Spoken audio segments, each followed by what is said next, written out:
Ang mga kwento ng pag-ibig, kwento ng buhay, at kwento ng pag-asa dito sa Barangay Love Stories. Love Stories.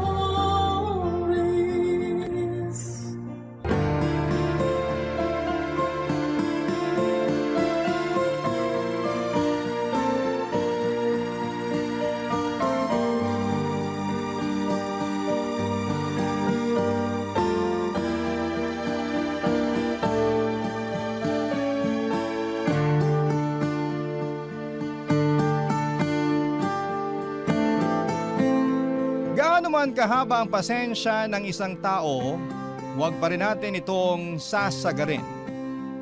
Dahil kapag napagod ang isang tao sa pag-unawa at pagmamahal sa atin, magsisisi tayo sa huli.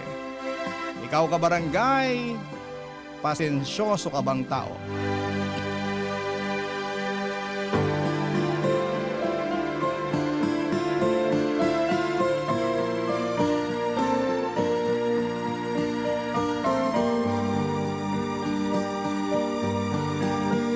Dear Papa Dudut, lahat naman siguro tayo ay dumaan sa pagiging tanga sa pag-ibig, hindi po ba? Pero sa kwento na ibabahagi ko ay iyon na yon ang eksaktong pinagdaanan ko sa buhay. Kaya nga napasulat agad ako sa programa ninyong Barangay Love Stories. Dahil may sa ilang beses na rin po akong nakarinig na mga kwento ng pag-ibig na masasabi kong epic fail ng dahil po sa katangahan. Pero ganun talaga, parte yun ng buhay at kahit naman kailan ay hindi naging kasalanan ang umibig. Ako nga pala si Shelly, 29 years old at taga Metro Manila. Hindi ko na lamang sasabihin kung saan eksakto at meron akong isang anak na binubuhay ko sa pamamagitan ng pag-online selling. Bago pa lamang ako sa trabahong ito, magdadalawang taon pa lamang ako rito, pero kumikita naman ng disente at nasusubaybayan ko pa ang paglaki ng aking anak. Importante para sa nanay na katulad ko na matutukan ang anak ko dahil mahal na mahal ko siya. Dalawa na lamang kasi kami sa buhay pero noong mga panahon na yon ay meron pa namang siyang tatay. Ang dati kong kinakasama na nagngangalang Junior Papa Dudut.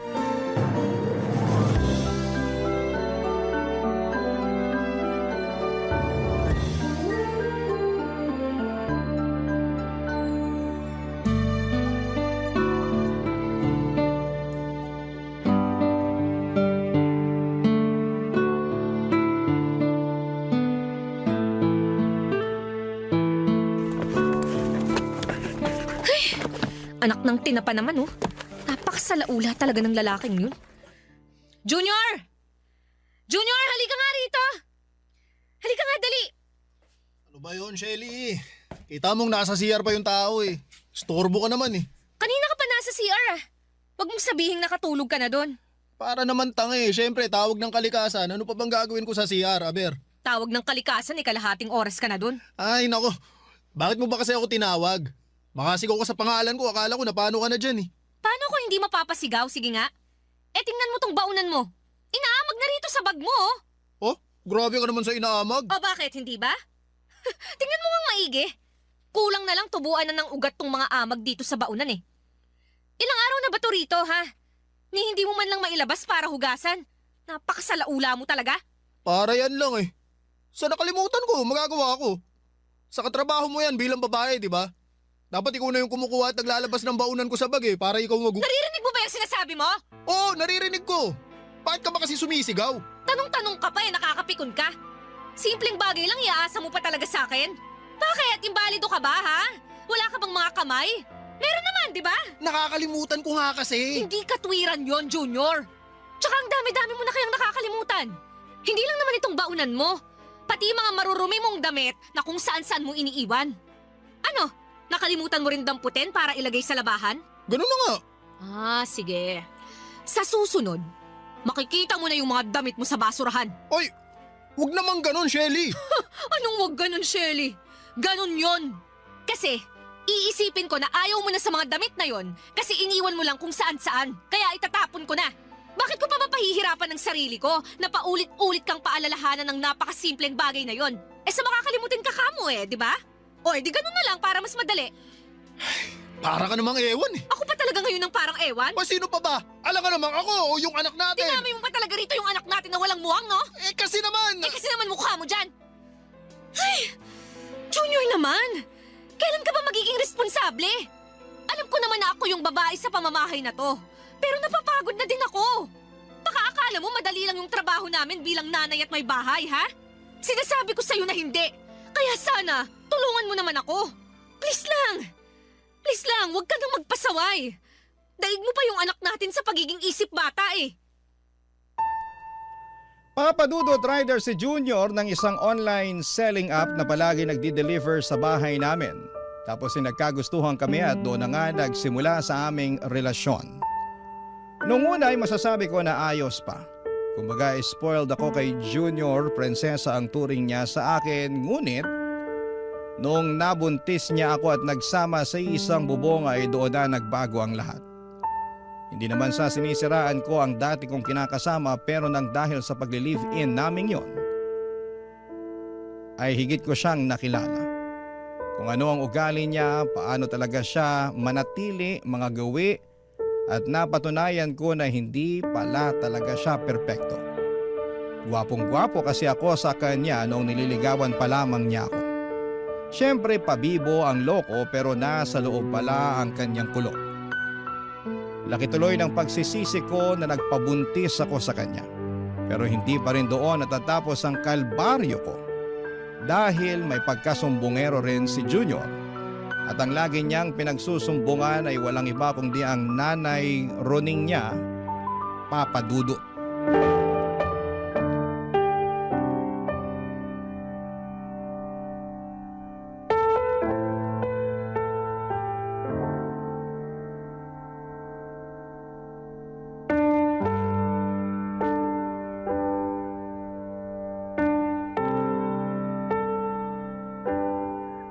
Nako, singilan na naman pala ng renta ng bahay.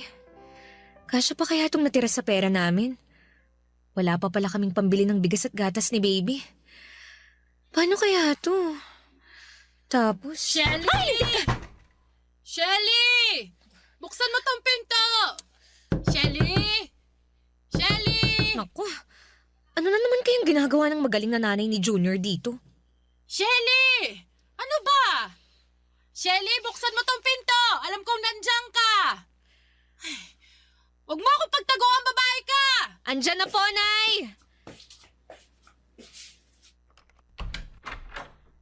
Buti naman pinagbuksan mo na ako ng pinto, ano?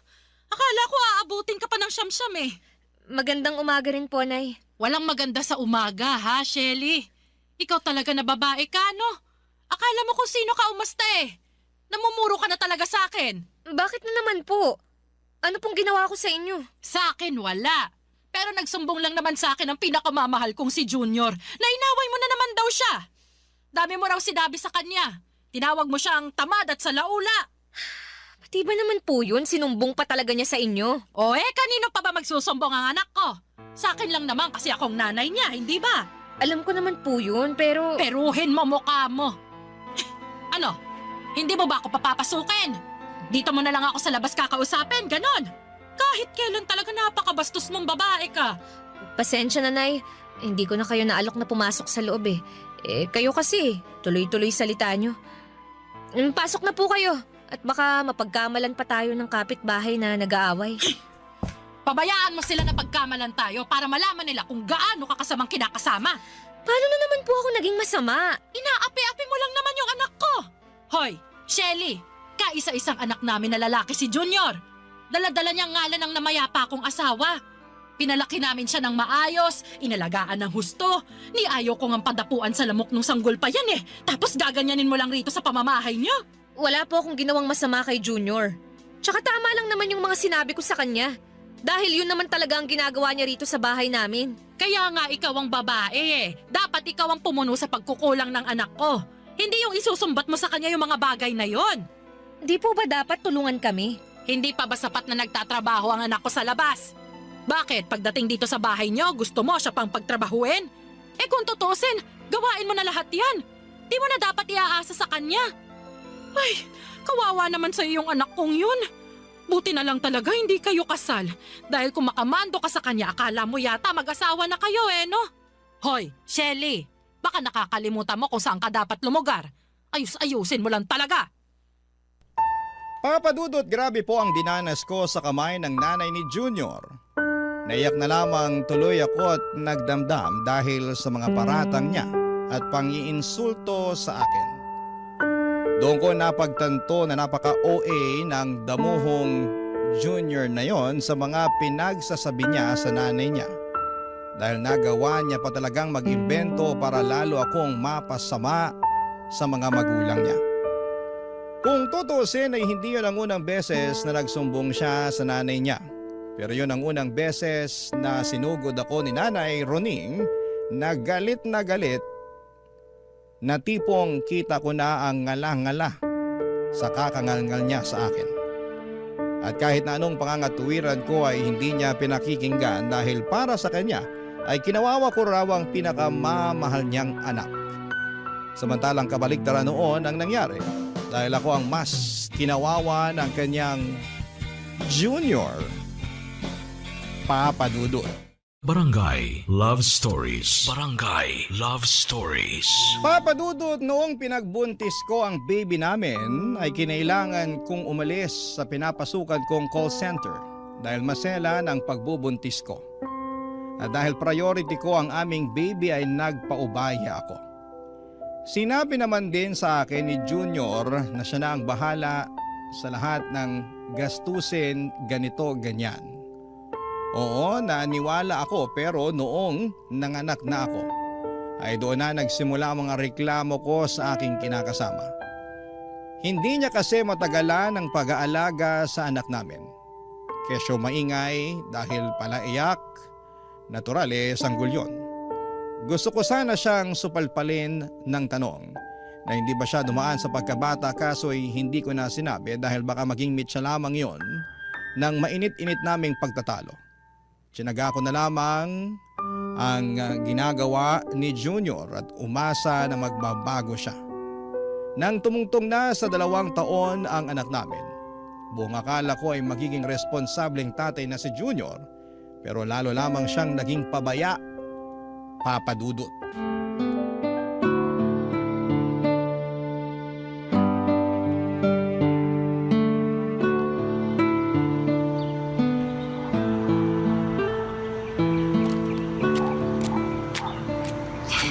Okay na siguro tong mga sangkap na nabili ko. Makakagawa na ako ng masarap na tinolang manok na maraming sayote. Ay, sandali lang ito ha. Pusta ko na lahat ng pera ko. Dapat manalo na ako, kanina pa ako inaalat bad trip na Hoy, Junior! Shelly! Anong ginagawa mo rito? Di ba nasa palengke ka? Oo, pero pauwi na ako. At ikaw, anong ginagawa mo rito? Nagsusugal ka ba, ha? Ha? Hindi Anong hindi? Eh bakit may hawak kang baraha? At ano yung narinig ko kamo na ipupusta mo na lahat ng pera mo? Hoy! Hindi ako bingi para sabihin ko sa'yo. Nagkakasiyahan lang naman kami. Wala lang yun. Anong wala? Teka, nasa na yung anak natin? Junior, nasan yung anak natin? Ha? Asan sabi yung anak natin Nandyan lang yun. Teka, nasa na ba yung batang yun? Ayun Diyos ko, Junior! Puntahan mo nga yung anak natin! Baka masagasaan dun sa kalye! Oo, sige. Teka, pupuntahan ko na. Anak naman Sabi ko sa tabi lang kita, di ba? Puisit ka! Napakabaya mo talagang lalaki ka! Aray ko na ba, Shelly? Bakit mo ako binatukan? Tatanong-tanong ka ba talaga? Eh pinabayaan mo lang naman yung anak natin na gumala-gala sa kalye! Paano kung nasagasaan yan? Sige nga! Nagulungan ng truck, ng bus, ng jeep o ng pison! Paano kung inaway yan ng ibang bata? O di kaya nakidnap? Eh di wala na to yung anak! Bobo ka talaga! Aray ko! Nakakarami ka na, ha? Kulang pa yan! Gusto mo damihan ko pa Baka pabayaan mong tatay, Junior! Sandali ko lang iniwan sa'yo yung anak natin kasi namalengke ako ng pananghalian natin. Pero pinabayaan mo na! Uwi mo naman. Wala namang nangyari sa anak natin ah. O kita mo, buong buo pa. Wala kang galos eh. Eh kung mukha mo kaya galusan ko, no? Ha? Tsaka tingnan mo nga yung itsura ng anak natin. Walang tsinelas, walang salawal, tulo sipon. Yung totoo, wala bang magulang ang batang to? Grabe, ewan ko talaga sa'yo. Kahit kailan hindi ka maaasahan. Hoy, pwede bang kumalma ka ha? Pinagtitinginan na tayo ng mga tao. Eksena ka rin talaga eh. Eksena talaga ako kasi nakakabwisit ka. Tsaka ayaw mo nun. Sikat ka na sa kanila. Alam na nila kung gaano ka ka-irresponsableng ama. Papa Dudut, hindi ko mawari kung nasa talampakan ba ang utak ng kinakasama ko o nasa puwet. Dahil masyado siyang kampante sa paggala-gala sa kalye na madungis ng anak namin. Grabe. Saglit lamang akong nawala pero pinabayaan na niya ng tuluyan ng aming anak. Marami akong takot sa posibleng kahinatnaan ng anak namin pero pinagsawalang bahala lamang ni Junior. Tinawag pa niya akong OA, hindi ba? Ewan, pero parang kulang-kulang yung kinakasama kong yon. Hindi ko na siya maintindihan at napatanong tuloy ako kung ako ba ang may problema o sadyang tumanda lamang ng paurong si Junior. Grabe.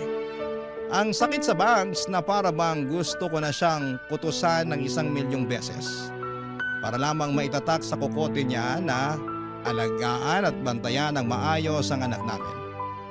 Kaya lang ay hindi talaga uso ang pagbabago sa kinakasama ko at sa bawat araw na lang na ginawa ng Diyos ay mas lalo pa siyang lumalala, Papa Dudut.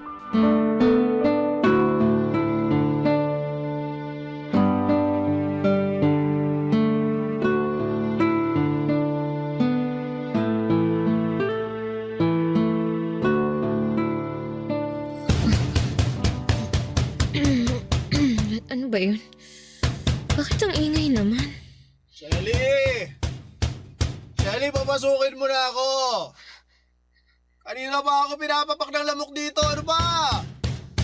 Pag di mo ako pinapasok, hawa sa akin ko tong pinto! Isa! Dalawa! Uisit talaga kahit kailan. Andyan na! Pag muwawa sa akin ang pinto, kung di mukha muwawa sa akin ko! Tatlo! Ayaw mo talagang buksan, ha? Sige, ako na lang magbubukas! Ay! Tinamaan ka na naman ng lintik na lalaki ka! Aray! Aray ko, sakit! Bakit mo ba kasi hinahalikan yung sahig? Tumayo ka nga dyan! Teka, lasing ka ba? Lasing ka, ano? Hindi ha. Nakainom lang ako. Inabot ka na ng madaling araw. Nasa inuman ka lang palang damuho ka. Alam mo ba na kanina pa ako nag-aalala sa'yo? Ni hindi ka nagre-reply sa chat ko. Sinising mo lang ako. Ayaw mo rin sagutin yung tawag ko. Sensya na. Napasarap na kami nun eh. Saka ikaw naman, masyado kang istorbo kasi. At ako pa talaga ang istorbo? Isa nag-aalala lang yung tao. Wala ka naman dapat ipaglala. Ito nga, ayos lang ako. Nagkayayaan lang talaga kaming uminom kanina kasi birthday ng tropa namin. Sorry, di ko nasabi eh. Biglaan kasi. Saka teka, bakit magalit ka? Ako na nga ang dapat galit dito. At bakit naman, ha? Kasi nakakarami ka na ng pagalit eh. Dapat ako naman yung magalit para malaman naman na ako pa rin ang bata sa pamamahay na to. Ako pa rin ang lalaki, no? Ako pa rin ang padre de pamilya rito, kaya ako pa rin ang masusunod. Tabi ka nga dyan! Papasok ako! Ano ka ba, Junior? Saan ka pupunta? Bakit mo binabasag ang mga pinagpaspaso natin? Alam mo, sumusobra ka na, Shelly.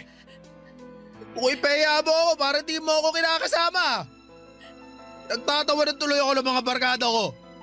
Sabi nila, para raw ako di lalaki kasi mas maangas ka pa raw kaysa sa akin eh.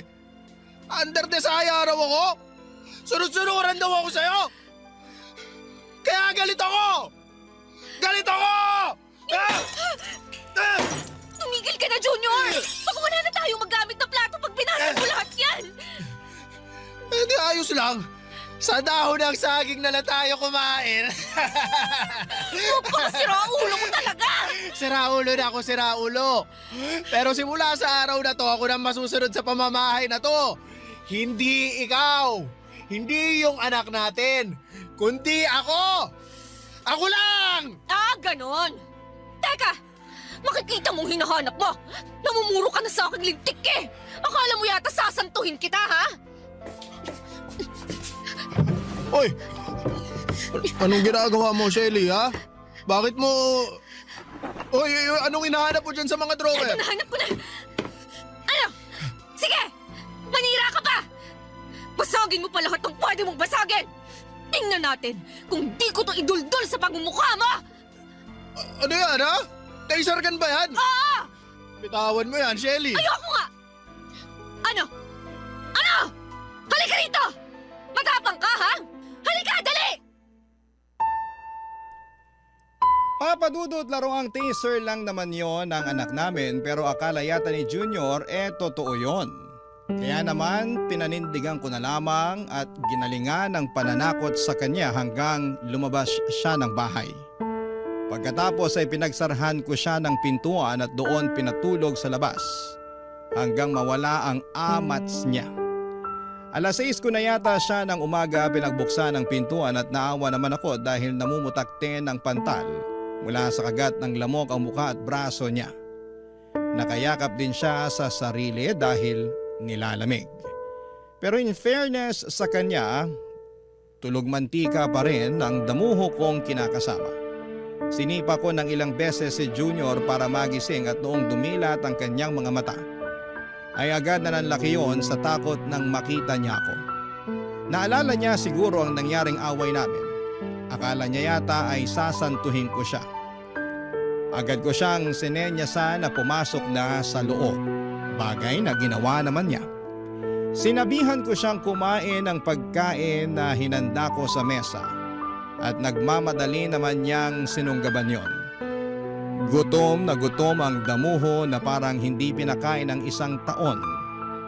Habang pinagmamasdan ko si Junior, nakaramdam ako ng awa sa kanya ngunit agad yung napalitan ng matinding galit sa tuwing naaalala ko ang mga atraso niya sa amin ng anak niya, Papa Dudut. Barangay Love Stories. Barangay Love Stories. Papa Dudut, sa hindi ko na mabilang na pagkakataon ay muli kong kinausap ng masinsina ng kinakasama ko tungkol sa mga hinaing ko sa buhay namin na pwede naman sanang maiwasan basta magtino lamang siya. Humingi naman siya sa akin ng despensa at nangako na magiging mabuting provider sa amin ang anak niya. Umasa ako na hindi ko na nga mabilang kung ilang beses kong ginawa. Pero binigo pa rin ako ni Junior, Papa Dudut. Nagsimula na siyang magkulang sa ibinibigay niya sa amin ng anak niya. At hindi lang maliit ang kulang dahil sobrang laki po noon. Siyempre pinaamin ko siya kung saan napupunta ang pera na nawawala mula sa kinikita niya. Doon ko na nga nalaman na lulong na pala sa sugal ang kinakasama ko at isang damukal na rin ang utang niya sa mga lending apps at sa ibang mga tao. Dahil sa kalamang yon ay naggalit ako at nag-away na naman kami ni Junior. Sa sama ng loob ko ay pinalayas ko siya sa inuupahan namin.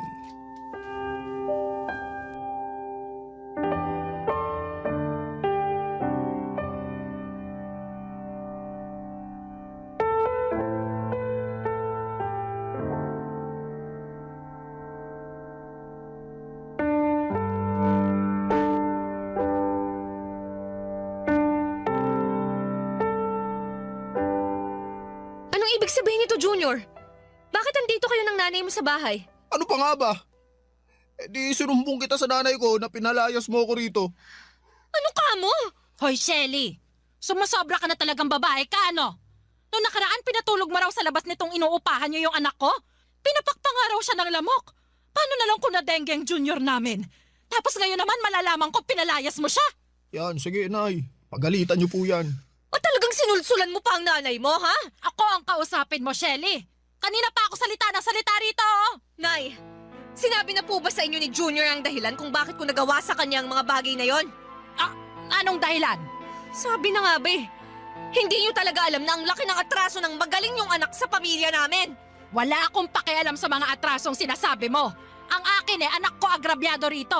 Natural na depensahan ko yan. Bakit hindi niyo po muna kausapin ng masinsinan yung anak niyo bago kayo sumugod dito? Para magkaalaman na. Ikaw ang kailangan kong kausapin kasi sumusobra ka na. Dapat talaga sa'yo sinasabunutan eh. Ha? Aray ko po, Nay! Aray! Tama na po! Anong tama na, ha? Kulang pa nga yan eh. Dapat sa'yo binubunutan ng buhok sa anit dahil namumuro ka na. Kaya api-apihin mong anak ko wagas. Pues ako makakalaban mo. Yung anak niyo ang may kasalanan dito. Kung matinulang ho sana siyang padre de pamilya, hindi kami magkakagulo. Tsaka bakit ho ba kayo nakikialam sa away namin at tinakasama ko? At bakit hindi, ha? Kasasabi ko lang na nanay niya ako, hindi ba? Alam mo, ikaw, panasagot ka talaga ha? Dapat sa'yo tinuturuan ng leksyon! Aray ko, Nay! Tama na po! Yan! Junior! Junior, awatin mong nanay mo! Bahala ka dyan. Inaway mo ako kaya lagot ka sa nanay ko. Anong sinabi mo? Napakadamuho mo talaga! Hoy, Shelly! Hindi mo na talaga nire-respeto ang anak ko, ano? Nakuha mo pa talaga siyang bastusin sa harap ko? Para sa kaalaman mo, hindi ko dinala sa sinapupunan ko ng 9 na buwan ng anak kong yan at isinilang sa mundo para api-apihin lang ng katulad mo! Hindi ko naman po inaapi si Junior! Tsaka away ho namin tong dalawa!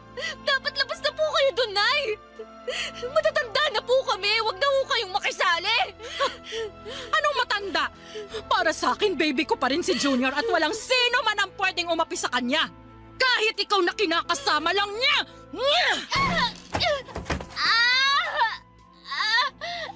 Sa susunod na awayin mo pang anak ko, hindi lang sa bunot ang aabutin mo, Shelly. Huhubaran kita't kakalad ka rin sa kalsada. Sisiguraduhin kong mapapahiya ka sa buong barangay. Tandaan mo yan! Papa Dudut! Ni sa hinagap ay hindi ko akalain na pagtutulungan ako ng mag-ina. Parang sa mga teleserye ko lamang napapanood ang mga ganong klase ng mga eksena. Dahil sa nangyari ay nasaktan po ako. Hindi ko akalain na ang away namin ang kinakasama ko ay makakarating sa nanay niyang basag gulera. Lalo ko lang tuloy napatunayan kung gaano kasumbongero si Junior. Kaya nga simula noon ay iniwasan ko na muna na mag-away kami. Hindi ko rin kinausap si Junior dahil na-stress lang talaga ako. Buong akala ko ay magiging tahimik na ang buhay ko kapag ginawa ko yun, pero nagkaroon na naman ang kasalanan si Junior matapos kong matuklasan na ng babae siya. Muling nabuhay ang galit ko sa aking kinakasama dahil sobra-sobra na ang ginawa niya sa akin. Ni hindi na niya ako nirespeto bilang babae at nanay ng kanyang anak. Kaya upang makaganti ay hinuli ko sa akto si Junior at ang kalandian niyang babae na tendero ng fishball at merienda sa hapon na nasa tapat ng bahay namin. At iniskandalo ko silang dalawa hanggang sa mapahiya po sila. As usual, nakarating yon sa kalaman ng magaling niyang nanay, Papa Dudut.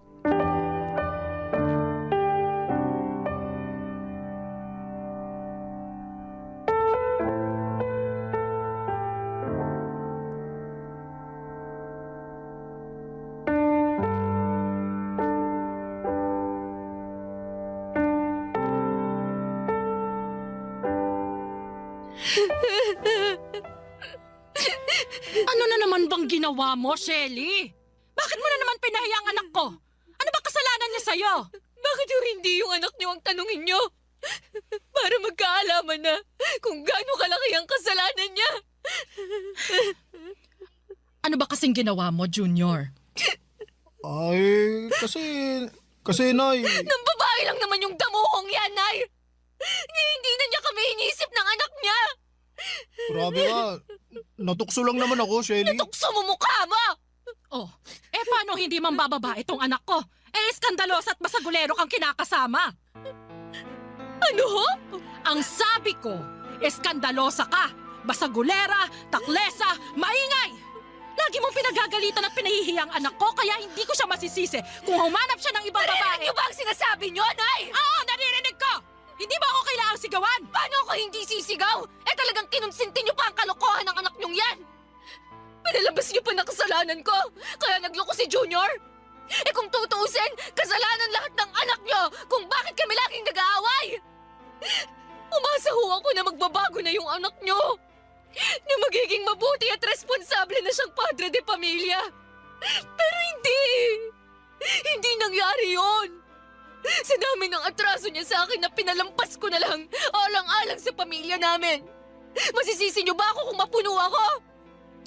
At itong huling kasalanan na ginawa niya, yung pambababae niya, ang hindi ko na ho kayang patawarin. Dami mo namang ate, sa lalaki yung anak ko, magagawa mo. Tayo ang babae, tayo rin ang dapat mag-adjust Ano klaseng katwiran yan? Napakabulok! Aba, bastos ka! Bastos na kung bastos! Pero mas bastos yung anak niya! At ngayon, alam ko na kung kanino siya nagmana. Sa inyo! Kasi bastos din kayo! Sumusobra ka na talagang babae ka! Grabe ka! Ay, aatakihin yata ako sa puso sa'yo! Nay! Nay, ayos lang ba kayo? Mukha ba akong ayos? Kalma lang po kayo. Baka ano pa mangyari sa inyo eh. Ikaw, Shelly naman. Huwag mo na nga sagot-sagutin ang nanay. Huwag mo akong pagsabihan! Kung di yung nanay mo kinakampihan ka kahit mali na ang ginagawa mo! Alam mo, Junior, ayoko na.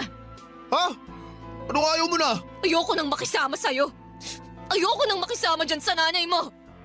Aalis na kami ng anak mo. Magpapakalayo-layo na kami. At hindi mo na kami makikita kahit kailan. Ayoko na sa'yo. Doon ka na sa babae mo para ulo naman niya ang sumakit. Maghiwalay na tayo!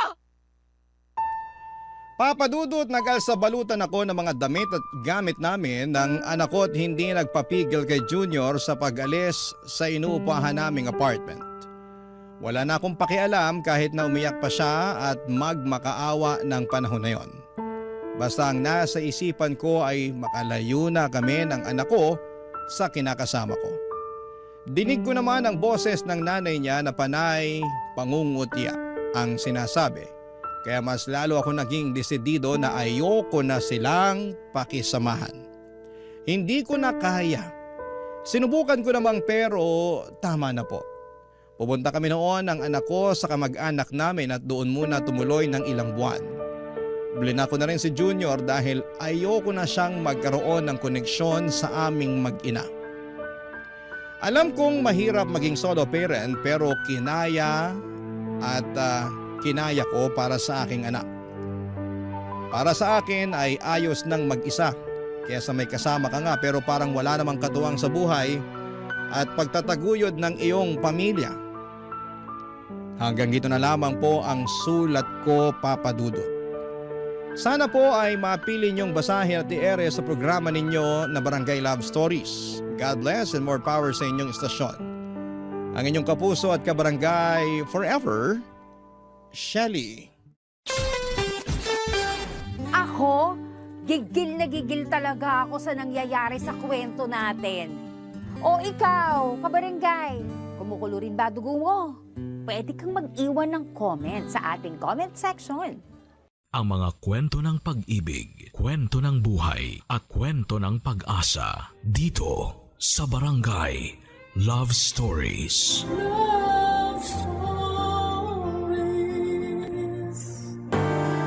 Ang pagkakaroon ng tunay na kaibigan ay isa sa mga pinakamagandang bagay na pwedeng mangyari sa buhay natin.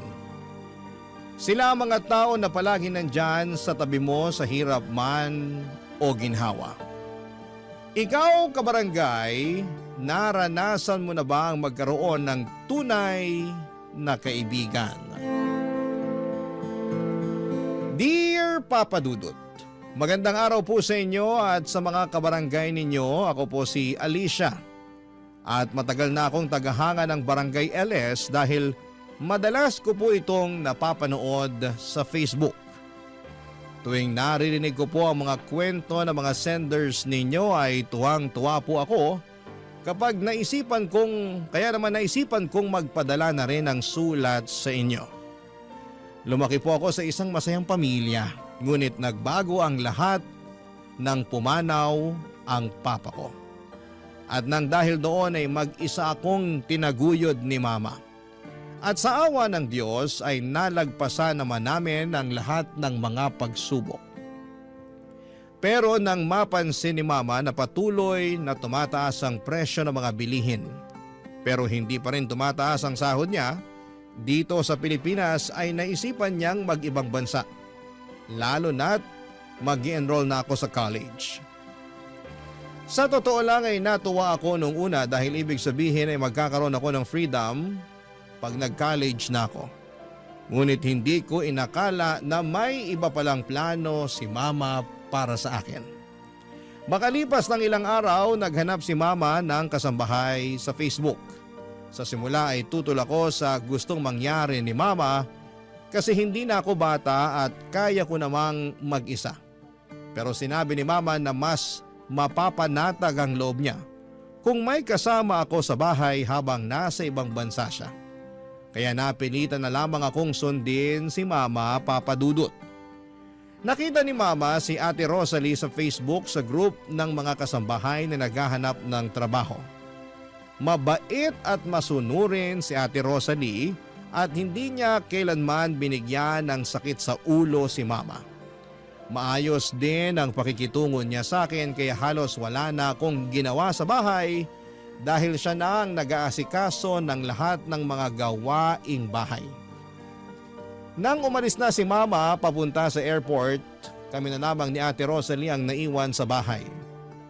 Makalipas nga ang ilang araw, sinamahan niya ako sa pagpapa-enroll sa kolehiyo. Nang mga panahon na yon ay naging pangalawang nanay ko na siya. O di kaya ay parang kapatid ko na si Ate Rosalie at habang tumatagal ay mas lalo akong nagpapasalamat na nandyan palagi si Ate Rosalie para sa akin.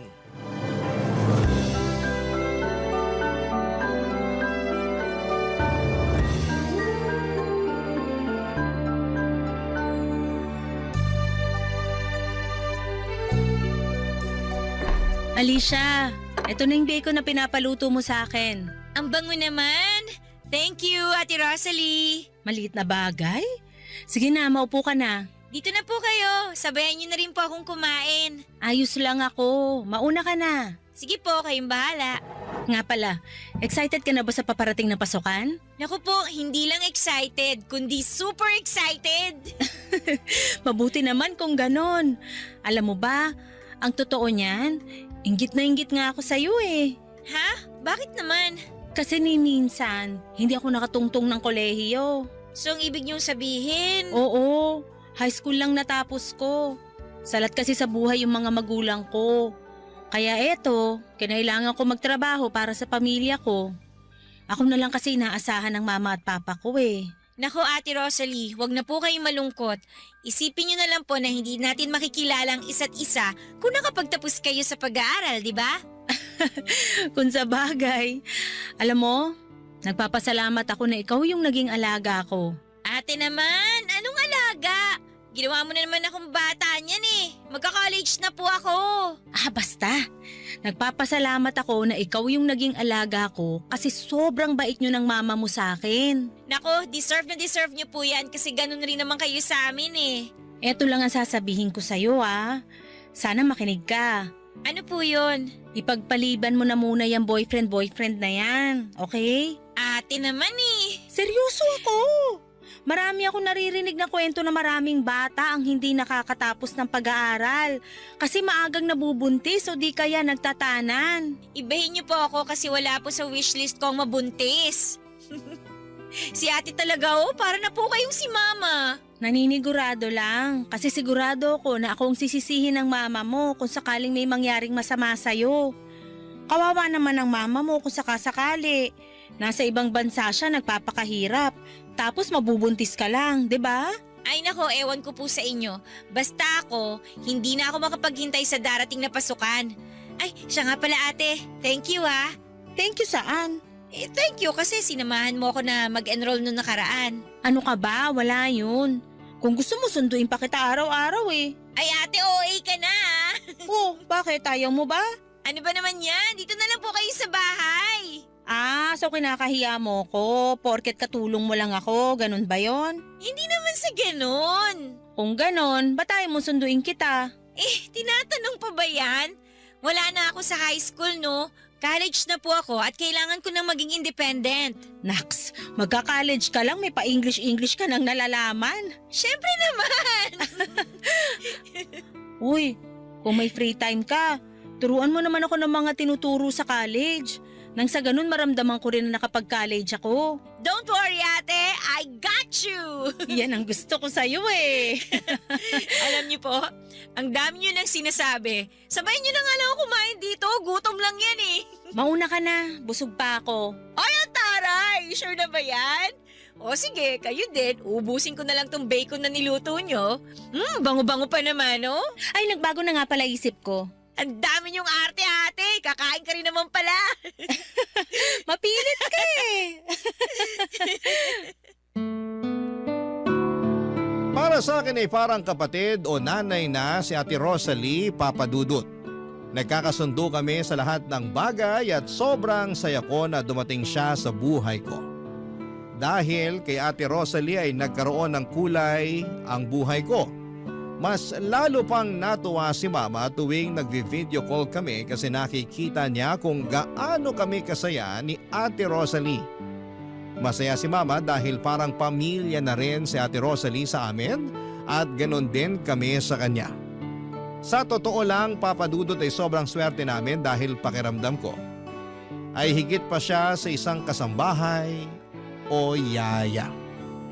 Ang totoo po niyan ay hindi ko na gaanong nararamdaman ng puwang na iniwan ni Mama dahil nandyan palagi si Ate Rosalie na laging sumusuporta at kasama ko sa pang-araw-araw.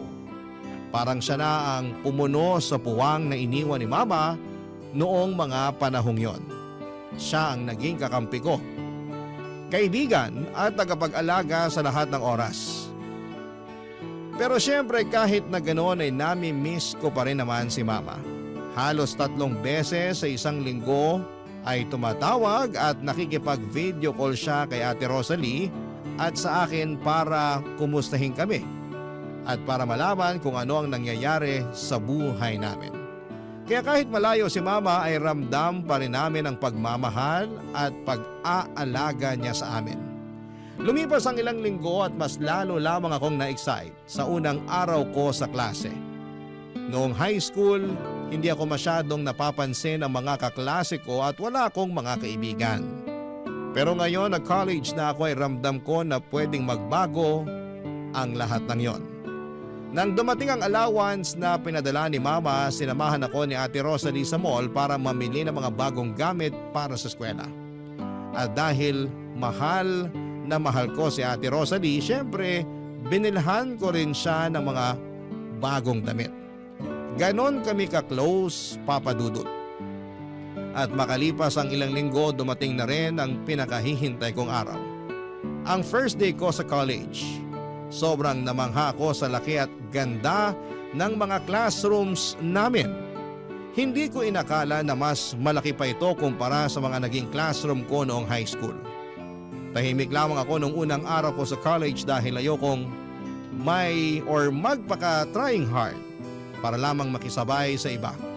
Sa halip ay taimtim ko na lamang na ipinagdasal na sana may lumapit sa akin at maging kaibigan ko sa araw na yon. At noong nag-lunch break na kami, parang sinagot na nga ng tadhana ang dasal ko dahil habang kumakain ako nang mag-isa sa cafeteria, may lumapit sa akin at nagpakilala. Si Karen.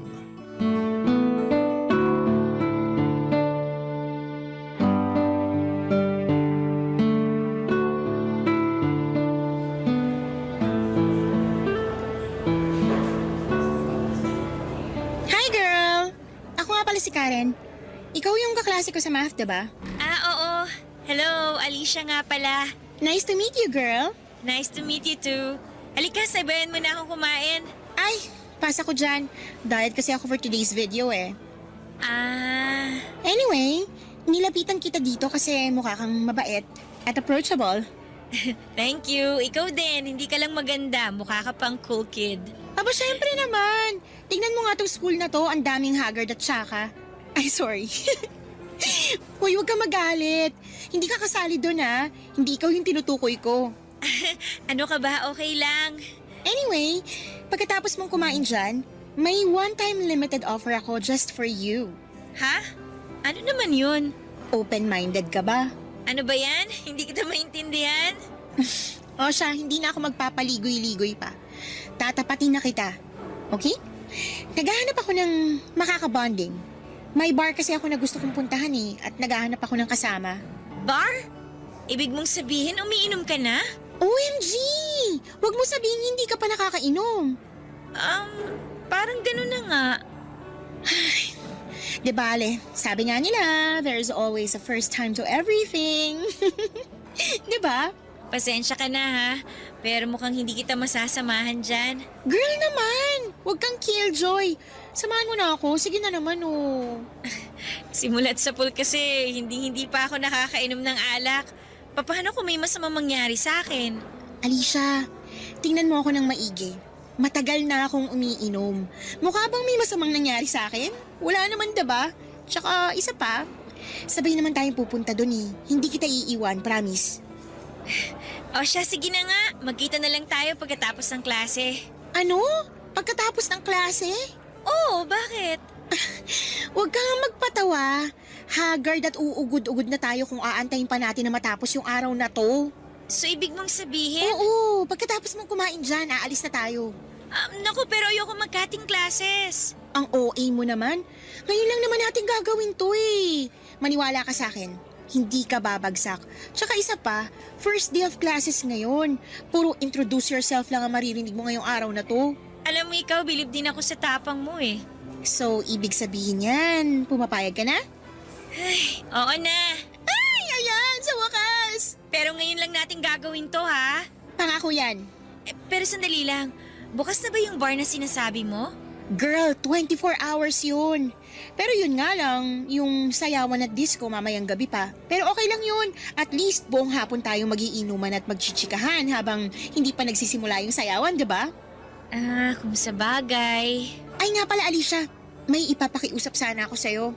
Ano yun? May extra ka ba dyan? Ha? Kailangan ko kasi ng pera Sige na naman please. Saan mo naman gagamitin? Bibili ako ng Yossi. Ano? Naninigarilyo ka? Oh, ba't mukhang gulat na gulat ka dyan? Walang basagan ng trip. Sige na naman, kahit barya lang. Hindi pa kasi ako nakakapag-withdraw ng pera Ay, sige na nga. Ay, ayan! Perfect! Excited na ako! Bilisan mo na kumain dyan!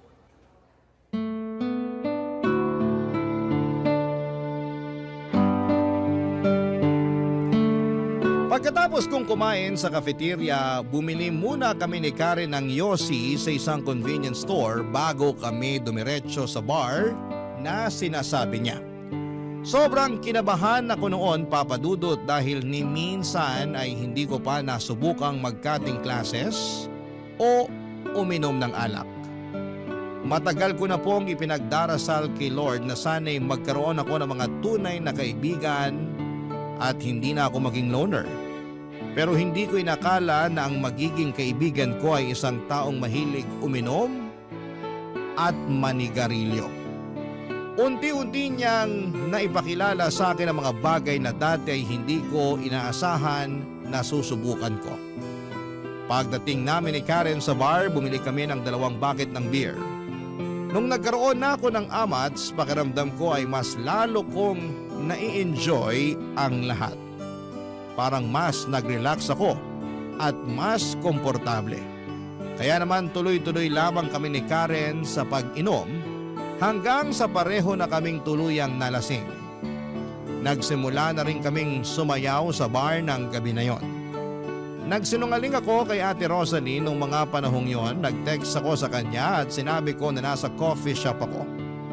Pero ang totoo niyan, nandun kami ni Karen sa bar, umiinom, sumasayaw at nakikipag-usap sa mga cute boys. Nang umuwi ako sa bahay ng gabing yon ay nakatulog na si Ate Rosalie. Kaya dahan-dahan akong pumasok sa kwarto ko At kinabukasan ay nagpanggap akong walang nangyari at mukhang hindi rin naman nagduda si Ate Rosalie sa akin. Akala ko isang gabi lamang yon ang kasiyahan. Pero mas lalo pang lumala ang sitwasyon, Papa Dudut. Unti-unti ay naging madalas ang pagkakating classes ko para samahan si Karen sa mga gimmick niya. Halos gabi-gabi na kaming sumasayaw at nalalasing sa bar, Papa Dudut. Unti-unti ay hindi ko na nabibigyan ng sapat na pansin ang pag-aaral ko dahil unti-unti na akong nalulubog sa buhay na puno ng bisyo at mga panandaliang kasiyahan kasama ng bago kong kaibigan, Papa Dudut. Barangay Love Stories. Barangay Love Stories. Habang lumilipas ang mga buwan, hindi lang pag-inom ang bisyong natutunan ko, kundi pati na rin ang pagyoyosi at sa puntong ito ay halos bagsak na ang mga subjects ko sa eskwelahan at bihira na akong pumasok. Pero syempre inilihim ko ito kay Mama at kay Ate Rosalie. Akala nila ay nasa school lamang ako buong araw o kaya naman ay gumagawa ng project kasama ang mga kaklase ko. Pero ang totoo ay halos buong araw ako na nasa mga club at mga bar kasama si Karen. Grabe talaga ang impluwensya ni Karen sa akin, Papa Dudut. Aaminin ko na nadala ako sa lahat ng mga bisyo niya dahil hinahangaan ko siya. Maganda si Karen at palaging may kumpiyansa sa kanyang sarili. Kaya naman habang tumatagal ay napapansin ko na palagi ko na siyang ginagaya. Hindi lang sa mga bisyo niya, kundi pati na rin sa paraan ng kanyang pagsasalita, kilos, at pati na rin sa kanyang pananamit. Nagagawa rin ni Karen ang mga gusto niyang gawin dahil parehong nasa abroad ang mga magulang niya. Tulad ko ay pinapadalhan lamang siya ng allowance ng mga magulang niya kaya malaya kaming dalawa na gawin ang mga bagay na gusto namin ng walang nakakaalam, kabilang na dito ang pagyoyosi. Nung una hindi ko talaga nagustuhan ang lasa ng sigarilyo. Ubo ako ng ubo noong mga panahon na yon at pakiramdam ko ay aatakihin ako ng hika. Pero habang tumatagal ay nasanay ako at unti-unti kong nagustuhan ang pagyoyosi. Lalo na kapag may kasamang beer. Halos araw-araw na kaming nagyoyosi ni Karen kaya naging parte na rin po ito ng routine namin. Noong time na yon, inggit na inggit ako kay Karen dahil umuupa siya ng apartment at wala siyang ibang kasama kasi nasa ibang bansa nga ang mga magulang niya. Samantalang ako ay kailangan ko pang mag-ingat at ilihim ang lahat kay Ate Rosalie. Alam ko kasi na kapag nalaman niya na hindi na ako nag-aaral ng maayos at natuto na akong uminom at manigarilyo, panigurado na makakarating po ito kay Mama. Pero habang tumatagal ay mas lalo akong gumaling sa paglilihim at pagpapanggap kay Ate Rosalie para hindi niya malaman ang katotohanan.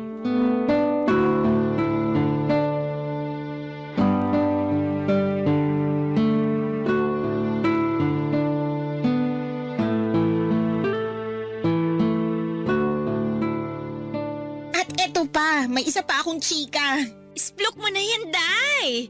Alam mo ba, nung nasa high school pa ako, pumasok ako sa classroom na nangangamoy yosi. Totoo ba? Oo! At eto yung exciting na part. Ano?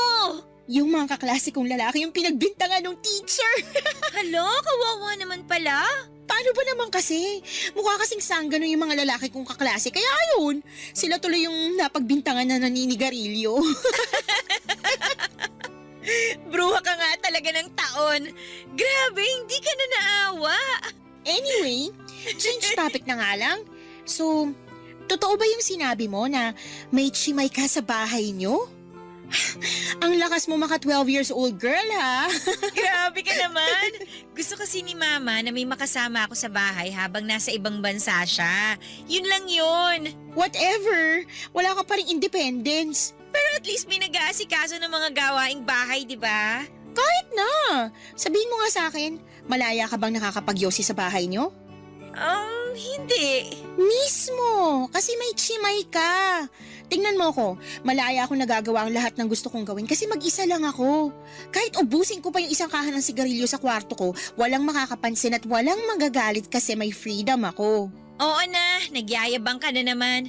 Eh di ikaw na yung may freedom. Ay naku girl, kung ako sa'yo, kausapin mo yung mama mo na paalisin na yung si... Sino ulit yun? Si Ate Rosalie. Oh yun, si Chimay. Ay hala, teka lang.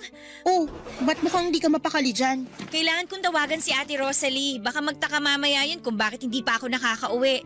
Ano ba naman yan? Nakakaloka. Shh, ito na.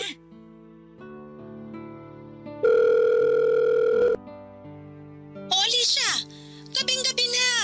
Hindi ka pa ba uuwi? Ate, pasensya na ha. Pero may kailangan pa kasi akong tapusin na project eh. Oy, napapansin ko na napapadalas na yung project na yan ha. Sigurado ka bang yan ang inaasikaso mo? Baka mamaya kung saan-saan ka na nagpupunta ha? Akin na. Ha? Bakit? Ako na bahala dyan. Ibigay mo na lang sa akin yung cellphone. Ako nakakausap dyan. Sige na nga. Oh, eto. Hello po? Sino to? Si Karen po to, kaklase ni Alicia. Kayo po ba si Ate Rosalie? Oo, bakit? Naku, Ate Rosalie, pasensya na po kayo Pero nasa coffee shop po kasi kami ni Alicia May tinatapos lang kami na project. Ganun ba? Gusto niyo ba sunduin ko na lang kayo dyan sa coffee shop? Ay, naku po, wag na. Nakakahiya naman. Wag po kayo mag-alala. Uuwi na rin po kami mamaya. Sige, basta mag-ingat kayo. Okay po, bye! Hala? Ang bilis mo naman na paniwala si Ate Rosalie. Ako pa ba? Ang dami kasing sinasabi ng chimay mo Panira ng trip. Kaya ayan, ginawan ko na ng paraan. So ano, hindi ka man lang ba magte-thank you sa akin? Salamat. OMG, ayan na! Magsisimula na yung sayawan! Wait lang girl! Bago tayo sumayaw, yosin naman muna tayo sa labas Sige na nga! Dala mo ba yung lighter mo? Ay wala, pero may posporo ako. Halika na nga! Nang mga panahong yon ay sobrang na-enjoy ko talaga ang pagkakaibigan namin ni Karen. Noong high school pa lamang ako papadudot, nilalayuan ako ng mga tao at halos walang nakikipag-usap sa akin pero nang makilala ko si Karen, pakiramdam ko po ay nagbago ang lahat. Para na rin ako naging cool kid. Ramdam ko na may kasama na ako at may taong tumatanggap sa akin. Pero papadudot natapos din ang masasayang araw na yon dahil halos binagsak ko na lahat ng subjects ko sa school. Alam kong kapag nalaman ito ni Mama at ni Ate Rosalie ay tiyak na maghahalo ang balat sa tinalupan. Kaya agad akong lumapit kay Karen para maghanap ng karamay. At hindi na rin ako nagulat nang malaman ko na ganon din ang sitwasyon ni Karen sa eskwelahan. Puro bagsak din ang grades niya at wala itong naipasa na subject. Pero ang kinagulat ko lang talaga ay mukhang hindi man lang nabahala si Karen sa dami ng subjects na ibinagsak niya. Dito na niya inamin na may kakilala siyang marunong mag-photoshop ng school records. Ngunit may kapalit na malaking halaga. Agad ako nagpatulong sa kakilala niya at nagawa rin itong i-photoshop ang mga grades ko. Ipinakita ko ang peking school records kina Mama at Ate Rosalie at sobrang natuwa sila sa akin. Pero ang hindi nila alam lahat ng yon ay isang malaking kasinungalingan lamang. Aaminin ko papadudot na sobrang nakonsensya ako noon lalo na nang magpadala si Mama ng pera para sa enrollment ko sa paparating na second semester. Ang hindi niya alam ay magiging irregular student na ako dahil uulitin ko ang lahat ng subjects na nabagsak ko noong first semester. Habang tumatagal ay mas lalo lamang akong na-stress sa mga pinagdadaanan ko kaya nagsimula akong magyosi sa kwarto ko para maibsan ang kaba ko kahit papaano. At para naman matakpan ang amoy ng sigarilyo, bumili ako ng iba't ibang pabango, perfume, air freshener at scented candle. At para hindi maamoy ni Ate Rosalie ang usok ay tinatakpan ko pa ang ilalim ng pintuan ng kumot para hindi lumabas ang amoy, Papa Dudut.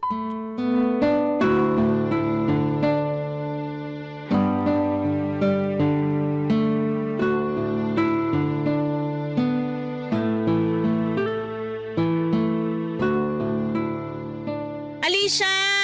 Lumabas ka na dyan! Kumain ka na! Sige po, sandali lang.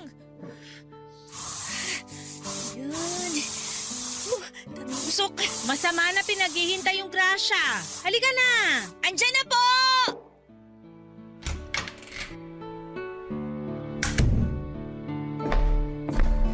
Pambihira ka talagang bata ka. Ba't ang tagal mo lumabas ng kwarto, ha?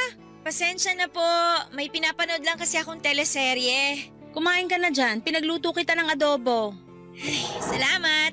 Sige, dyan ka na muna. Maglilinis na muna ako.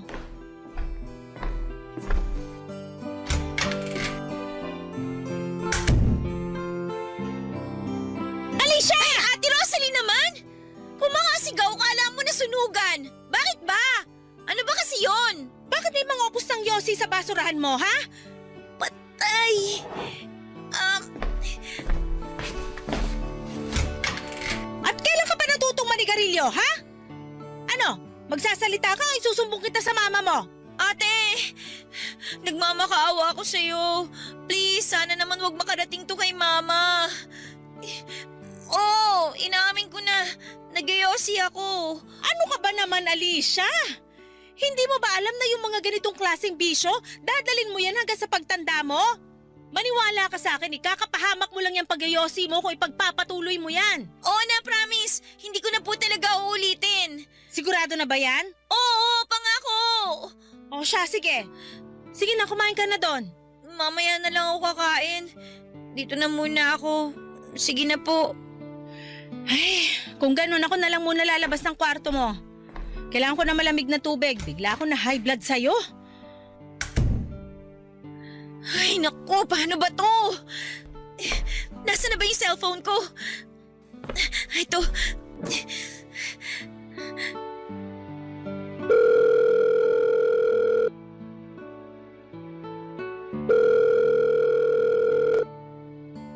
Girl, kumusta ka na?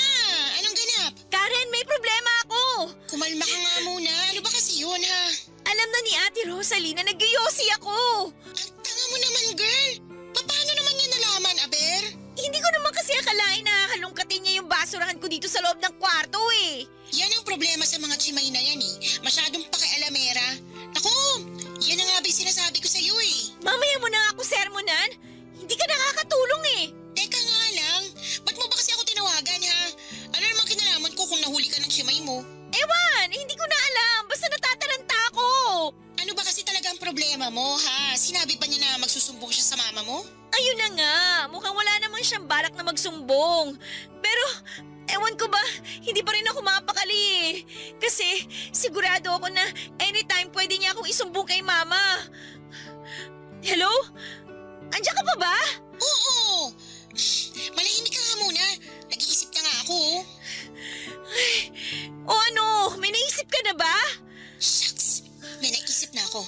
Alicia girl, eto makinig ka. Eto ang gagawin mo. Kunin mo yung cellphone ng Shimay nyo at ilublob mo sa tubig para hindi niya mahalata na may sumira ng cellphone niya. Nang sa ganon, hindi na rin siya makakapagsumbong sa mama mo. Ayoko nga! Girl, pag nagsumbong yan sa mama mo, ikaw ang madedehado dito.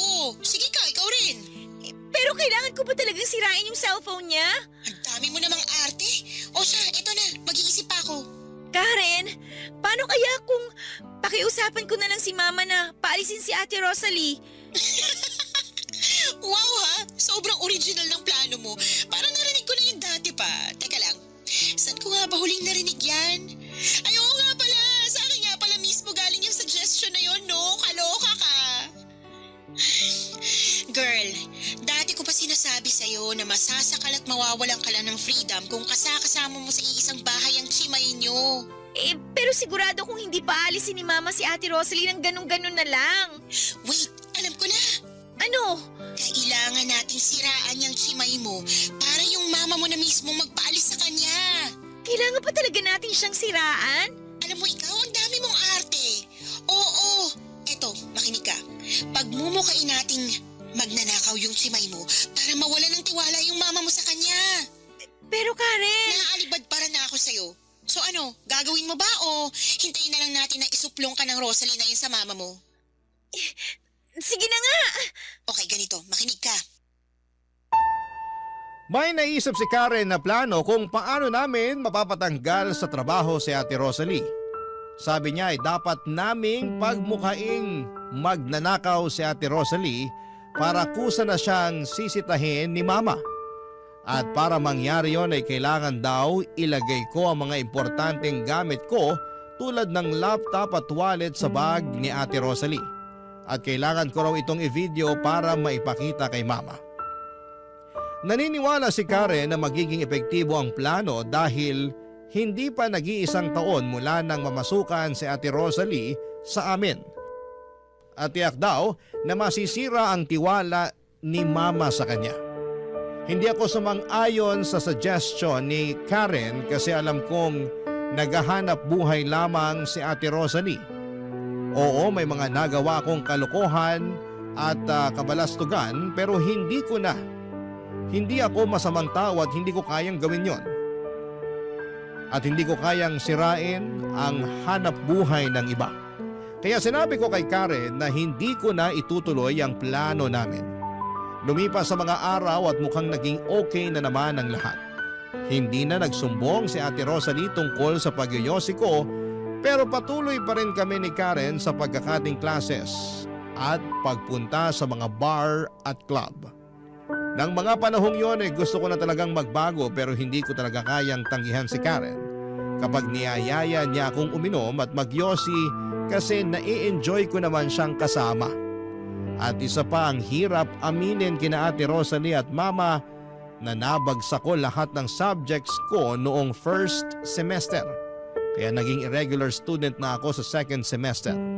Kaya tuwing naiisip ko yon ay napapayosi at napapainom na lamang ako para makalimutan ko ang mga problema ko. Hindi ko talaga napapansin na unti-unti kong sinisira ang sarili ko ng mga panahong yon. At habang tumatagal, mas lalong dumarami ang tukso sa akin para gumawa ng masama. Lalo na noong nahuli ako ni Ate Rosalie na nagyoyosi sa kwarto. Nang araw na yon ay nagbanta siya na isusumbong na niya ako kay Mama. At dito na talaga ako kinabahan, Papa Dudut. Para na akong masusuka sa nerbiyos ng mga panahon na yon at doon ko na napagtanto na gusto ko talagang isalba ang sarili ko. Kailangan ko nang kumilos sa lalong madaling panahon. Barangay Love Stories. Barangay Love Stories. Nagawa ko ang isang bagay na hindi ko akalain na magagawa ko. Palihim kong nilagay ang mga gadgets at wallet ko sa maleta ni Ate Rosalie. Nang nagkausap na si Ate Rosalie at si Mama, binaligtad ko ang kwento. Sinabi ko kay Mama na sinisiraan lamang ako ni Ate Rosalie at matagal na niya akong ninanakawan.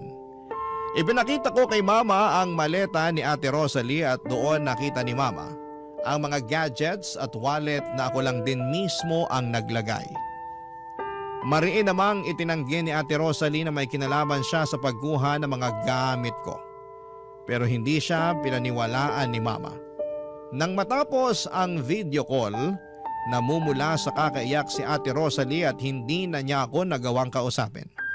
Mas pinaniwalaan ako ni Mama dahil ilang buwan pa lamang ang nakakalipas simula nang namasukan si Ate Rosalie sa amin.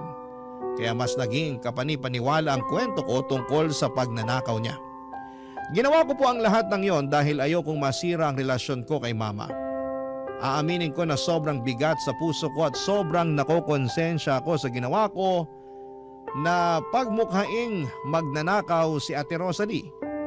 Pero pakiramdam ko ng mga panahong yon ay wala na akong ibang choice. Mahal ko po si Ate Rosalie pero mas pinili kong iligtas ang sarili ko para hindi ako masira kay Mama, Papa Dudut.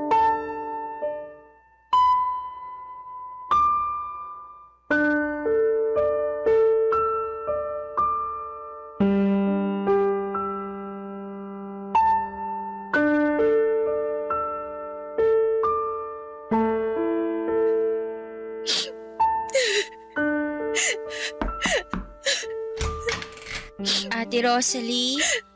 Alicia, paano mo nagawa sa akin to, ha? Ate, Huwag mo akong maate-ate! Kasi kung ate ang tingin mo sa akin, hindi mo magagawa yung ginawa mo sa akin. Pinagkatiwalaan kita, Alicia. Parang pamilya na yung tingin ko sa'yo, pero hindi ko akalain na yung taong tinuring kong pamilya, siya rin pala yung tatraitor sa akin. Ate, I'm sorry. Pero wala na akong choice eh. Anong ibig mo sabihin na wala kang choice, ha? Nagbabalak ka kasing sabihin kay mama yung tungkol sa pag-iyosi ko. At kung hindi ko ginawa yung ginawa ko sa'yo, malamang ako yung masisira kay mama. Kaya mas ginusto mo na ako yung masira sa mama mo, ganun ba yon? Alicia, alam mo kung gaano kami kasalat sa buhay. Ako na lang ang inaasahan ng mga magulang ko. Ngayong sinisanti na ako ng mama mo, hindi ko na alam kung saan ko kukunin yung pera para sa pampaopera ng papa ko. Pampaopera? Anong ibig niyong sabihin? May katarata yung papa ko, Alicia. At pinag-iipunan ko na yung pampaopera niya kasi pwede niya tong ikabulag. Pero ngayon na wala na akong trabaho. Hindi ko na alam kung may pag-asa pa na makakita ng maayos yung papa ko. Hala ate, I'm sorry. Hindi ko alam. Pues ngayong alam mo na. Babawiin mo na ba sa mama mo lahat ng mga kasinungaling pinagsasabi mo tungkol sa akin? Kung ganon, wala na tayong dapat pag-usapan pa. At huwag kang mag-alala kasi matutupad na yung hiling mo. Aalis na ako dito sa Makalawa. Hinihintay ko na lang yung huling sahod ko at yung kasambahay na tinawagan ng mama mo para pumalit sa akin. Ate, sorry talaga. Bakit? Magagamot ba ng sorry mo yung papa ko? Hindi naman, di ba? Alam mo ba kung gaano kasakit yung ginagawa mo ng maayos yung trabaho mo pero napagbibintangan ka sa isang bagay na hindi mo namang ginawa? Sige na, Alicia, umalis ka na bago ko tuluyang makalimutan na may pinagsamahan tayo. Pero ate... Sige na! Umalis ka na! Nasaan ba si Karen ngayon? Kailangan na kailangan ko siya.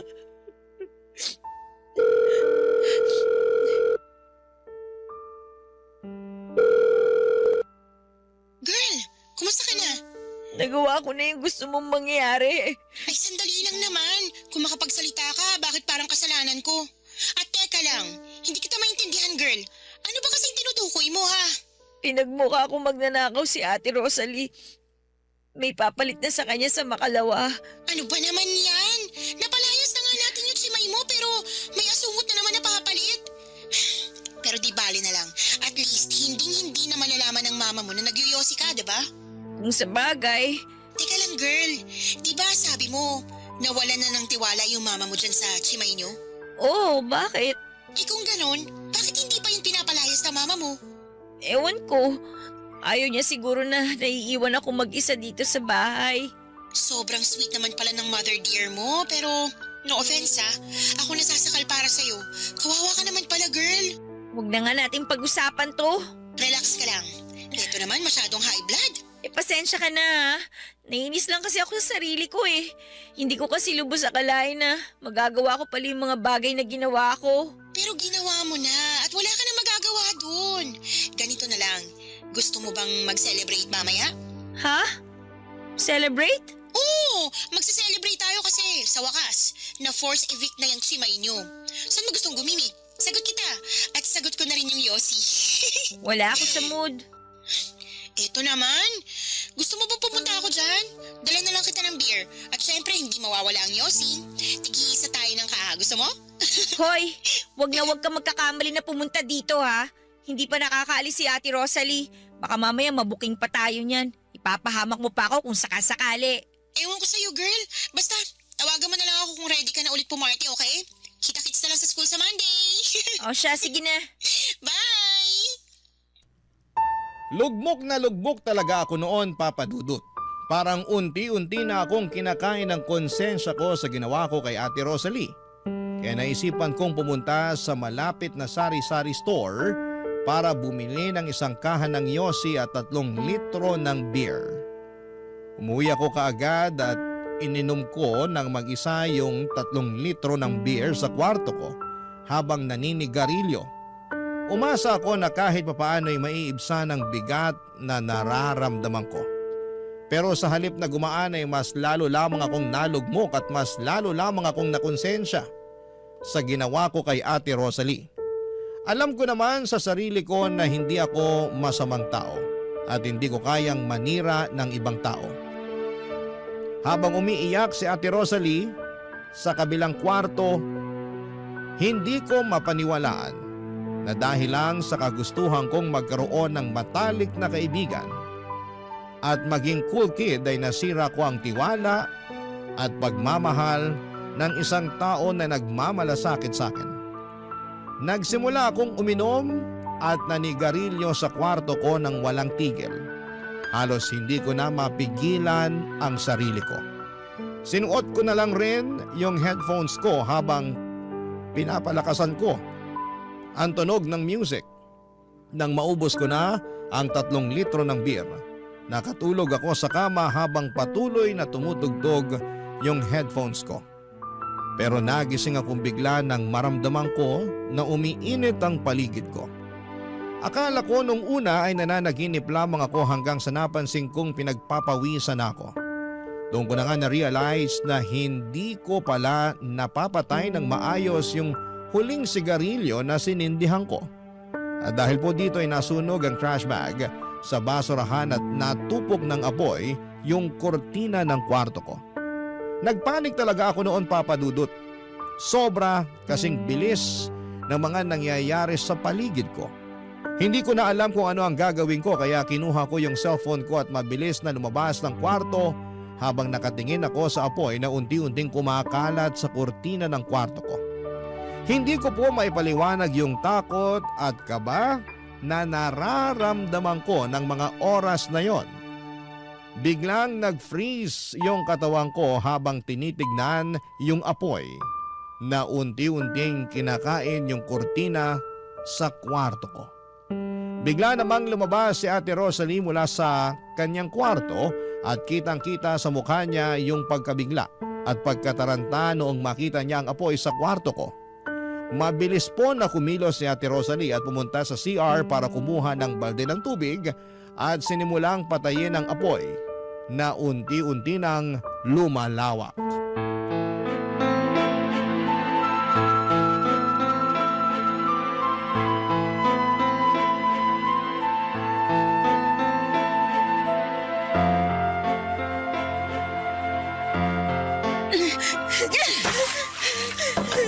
Diyos ko, salamat po. Buti na lang naapula na yung apoy. Alicia, ayos ka lang? Mabuti na lang naagapan natin agad yung apoy. At mabuti na lang talaga walang masamang nangyari sa'yo. Hoy Alicia, magsalita ka nga. Namumutla ka na. Ano, ayos ka lang ba? Ate Rosalie! I'm sorry! Tama na yan. Hindi mo deserve yung ginawa ko sa'yo. Huwag mo nang isipin yon. Ang importante, ligtas ka. Ate, mapapatawad mo pa ba ako? Ang totoo niyan, hanggang ngayon masama pa rin yung loob ko sa ginawa mo sa akin. Pero hindi ibig sabihin nun na kinamumuhian na kita. Siyempre, ayoko namang may masamang mangyari sa'yo. Ate, I'm sorry. Pangako ko, itatama ko na lahat ng pagkakamali ko. Sasabihin ko na kay Mama yung totoo na wala kang kasalanan. Na pakanako lang ang lahat-lahat ng ito. Talaga ba? Gagawin mo yon para sa akin? Ate Rosalie, niligtas mo yung buhay ko. At kung hindi dahil sa'yo, malamang pinaglalamayan na ako ngayon. Ano ka ba? Huwag ka nga magsalita ng ganyan. Ate Rosalie, pwede ba kitang mayakap? Halika dito. Oo naman. Ate,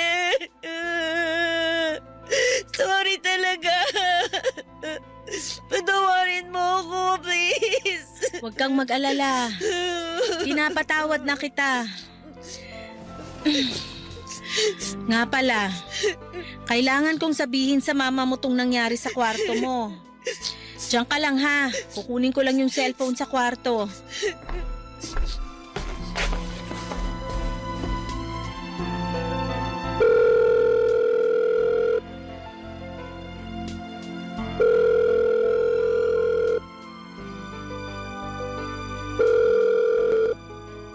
Girl, ano ba?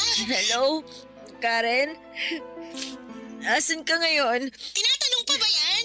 Siyempre nandito ako sa palagi nating tinatambayan. So ano, nagbago na ba isip mo? Halika, join ka! Karen, kailangan ko ng kaibigan ngayon. Asus, ang drama-drama mo naman. O bakit? Hindi ka pa ba nakaka-get over dun sa ginawa mo sa chimay mo? Kalimutan mo na nga yun. Mag-move on ka na. Nasunog kasi yung kwarto ko. Karen, kala ko talaga mamamatay na ako. Teka lang. OMG, paano naman nangyari yan? Hindi ko napansin na hindi ko pa pala napapatay ng maayos yung yosi ko. At dahil lasing na lasing ako, hindi ko rin namalayan na nasusunog na pala yung garbage bag. Teka lang, uminom ka nang hindi ako kasama? Ano ba naman yan, Karen? Parang hawa mo na, puntahan mo na lang ako dito, please! Girl, I'm sorry, pero ang daming cute boys dito sa bar. Sayang at wala ka eh. Karen, ano ba?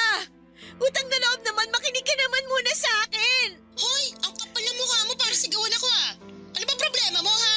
Ang problema ko, hindi ka marunong makinig! Ang kitid-kitid ng utak mo! Ako? Makitid ang utak? Bakit? Kaninong kwarto bang nasunog dahil sa sarili niyang katangahan? Hindi ba't kwarto mo? Talaga ba, Karen? Ngayon mo ba talaga ako pagsasalitaan ng ganyan? Bad trip ka eh. Dito nagsasayo yung tao dito. Panira ka ng amats. Alam mo, kung kaharap lang kita ngayon, malamang kanina pa kita nasampal! At kung kaharap lang kita dito ngayon, malamang kanina pa kita sinabunutan. Huwag mo ako susubukan, Alicia. Ang kapal ng mukha mo para sigaw-sigawan ako. Hoy, FYI lang ha, hindi mo ako chimay. Anong klaseng kaibigan ka, ha? Wala ka na ba talaga natitirang awa? Awa? Paano ko maaawa sa'yo? Eh tatanga-tanga ka. At isa pa, kasalanan mo rin naman yun nangyari sa'yo kaya manigas ka dyan. Sa susunod na makita kita, maghanda ka kasi susunugin kita ng buhay! Ay girl, wag kang ganyan. Pasok sa death threat yung mga pinagsasabi mo sa akin. Baka kasuhan kita, sige ka. Talaga ba? Paano kaya kung sabihin ko sa school yung ginagawa mong pamimeki ng records? Sigurado ako ma-expel ka at makakarating sa mga magulang mo yung kabulastugang ginagawa mo. Kung makapagsalita ka, akala mo naman ang linis-linis mo. Nakinabang ka rin naman dun ah. Hindi mo na pwedeng gamitin yan laban sa akin kasi simula sa araw na to, itatama ko na lahat ng mga pagkakamali ko. Mga pagkakamaling nagawa ko nang dahil na rin sa mga panunulsol mo sa akin. Bahala ka na nga sa buhay mo. Diyan ka na nga. Wala kang kwentang kaibigan! Pagkatapos noon, Papa Dudut, na-realize ko talaga kung gaano kaikli ang buhay at hindi natin alam kung kailan po ito matatapos. Kaya naman minabuti kong itama ang lahat ng pagkakamali ko. Nang sinabi ni Ate Rosalie kay Mama na nasunog ang kwarto ko ay sobrang nagulat si Mama. Pero nagpapasalamat siya dahil pareho kaming ligtas ni Ate Rosalie. Sa mga oras na yon ay inamin ko na rin kay Mama ang lahat, yung pag-inom ko ng alak, yung pamimeke ko sa school records, pati na rin yung pagyoyosi ko. At yun po ang naging dahilan ng sunog sa kwarto ko. Inamin ko rin kay Mama na sinet up ko lamang si Ate Rosalie para siraan siya. Galit na galit si Mama ng mga oras na yon. At kitang-kita ko kung gaano siya na-stress sa mga inamin ko. Nakonsensya ako sa mga nagawa ko pero sa wakas, hindi ko na kailangang pang magtago o maglihim. Sa puntong yon ng buhay ko ay masasabi ko na may kalayaan ako. Kalayaang nagsimula dahil sa pag-amin ko sa katotohanan. Tinapos ko na rin po ang pagkakaibigan namin ni Karen pagkatapos ng huli naming pag-uusap. Wala na po akong naging balita sa kanya dahil pinalipat na ako ng school ni Mama at mula noon ay nawala na siya ng tiwala sa akin kaya mahigpit na niya akong pinababantayan kay Ate Rosalie. Pero kahit na ganun pa man ay masaya ako dahil magkasama pa rin kami ni Ate Rosalie hanggang ngayon. Nasa college pa rin po ako at kumukuha ng kursong education. Sa awa ng Diyos ay naipapasa ko ang lahat ng subjects ko at hindi na ako bumalik pa sa buhay na puno ng bisyo at kasinungalingan. Papa Dudut, dito ko na po tatapusin ang kwento ng buhay ko at sana po ay matanggap ninyo ang sulat ko na ito dahil sigurado akong pareho kaming matutuwa ni Ate Rosalie na marinig namin ang aming kwento sa radyo. Ang inyong forever kapuso at kabarangay, Alicia. Ano ang masasabi mo sa ating Barangay Love Stories today? Aabangan namin yan sa aming comment section.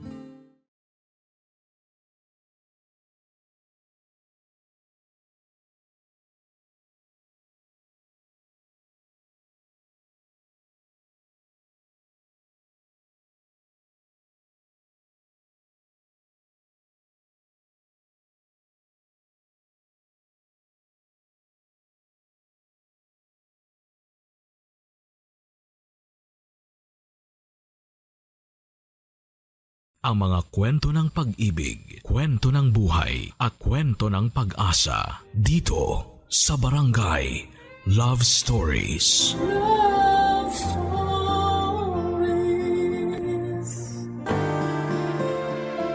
Ang pagmamahal ay hindi palaging may kapalit.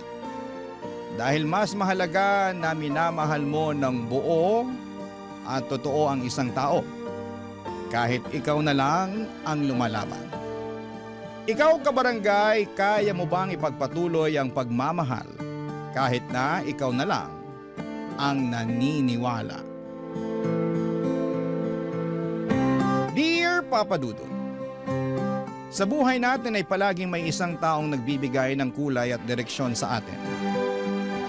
Yung taong ginagawa nating dahilan para maging matatag tayo at magpatuloy na maging malakas.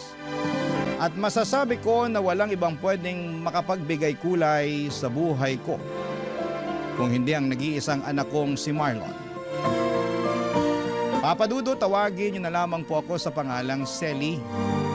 51 years old at nagtatrabaho bilang mananahe sa isang pabrika. Maaga kong nabiyuda dahil namatay sa stroke ang asawa ko. Kaya naman mula noon ay mag-isa ko nang tinataguyod ang anak kong si Marlon. Maswerte ako na may mabubuting tao na handa pa ring tumulong sa akin noon. Pero hindi talaga naging madali ang pagiging single parent ko. Pero kinaya ko para sa nag-iisang anak ko. Dahil wala naman na siyang ibang aasahan kung hindi ako lamang, Papa Dudut.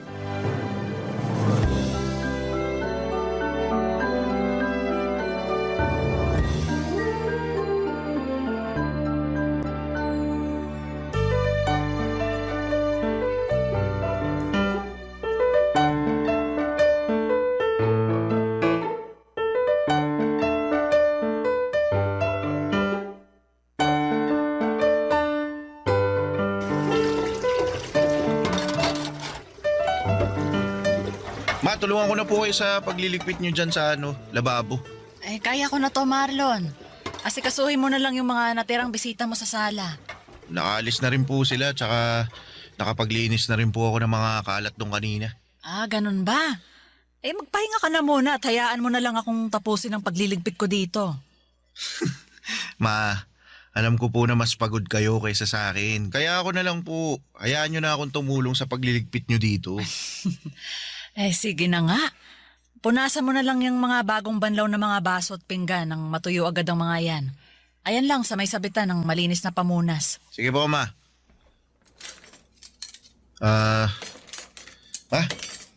Thank you po pala sa paghahanda nyo para sa pagtatapos ko ng high school. Wala kang dapat na ipagpasalamat sa akin. Kasi alam mo namang matagal ko na rin plinano to. Ilan buwan pa lang bago ang graduation mo, tinanong na kita kung anong mga pagkain ang gusto mong lutuin ko para sa espesyal na araw na to. Opo. At ang sabi ko po sa inyo noon, ayos lang sa akin kahit hindi na tayo maganda para hindi na kayo mapagod sa pagluluto. At hindi ako pumayag kasi espesyal na araw to para sa ating dalawa. Yung araw na nakapagtapos ka ng high school at natupad mo ang isa sa mga pangarap ko para sa'yo. Ang totoo, Ma, nahiya nga po ako sa inyo eh. Ha? Eh bakit naman? Kasi po wala naman po akong kahit na anong award na regalo sa inyo. Sino namang may sabi na kailangan mong magka-award para may mairegalo ka sa akin? Narinig ko lang po yun sa mga kaklase ko na honor students. Na ang regalo daw po nila sa mga magulang nila, yung academic awards na natanggap nila sa graduation namin. Akin na nga muna yung pamunas at gagamitin ko muna sa mga kamay ko. Sige po ma, ito. Alam mo, anak, malaki ang regalo na binigay mo sa akin sa araw na to. Ang regalo na nakapagtapos ka ng pag-aaral mo. Kahit po wala akong natanggap na kahit na anong award kanina. Oo naman.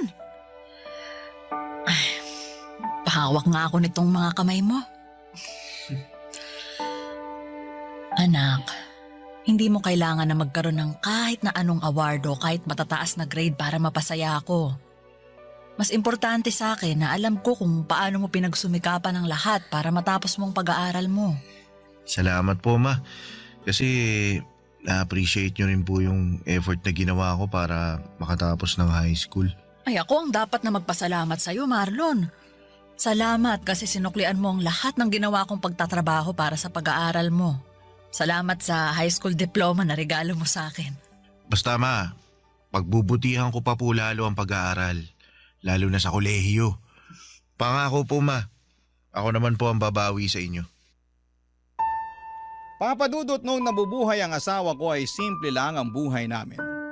Nagtatrabaho siya sa munisipyo at ako naman ay nagdesisyon na maging housewife. Sa asawa ko talagang si Manuel nanggaling ang ideya na yon. Dahil may trabaho din ako noon sa isang hardware shop. Pero nang maging masela ng pagbubuntis ko ay pinahinto niya na muna ako sa pagtatrabaho. Pero ang gusto ko sana noon, bumalik kapag nakapanganak na ako. Pero sumang-ayon na rin ako sa suggestion ni Manuel na maging full-time na may bahay niya. Gusto niya rin na matutukan ko ang pag-aalaga hindi lang sa kanya, kung hindi pati na rin sa anak naming si Marlon. Naging mabuting asawa at tatay ang asawa ko, Papa Dudut. Hindi man kalakihan ang sweldo niya pero nagagawa naming pagkasyahin yon sa lahat ng gastusin dito sa bahay. Pareho kasi kaming hindi maluho ng asawa ko, Papa Dudut. Kaya naman ang gastos namin ay para lang sa mga importanteng bagay o kaya ay sa mga espesyal na okasyon. Simple lang ang buhay namin pero masasabi kong masaya at kontento talaga kaming pamilya. Kaya naman nang mawala si Manuel ay ginawa ko pa rin ang lahat para hindi maramdaman ni Marlon ang malaking pagkukulang sa buhay namin, Papa Dudut.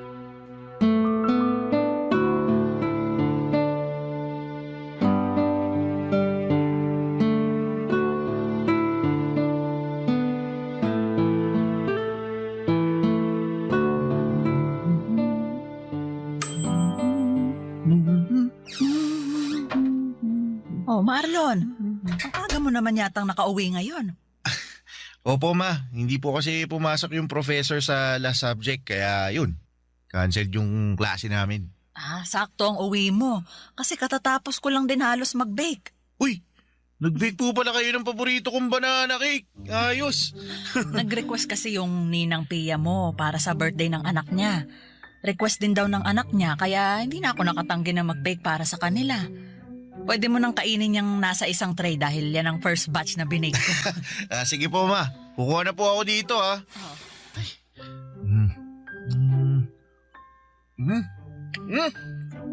Grabe naman po ma, napakasarap talaga nitong banana cake na gawa nyo. Ayos.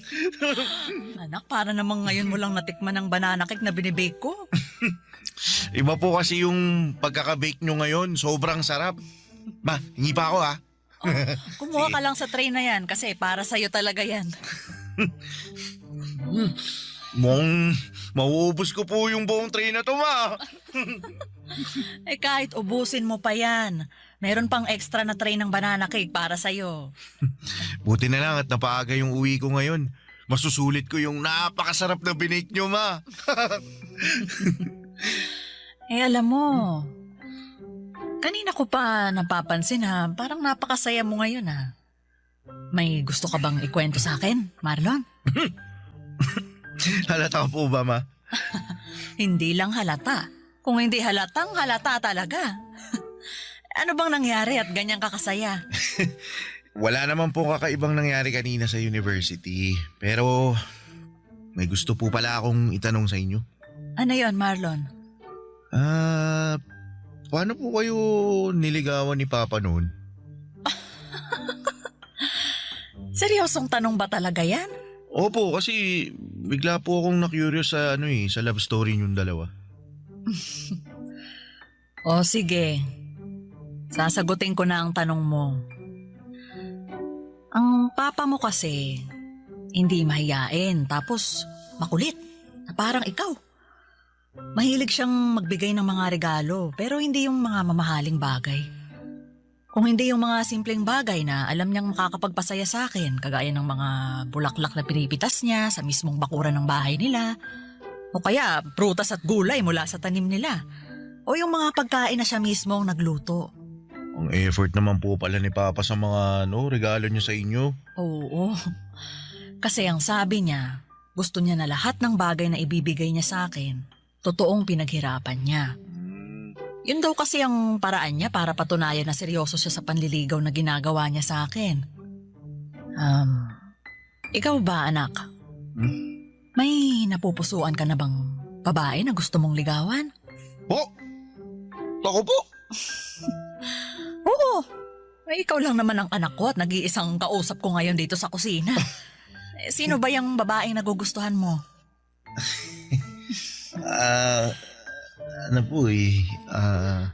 Kaklase mo ba yan? Hindi po, pero estudyante rin po siya sa university na malapit sa amin. Giselle po yung pangalan niya, ma. Ganda siya. Mabait. May cute na dimple sa magkabilang pisngi niya. Tapos kapag ngumingiti po siya, mas lalo po siyang nagiging cute sa paningin ko. Tsaka mabait po talaga siya. Sigurado ako, magugustuhan niyo po siya, ma.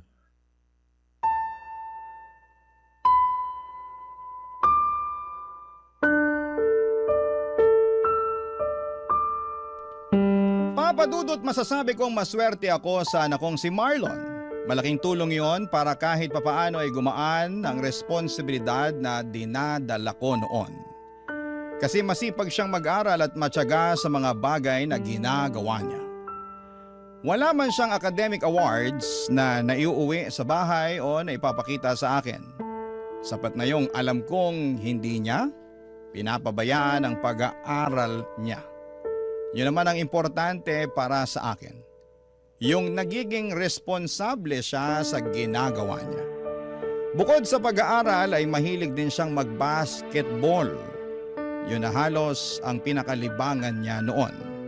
May mga oras pa nga na dinadala niya sa bahay ang mga kaibigan niya at tuwang-tuwa ang mga ito kapag nagluluto ako ng pagkain, lalo na kapag nag-bake ako ng banana cake. Hobby ko na rin kasi ang pagbe-bake noon kapag may libreng oras ako. At ang banana cake na binibake ko ang pinaka-paborito ni Marlon. Sinabi pa nga ng mga kaibigan niya na dapat daw ay nagbe-business ako ng pagbebenta ng banana cake. Pero hobby ko lang talaga yon, Papa Dudut, kaya hindi yon pumapasok sa isipan ko. Barangay Love Stories. Barangay Love Stories.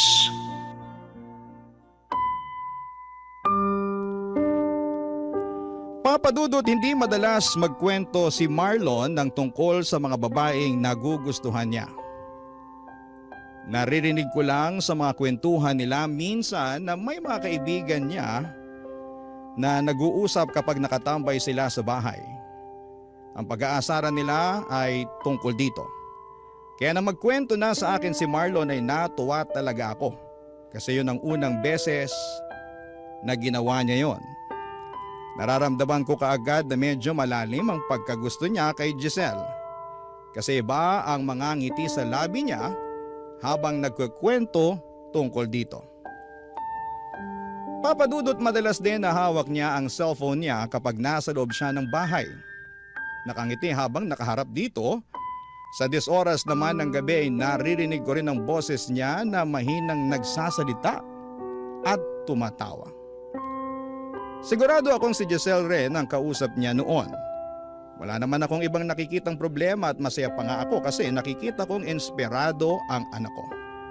Alam ko rin na hindi niya naman pinapabayaan ang pag-aaral niya. Malaki kasi talaga ang tiwala ko sa kanya noon, Papa Dudut.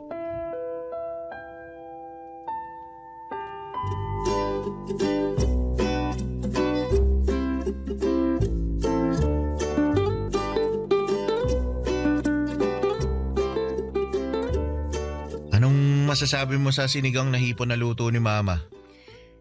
Masarap, Marlon. Kinilig ka sa sarap, di ba? Parang ganun na nga. Sabi ko naman sa iyo masarap magluto yung mama ko. Mamaya matitikman mo yung napakasarap na banana cake na palagi niyang binibig. Nirequest ko talaga yun para sa iyo. Naku, kapag natikman mo yun, makakalimutan mo talaga yung pangalan mo. Totoo ba yan, ha? Marlon, Oh. baka naman masyado nang mag-expect si Giselle na masarap ang binibake ko na banana cake, ha? Bakit? Masarap naman po talaga, Ma. Ang dami na nga pong gustong umorder at maging reseller ng binibake nyo Kayo na lang po talaga yung tumatanggi sa kanila. Alam mo naman na hobby ko lang ang pagbibake na ginagawa ko, Marlon. Pareho po kayo ng mommy ko, tita. Mahilig din po siyang mag-bake. Talaga? Ano yung madalas na binibake ng mami mo? Chocolate brownies and muffins po, tita. Pero hobby lang din po niya ang mag-bake kasi ayaw niya rin po na gawing business yun eh. Alam mo, sa totoo lang kasi, magastos din gawing business ang pagbibake. Malaki-laking puhunan ang kailangan namin kung gusto talaga naming simulan yun. Marami ring oras ang makakain sa bawat araw namin. Nabanggit din po yan ni mommy, tita. Pareho naman daw silang may maayos na trabaho ni daddy kaya hindi niya pinupush na gawing business. Tsaka ayaw niya rin daw po na bawasan pa ang budget na para sa bahay o sa pag-aaral ko. Kaya nga sabi ko kay mommy sa oras na makatapos ako ng pag-aaral at magkaroon ng regular na trabaho, ako mismo ang magpapatayo ng bakery para sa kanya. Nakakatuwa ka naman, Giselle. Bakit yun naman po nasabihan, tita? Kasi bumubuo ka na kaagad ng mga pangarap para sa magulang mo. Sa panahon kasi ngayon hindi lahat ng kabataan ganyan mag-isip. Pero ayos lang naman sa akin kasi alam ko na iba na talaga ang kinasanayan ng mga tao ngayon.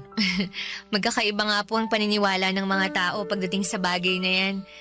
Basta para sa akin po, obligasyon pa rin naming mga anak na suklian lahat ng naging sakripisyo ng mga magulang namin. Sana dumami pa ang mga anak na kagaya mo. Kasi hindi lahat ng magulang nagkaroon ng oras na makapag-ipon para sa sarili nila. Yung iba, binuhos ang oras at buhay nila sa mga anak nila. Pero para sa akin naman, hindi ko naman inoobliga si Marlon na tulungan ako sa oras na makatapos na siya ng pag-aaral niya. Pero sinabi ko rin naman po sa inyo na gusto ko rin makabawi sa inyo, Ma. Nakwento rin po ni Marlon sa akin yung mga pangarap niya para sa inyo, tita. Talaga? Ano naman ang nakwento ng anak ko sa'yo na tungkol doon? Yung plano niyang pagbili ng malaking bahay para sa inyo, pagpapalago ng negosyo niyo, tsaka pagkuha ng sasakyan, para kayo naman po ang maihahatid at sundo niya. Ay naku, nakakatuwa talagang marinig yan mula sa inyo ng mga kabataan.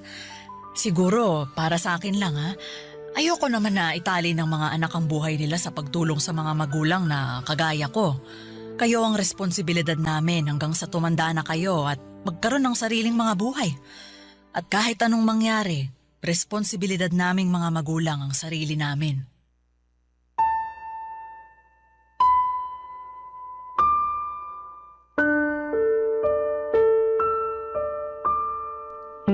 Papadudot masasabi kong magandang dalaga si Giselle lalo na sa personal. Nakita ko na siya sa mga pictures sa cellphone ni Marlon. Hindi siya katangkaran, payat, maputi ang kutis at palangiti ang mga labi niya. Mabait at magalang din siyang makipag-usap sa akin noon. Naramdaman ko na nahihiya pa siya sa akin dahil panay ang gamit niya ng po sa tuwing magsasalita siya. Nakwento nga ni Marlon na bago pa man sila makarating sa bahay, ilang beses pa raw, na napatigil sa paglalakad si Giselle at nagtanong tungkol sa akin. Ang sabi niya sobrang kinakabahan daw talaga ito na makilala ako. Halata talaga yon sa boses niya noong magkausap kami. Pero hindi naman nagtagal noon at naramdaman ko na kahit papaano ay nagiging magaan na ang loob niya na kausap ako. Sa unang beses na nakilala ko ng personal si Giselle bilang nililigawan ng anak ko ay nagustuhan ko na kaagad siya para kay Marlon. Naisip ko kaagad na makakasundo ko siya dahil nakikita ko ang sarili ko sa kanya. Kagaya ko ay nag-iisang anak lang din pala siya ng mga magulang niya. Pangarap niya na makapagtapos ng pag-aaral at matulungan ng papa at mama niya. Naniniwala raw kasi siya na kailangan niyang suklian ang lahat ng sakripisyo ng mga ito sa kanya, Papa Dudut. Kaya noon pa lang ay natutuwa na kaagad ako dahil mukhang maayos na babae ang napiling ligawan ng anak kong si Marlon, Papa Dudut.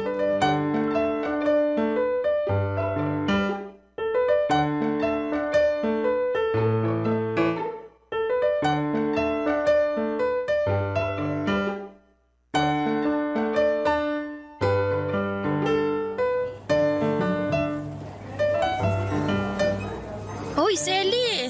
Mabuti naman nandito ka pa sa kantin. Patapos ka na bang kumain? Ay, hindi pa, Pia. Halos kakasimula ko lang din mag-lunch. Ay, naku sakto. May kasabay pala akong kumain. Oh, nagbabaon ka pa rin pala ng pagkain mo. Oo, mas tipid eh. Ayan din ang nasa isip ko, kaya palagi rin akong may baon para sa lunch break natin. Ay, maiba ako, no? Kumusta na nga pala yung inaanak ko? Ayun, sa awa ng Diyos, lumalaking mabuti at magalang na anak. Ay, hindi ka ba niya binibigyan ng sakit sa ulo? Naku, hindi. Kagaya ng sabi ko, mabait talaga si Marlon. Masipag mag-aral, saka may nililigawan na ngayon. Ay, talaga? Ay, mabuti ayos lang sa'yo na nanliligaw na yung anak mo. Oo naman. Wala naman akong nakikita na masama sa ginagawa niya, Pia. Binata naman si Marlon at dalagang nililigawan niya. Alam mo kasi, iba na rin ang mga kabataan ngayon. Baka lang makabuntis na maaga yung inaanak ko. Naku, may kilala ko ang anak ko at alam ko na responsable siya sa bawat bagay na ginagawa niya. Nakilala ko na nga rin yung nililigawan niya eh. Talaga? Oo. Paminsan-minsan dumadalaw din sa bahay. Nako mabait naman ba? Oo, mabait saka magalang. Gusto ko na nga ang batang yun para sa anak ko eh. Pero ang sabi ni Marlon, hindi niya minamadali si Giselle. Maghihintay siya na maging handa na si Giselle na sagutin siya.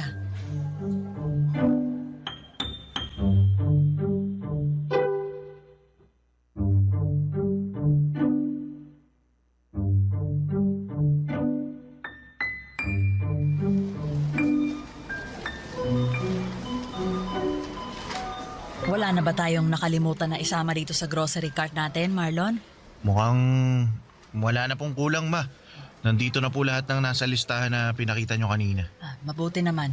Pumwesto na tayo dun sa may pinakamaikling pila na cashier para makapagbayad na tayo. Sige, ma. Tara po.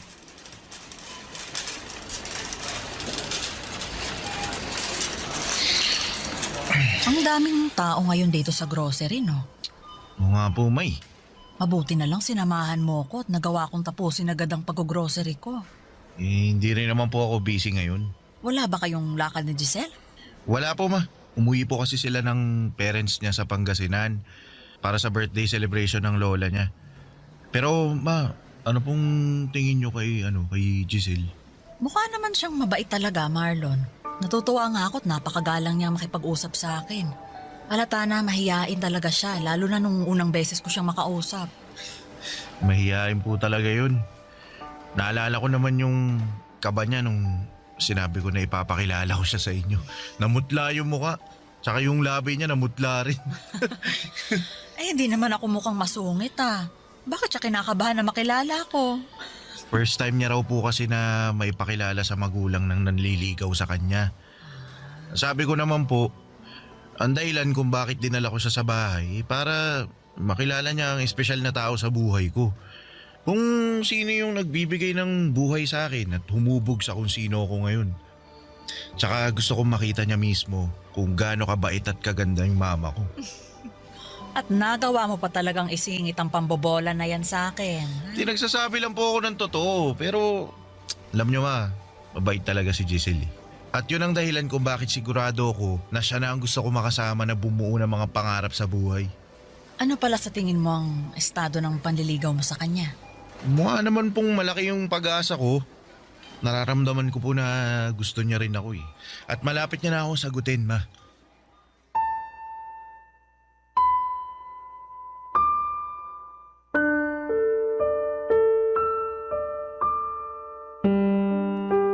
Papadudot kagaya ng sinabi ko kanina, yun ang unang pagkakataon na may naikwento sa akin si Marlon na tungkol sa babaeng nagugustuhan niya.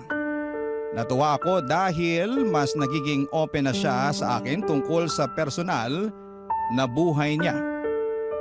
Kahit malapit kami or malapit kami sa isa't isa ay hindi naman kasi namin na pag-uusapan ng tungkol sa bagay na yon. Naisip ko pa nga na kung nabubuhay ang asawa kong si Manuel ay baka mas makapagkwento pa sa kanya si Marlon.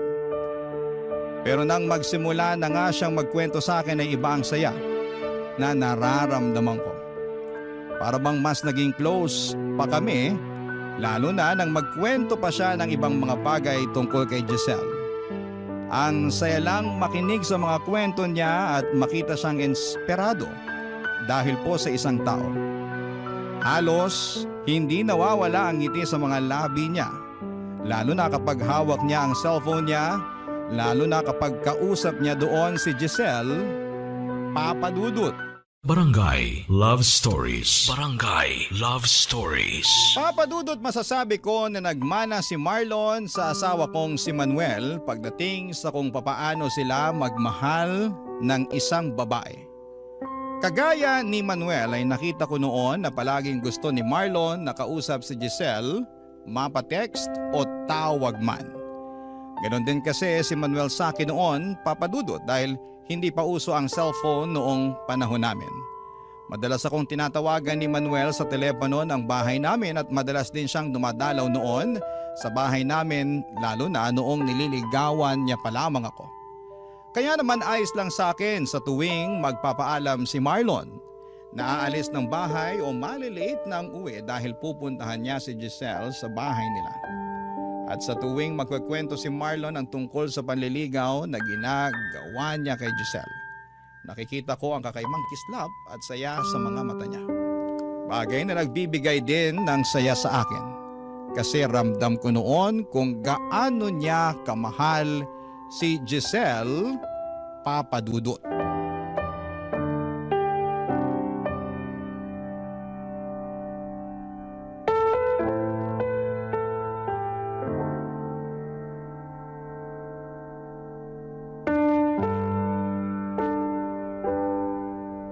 Oh, Marlon, ayos ka lang ba? Opo ma, ayos lang ako. Sigurado ka? Opo. Eh bakit parang ibang boses mo kanina? Nagbubukas pa lang nitong pinto, naririnig na kitang halos nanggigigil dyan sa cellphone mo. May problema ba, anak? Ma, sinabi ko na nga wala akong problema, di ba?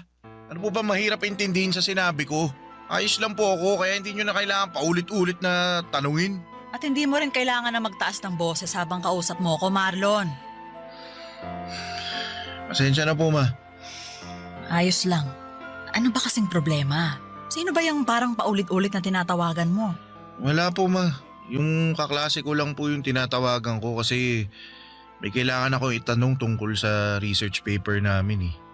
Sige po, papasok na muna ako sa kwarto kasi may gagawin pa ako eh.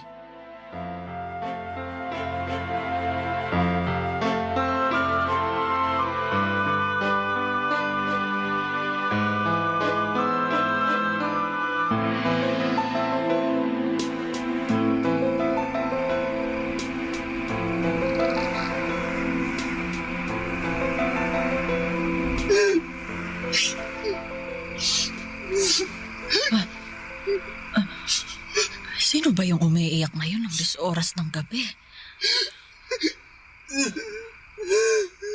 Teka, parang boses ni Marlon yun ah. Ay, makabangon na nga muna nang mapuntahan ko siya.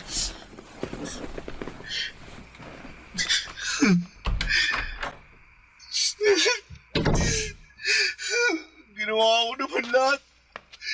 Saan ba ako nagkulang? Ba't hindi ako yung pinili mo? Marlon, anak. Ma, sorry po kung nagising kayo. Kailan ka pa natutong uminom ng alak? Pasensya na po. Kailangan ko lang po ng pampatulog. Anak, ano ba talagang problema? Wala po, ma. Ayos lang po ako. Huwag niyo po ako lalahanin. Hindi ka maayos. Magdadalawang linggo ka nang palaging tulala, tapos ngayon, nagpapakalunod ka naman sa alak. Sabihin mo na sa akin ang totoo. Tungkol ba to kay Giselle?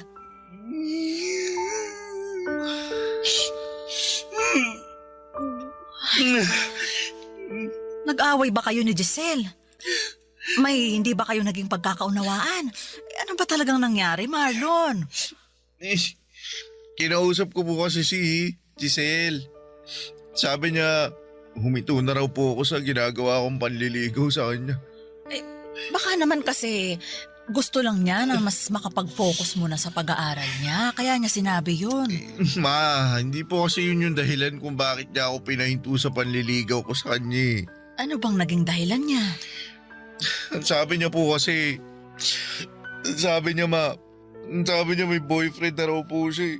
May mahal na siyang iba kaya, wag ko na raw sayangin yung oras ko sa kanya. Ma, ba't naman ganun? Ginawa ko naman lahat eh. Ginawa ko lahat para patunayan yung pagmamahal ko sa kanya pero bakit hindi po ako pinili niya? Bakit ako po yung naiwan? Anak, si Giselle lang ang makakasagot sa mga tanong mo, ha? Alam kong mahirap pero sa ngayon, kailangan mong magpakatatag. Hindi lang naman si Giselle ang babaeng pwede mong mahalin. Bata ka pa, Marlon.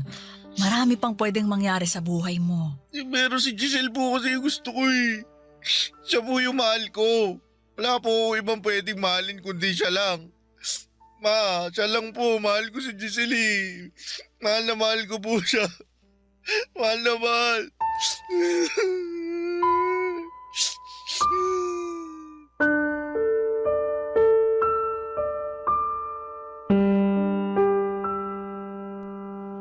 Papadudod, alam kong napakabata pa ni Marlon para maramdaman ang totoong pagmamahal para sa isang babae.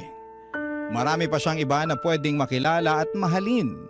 Pero sa totoo lang, umasa na rin ako noon na sanay si Giselle na rin ang makatuluyan niya sa hinaharap. Dahil sa ilang beses na dumalaw ito sa bahay, nakita ko kung gaano siya kabait at kagalang. Kaya pati ako ay nalungkot nang malaman ko na hindi niya kayang suklian ang pagmamahal ng anak ko. Na may iba na siyang minamahal kaya pinatigil na niya si Marlon sa panliligaw sa kanya. Nang mga sumunod pang araw noon ay nakita ko ang tila pagbagsak ng mundo ni Marlon. Palagi siyang walang ganang kumain, tulala sa sala kapag uuwi galing sa trabaho, at ang pinakamasakit yung naririnig ko siyang umiiyak gabi-gabi sa kwarto niya. Nadudurog talaga ang puso ko sa nakikita kong pagbagsak niya. At ginawa ko po ang lahat para maiparamdam sa kanya na lilipas din ang lahat ng sakit na nararamdaman niya. Na hindi lang kay Giselle titigil ang mundo niya, na magagawa niyang makausad kahit paunti-unti. Kaya lang ay bago pa man niya magawa yun ay tila sumuko na mismo ang katawan niya. Dahil isang umaga ay hindi na lamang siya nagising. Papadudot.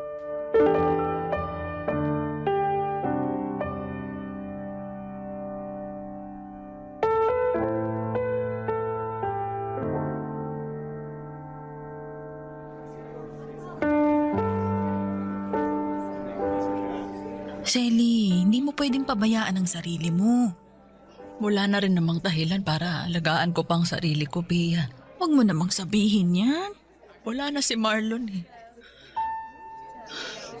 Wala na yung nag-iisang tao na nagbibigay ng dahilan para mabuhay pa ako sa mundong to. Selly, Dapat ako na lang yung namatay eh. Dapat ako na lang yung hindi nagising. Dapat ako na lang ang nandyan sa kabaong na yan. tama na yan. Huwag kang magsalita ng ganyan. Alam mo, Pia, akala ko talaga okay na si Marlon eh. Na kahit paano, nakakausad na siya. Magkasabay pa kaming naghapunan noon. At nakita ko na rin siyang ngumiti ulit. Yun pala. Yun na ang huling beses na makikita ko siyang nakangiti. Pia, napakabata pa ng anak ko. Napakabata pa niya para mamatay. May dahilan kung bakit maaga siyang kinuha ng Diyos. Isipin na lang natin na hindi niya na mararanasan pa yung ibang paghihirap sa mundong ito. Selly, lakasan mo lang loob mo, ha? Kailangan mas lalo kang magpakatatag ngayon. Tita Selly, Giselle, anong ginagawa mo dito? nakikiramay po ako. Ikaw? Nakikiramay? Ang lakas naman talaga ng loob mong pumunta talaga dito sa burol ng anak ko. Selly, humilahon ka. Paano ko hihinahon kung nasa harapan ko ang dahilan kung bakit namatay ang anak ko? Tita, wala po akong kasalanan. Wala! Sigurado ka? Kung hindi mo pinaasa ang anak ko, hindi siya masasaktan ng sobra. Hindi ko po pinaasa si Marlon. Kung hindi mo siya pinaasa, sana hindi ka na lang pumayag na ligawan ka niya. O sana, hindi mo na lang pinatagal ang panliligaw niya sa'yo. Giselle, alam ko namang hindi mo obligasyon na mahalin ang anak ko. Hindi mo obligasyon na suklian ang pagmamahal niya sa'yo, pero sana, hindi mo na lang siya pinaasa. Sana hindi mo na lang sinayang ang pagmamahal niya sa'yo. Kaya umalis ka na dito! Umalis ka na! Selly! Huwag mong itulak si Umalis Giselle! ka na dito! Selly! Sandali lang po. Gusto ko lang pong makita si Marlon kahit saglit lang. Wala kang karapatang makita siya dahil ikaw ang dahilan kung bakit nandyan siya sa kabaong na yan! Umalis ka! Umalis ka Tita, na! sorry po. Hindi ko po gusto na mangyari sa kanya to. Hindi ko po gusto mawala si Marlon. Sorry po, Tita. At hindi na rin umubuhay ng mga sorry mo si Marlon! Selly, tama na. Huminahon ka na. Umalis ka na dito, Giselle! At ayoko nang makita yung pagmumukha mo kahit kailan! Naging mabait sa'yo si Marlon. Wala siyang ibang ginawa kung hindi ang mahalin ka. Pero sinaktan mo lang siya. At ikaw ang dahilan kung bakit siya namatay. Ikaw ang pumatay sa anak ko, Giselle. Kaya umalis ka na bago pa kita kaladkarin palabas ng pamamahay ko. Umalis ka na!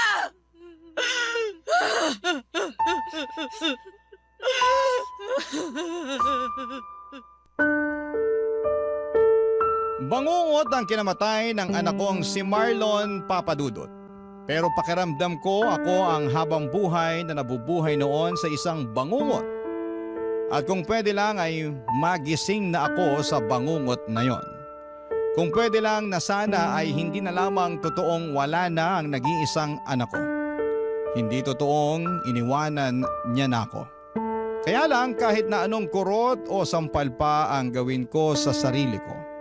Kahit na anong kirot pa ang maramdaman ko ay hindi na mababago pa ang katotohanang wala na si Marlon. Naalala ko pa ang huling gabi na nakausap ko siya. Nagawa niya akong sabayang kumain ng hapunan pero halos 3 subo lang ng ulam at kanin ang nagawa niya noon. Nagawa rin ngumiti ng mga labi niya kahit namumugto ang mga mata niya. Nagpasalamat din siya kasi palagi ko siyang kino-comfort Hinahawakan niya ang kamay ko at muling ngumiti sa akin. Akala ko Papa Dudut ay okay na siya noon. Ang buong akala ko ay magiging maayos na siya. Umasa ako na kahit papaano ay babalik na siya sa dating sigla kahit paunti-unti. Na matututunan na niyang makausad kahit mabagal. Pero hindi pala. Hindi man siya ang sumuko, ang katawan niya naman ang nagdesisyon na hindi na lumaban pa. Papa Dudut, hindi niyo naman siguro ako masisisi kung nagalit ako kay Giselle, lalo na noong dumalaw siya sa burol ng anak ko. Nakita ko kung gaano siya minahal ni Marlon. Walang ibang ginawa noon ng anak ko kung hindi ang ipakita at iparamdam na seryoso ito sa panliligaw kay Giselle. Pero hindi yun nagawang suklayan ni Giselle. Ang nasa isip ko sana noong una pa lamang ay hindi na pinatagal ni Giselle ang panliligaw sa kanya ni Marlon. Sana'y hindi niya pinaasa ang anak ko. Sana'y hindi niya pinalalim ang pagmamahal na nararamdaman noon Wala na rin ng namang anak ko, dahilan Papa para Dudut, sa kanya. Hindi man siya pumatay sa anak ko, para sa akin ay siya ang naging dahilan ng pagkamatay ni Marlon. 2 taon na ang nakakalipas mula nang mawala si Marlon, pero parang kahapon lang nangyari ang lahat. Parang kahapon lang niya ako iniwanan. At umaasa ako na sa paghilom ng sugat ng puso ko, Papa Dudut, dahil sa pagkawala niya, ay maghilom din ang galit na nararamdaman ko para kay Giselle. Dahil alam ko na hindi rin gugustuhin ng anak ko na patagalin ang nararamdaman kong galit para sa babaeng sobra niyang minahal. Salamat po sa pagbasa ng aking liham at sa mga kagaya ko na nawala ng minamahal sa buhay. Naway makausad tayo at matutong magpatawad sa mga nakapanakit sa atin. Ang inyong kapuso at kabarangay forever, Selly. Anong say mo sa Barangay Love Stories na ito? Pagkwentuhan natin sa comment section yan. Barangay Love Stories. Love Stories. May mga pagsasama na mabuti at merong masama. Kaya nga importante na maging matalino tayo sa pagpili para sa huli ay wala tayong pagsisihan. Ikaw kabarangay, gaano kakahandang pagtiisan ng isang tao para lamang mapanatili ang inyong relasyon? Dear Papa Dudut, magandang araw po sa inyo at sa mga kabarangay natin na katulad ko ay itago nyo na lamang sa pangalang Maureen. 34 years old at nagtatrabaho bilang supervisor sa isang private company sa Cavite. Ang totoo niyan ay kakadiscover ko pa lamang ng programa ninyong Barangay Love Stories simula ng magka-pandemic. At aaminin kong sobra po akong nagandahan sa kapapakinig. Dahil nakakapulot po ako ng mga aral at inspirasyon sa buhay mula sa mga storyang ibinabahagi ng ating mga kabarangay. Sa bagay, laging sinasabi sa akin ng mga magulang ko na bukod sa mga sarili nating experience, mahalaga po na matuto rin tayo mula sa ibang tao. Ako man ay may sariling karanasan at aral sa buhay na nais na ibahagi kaya nga ako sumulat dito. Marami rin po kasi akong pinagdadaanan, Papa Dudut. Bata pa lamang ay plinano ko na po ang buhay na dapat ay meron ako bago ako tumungtong ng 30 years old. Kaya nga tulad ng payo sa akin ng parents ko ay nag-aral po akong mabuti at nagtapos. Dahil sa pagsisikap, tiyaga at pagdarasal ay nagkaroon po ako ng magandang trabaho. Bukod doon ay nagkatotoo din po ang isa pang hiling ko sa Diyos. Matapos niyang ibigay sa akin sigab para maging karagdagang inspirasyon ko sa buhay.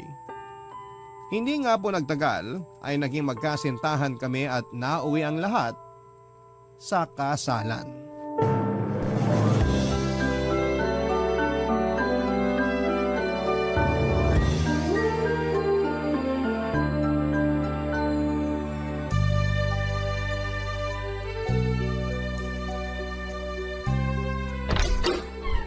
Ay, nakakapagod naman ang araw na to. Sobrang traffic pa pauwi. Oh, darling, nandiyan ka na pala. Pakis nga. Mwah. Grabe, darling. Amoy isda ka naman. Amoy isda talaga ako. Katatapos ko lang magprito ng isda dun eh. Tara na sa mesa para makakain ka na. Sa itsura mo mukhang sumaba ka sa matinding gera eh. Hindi lang matindi. Sobrang tindi. Ay, pero teka, mamaya na tayo kumain. Papahinga muna ako dito sa sofa. Ay, grabe. Nakaupo rin sa malambot na sofa. Kung alam mo lang, upong sexy na ako dun sa jeep kanina. Sinabi ko naman sa'yo na mag-taxi ka na. Usog ka, tatabihan kita. O ayan. Akin na yung mga binti mo, mamasahihin ko. Uy, grabe naman. Ayos lang. Upo lang ang katapat nito. At saka baka pagod yung mga kamay mo, darling. Mapasma ka pa. Wala namang kaso sa akin. Gusto ko lang makatulong ibsan yung nararamdaman mo. Tsaka, magaling kayang magmasahe itong kamay ko. Alam mo yan. Puro ka talaga kalokohan. Okay nga lang ako. Huwag ka na mag-abala. Maiba nga pala tayo. Kumusta naman ang araw mo dito? Ayun, okay naman. Nasira yung lababo kanina kaya inayos ko. Tapos nakapaglaban na rin ako at nakapagpatuyo. Mamaya ko na lang tutupiin yung mga damit natin pagkatapos natin kumain. Tapusin ko yun habang nanonood tayo ng TV. Naks naman, napakabait naman ang asawa ko. Mabait lang? O syempre masipag din. Yan ang gusto ko sa'yo eh. Pero nakalimutan mo rin sabihin na gwapo. Ano ba yan? Namihasa ka naman yata. Ganun talaga. Pero alam mo, darling, sa totoo lang, nakakapagod din yung mga ginawa ko rito sa bahay. Kahit na mukhang kinaya ko at natapos ko, lawit pa rin ang dila ako. Ibang klase. Ayoko maging ganito hanggang tumanda ako. Alam mo naman na wala ka pang nahahanap na bagong trabaho, di ba? Hayaan mo, kapag may mapapasukan ka na, hindi mo na naman gagawin ang mga gawaing bahay na yan. Ngayon lang naman yan habang naghihintay pa tayo ng tawag mula dun sa mga kumpanya na inaplayan mo. Kung bakit kasi ang tagal-tagal nilang tumawag. Nakakainip din kayong maghintay dito sa bahay natin. May iba namang tumatawag pero hindi mo pinupuntahan kapag ini-schedule ka ng interview, di ba? Di sana may trabaho ka na ngayon, darling. Kaya ako nga hindi pinupuntahan kasi alam kong pangit. Paano mo naman nasabi hindi mo pa nga pinupuntahan? Basta alam ko lang. Nagsisisi nga ako kasi nag-apply pa ako sa kanila eh. Kaya nga nitong nakaraan, nire-research ko muna ng husto yung company bago ko magpasa ng resume. Para kapag may schedule na ng interview, pupunta na lang ako. Kaso yun nga, kung kailan naman sigurado na ako sa kanila, mukhang sila naman ang alanganin sa akin. Basta, huwag ka lang mawala ng pag-asa na makakahanap ka rin ng trabaho na para sa'yo talaga. Hindi talaga. Alam mo iniisip ko, kawalan nilang isang tulad ko. Di ba magaling naman ako? Oo naman. Okay, Tams? Kaya kawalan talaga nila kapag di nila ako kinuha. Asset kaya ako sa mga kumpanya nila. Sa galing ko ba namang to? Oh, paano? Kain na tayo, darling. Medyo nagugutom na kasi ako eh. O sige, ako rin. Biglang nagutom at nadoble ang pagod ko.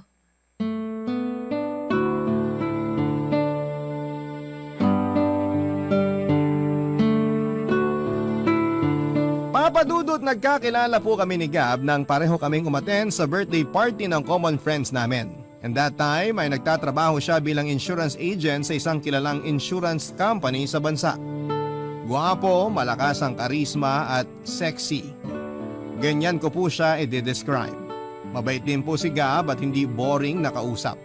Mabilis kaming nagkapalagayan ng loob matapos kaming ipakilala ng mga kaibigan namin sa isa't isa. May punto pa nga na tinukso pa nga nila kami kasi pareho kaming single ni Gab. Pero pinagtawanan lang po namin ang mga pang-aasar nila, Papadudot. Dahil nga magka-vibes kami ay nagkapalitan na rin po kami ng numero at social media account. Tapos ay doon na po nagsimula ang pag-uusap namin na nauwi nga sa malalim naming samahan. Nang ikasal po kami ni Gab ay wala pong pagsidla ng kasiyahang nadarama ko. Dahil para sa akin ay siya na ang lalaking sagot sa gabi-gabi kong panalangin sa Diyos na makakasama ko sa pagbuo namin ng pamilya. Kaya lang bago pa lamang kami sa aming kasal nang subukin po ang aming pagsasama. Yon ay nang mawala ng trabaho si Gab at nahirapan siyang makapag-apply muli dahil sa pagiging pihikan niya. Nang mga panahon na yon ay nagkasundo kami na siya na lamang muna ang tatao sa maliit naming bahay dahil nagtatrabaho po ako. Nangako naman si Gab na pagbubutihin ang paghahanap ng trabaho habang nag-aasikaso sa bahay namin. Wala namang pong kaso sa akin ang pagiging house husband niya dahil wala pa po kaming anak. Nagkasundo kami na mag-iipon muna ng pera at i-enjoyin ang pagiging mag-asawa namin. Hindi nga nagtagal ay nagising na lamang ako isang araw na para bang gusto ko nang maging nanay. Doon ko kinausap si Gab na handa na ako sa pagkakaroon ng anak. Bagay na sinang-ayuna naman niya. That time, probationary na siya sa isang private company at tiwala naman siyang mareregular. At kahit papaano ay meron naman kaming naipon para sa pinaplano naming pamilya. Kaya po ginawa namin ni Gab ang makakaya namin para makabuo ng baby sa lalong madaling panahon.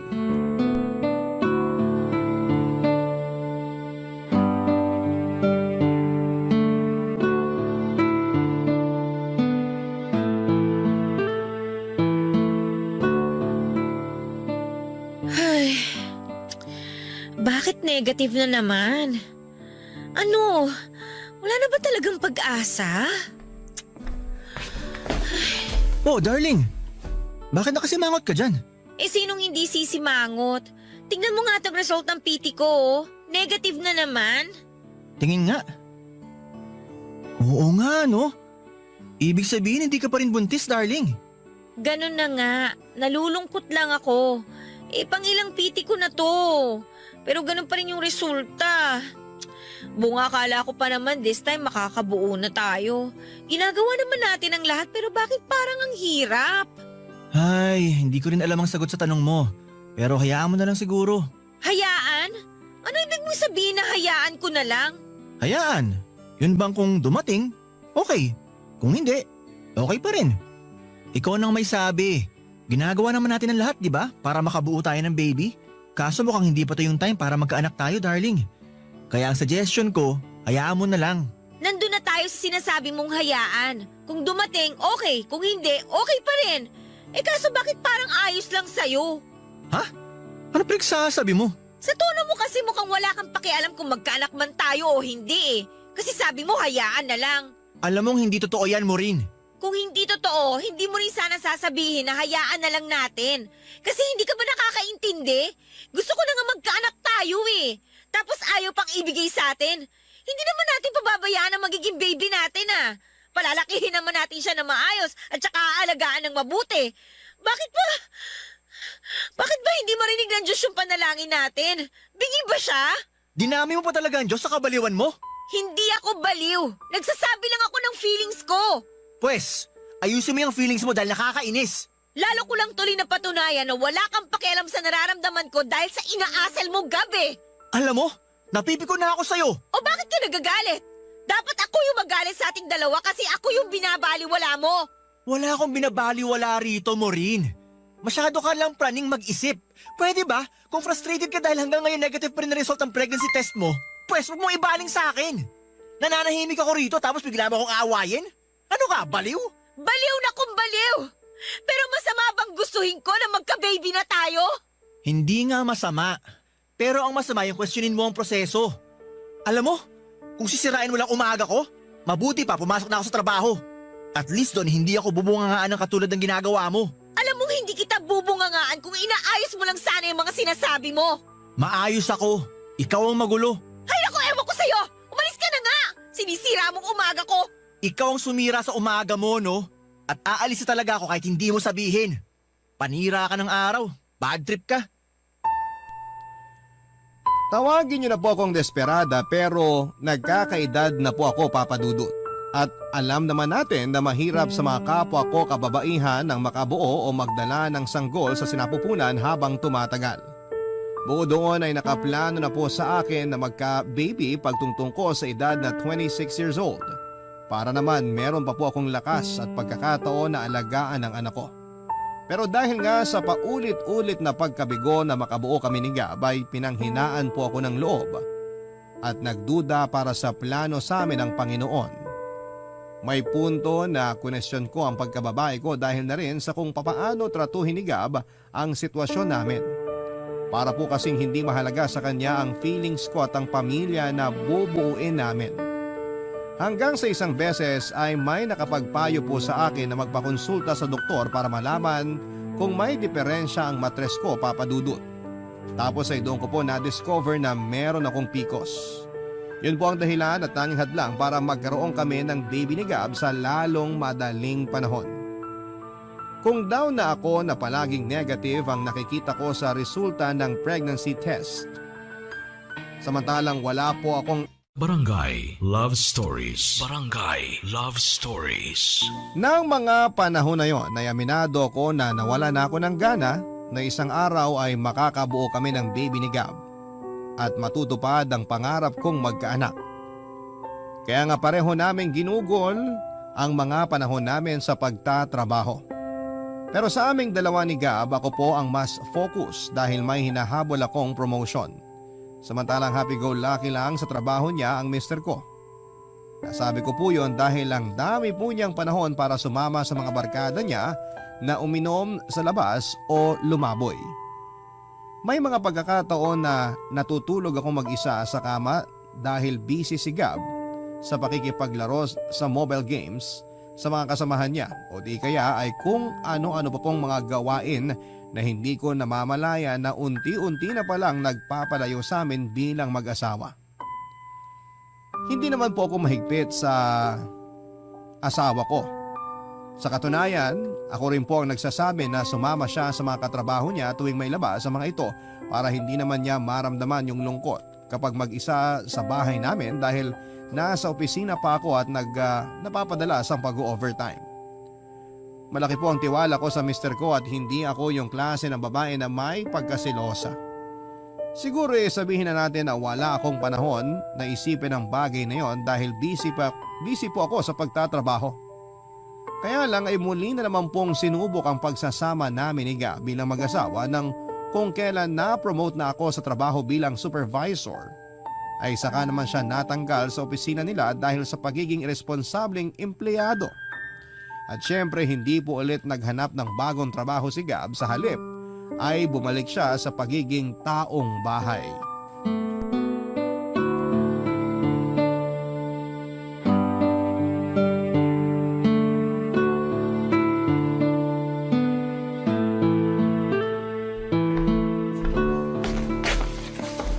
Oh darling, anong problema mo? Bakit malungkot ka yata?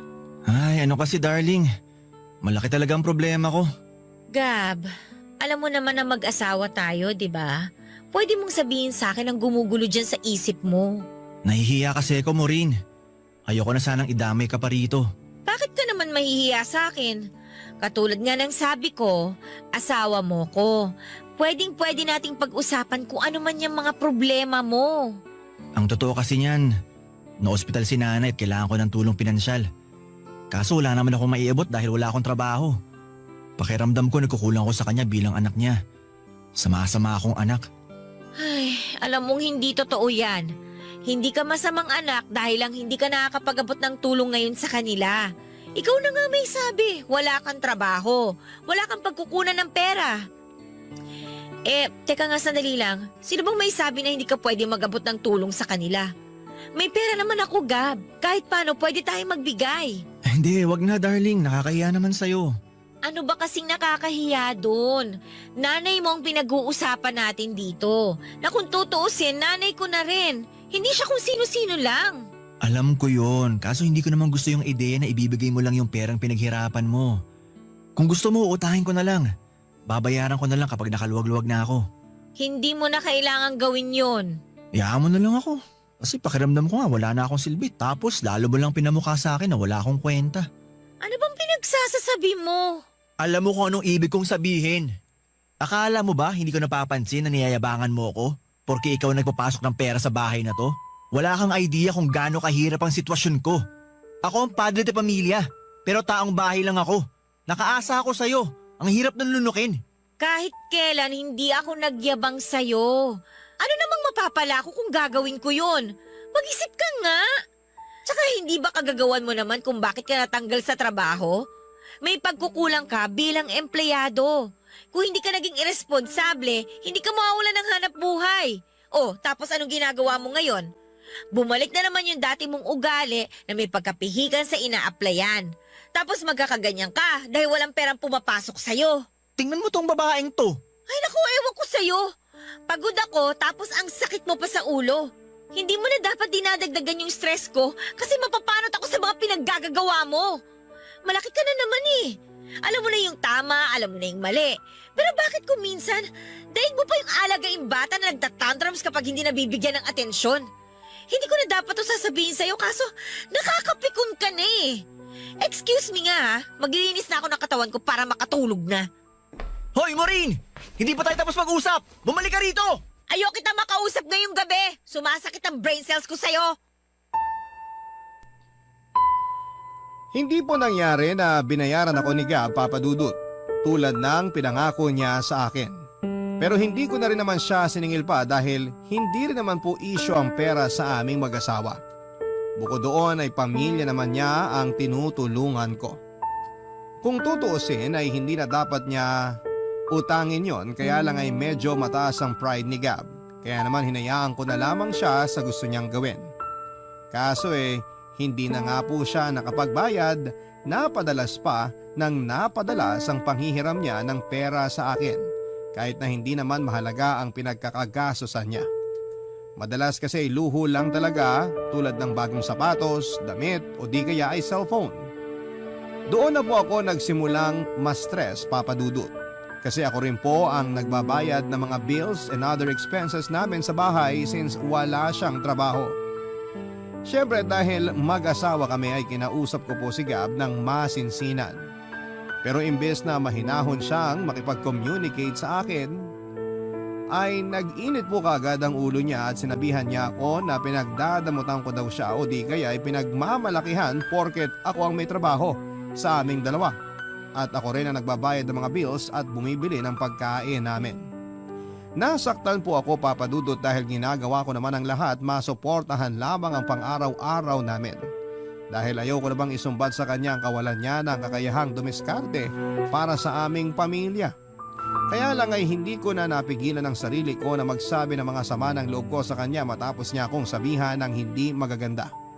Sa pagdaan ng mga araw ay hindi po naging maayos at mabuti ang relasyon namin ni Gab bilang mag-asawa. Tapos may mga gabi na madalas pa siyang umuuwi ng nakakainom galing sa kung saang bar kasama ang mga katropa niya.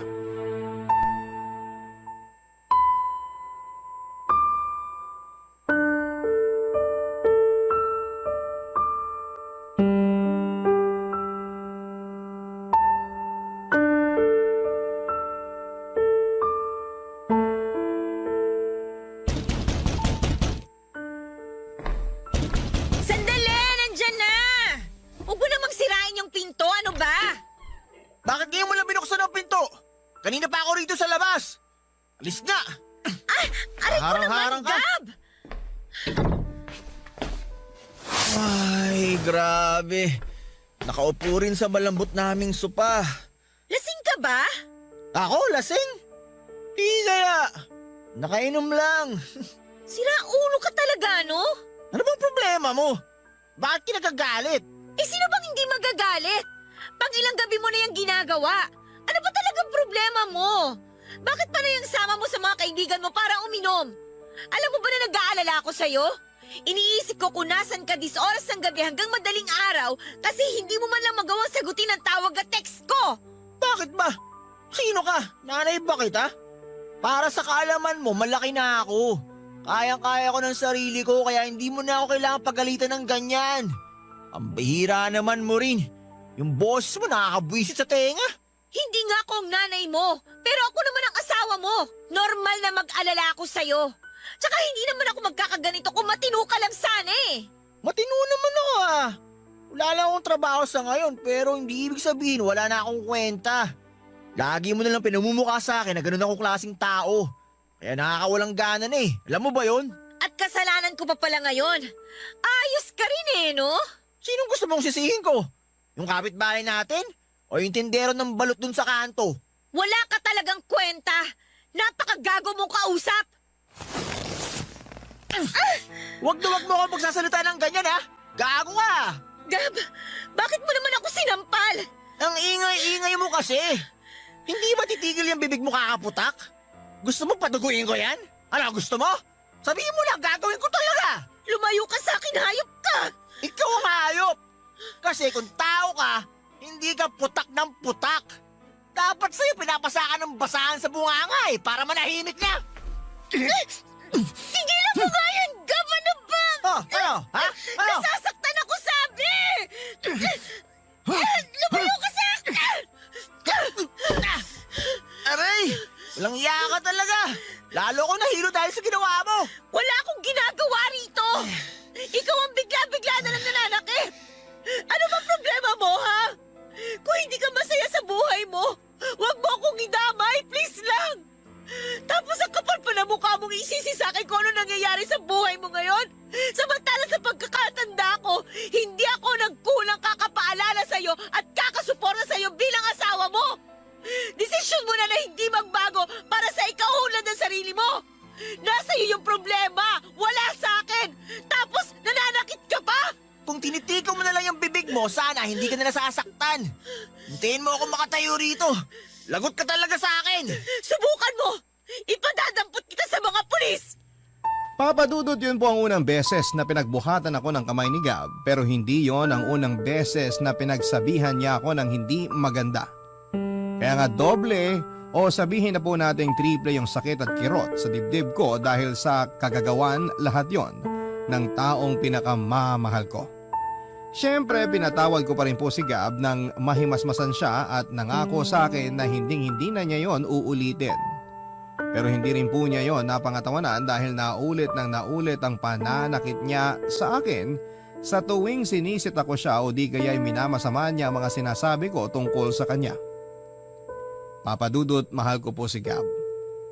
Malaki po ang pagpapahalaga ko sa kasal namin pero aminado ako na tahimik po akong nasasaktan sa mga ginagawa niya at pinaparamdam niya sa akin.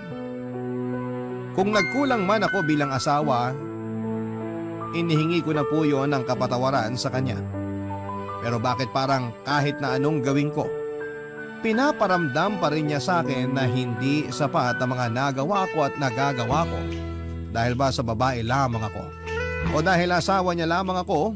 Kung alam niyo lang kung gaano kahaba ang pisin ng pagtitimpi ko kay Gab, masasabi niyo na sobrang martir ko para manatili pa sa isang relasyon na walang kasiguraduhan kung magtatagal nga ba. Barangay Love Stories. Barangay Love Stories. Naniniwala po ba kayo, Papa Dudut, na hindi ikaw ang makakapagpabago sa isang tao dahil ang makagagawa lang noon ay siya mismo? Kung hindi po siya determinado na tulungan ang sarili niya katulad ng pagtulong at pag-alalay mo sa kanya ay hindi siya makakausad o walang pagbabago ang mangyayari sa buhay niya. Natatandaan ko po na ganyan ang eksaktong payo sa akin ng mga magulang ko kaya nga bigla ko na lamang naalala ang lahat ng mga sinabi nila matapos kong gawin ang makakaya ko upang suportahan at tulungan si Gab bilang asawa niya. Aside sa financial support ay hindi rin po ako nagkulang ng moral support sa kanya, Papa Dudut.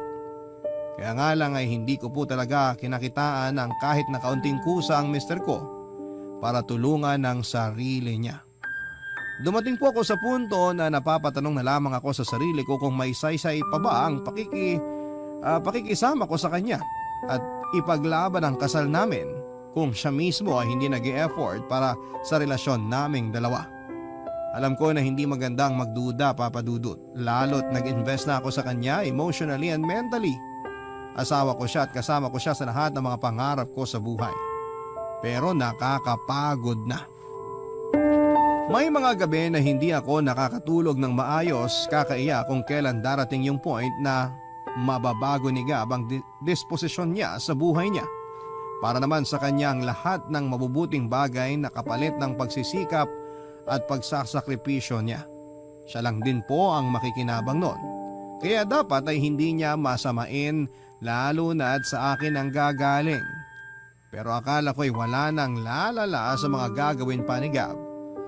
Pero doon po ako nagkamali, Papa Dudut.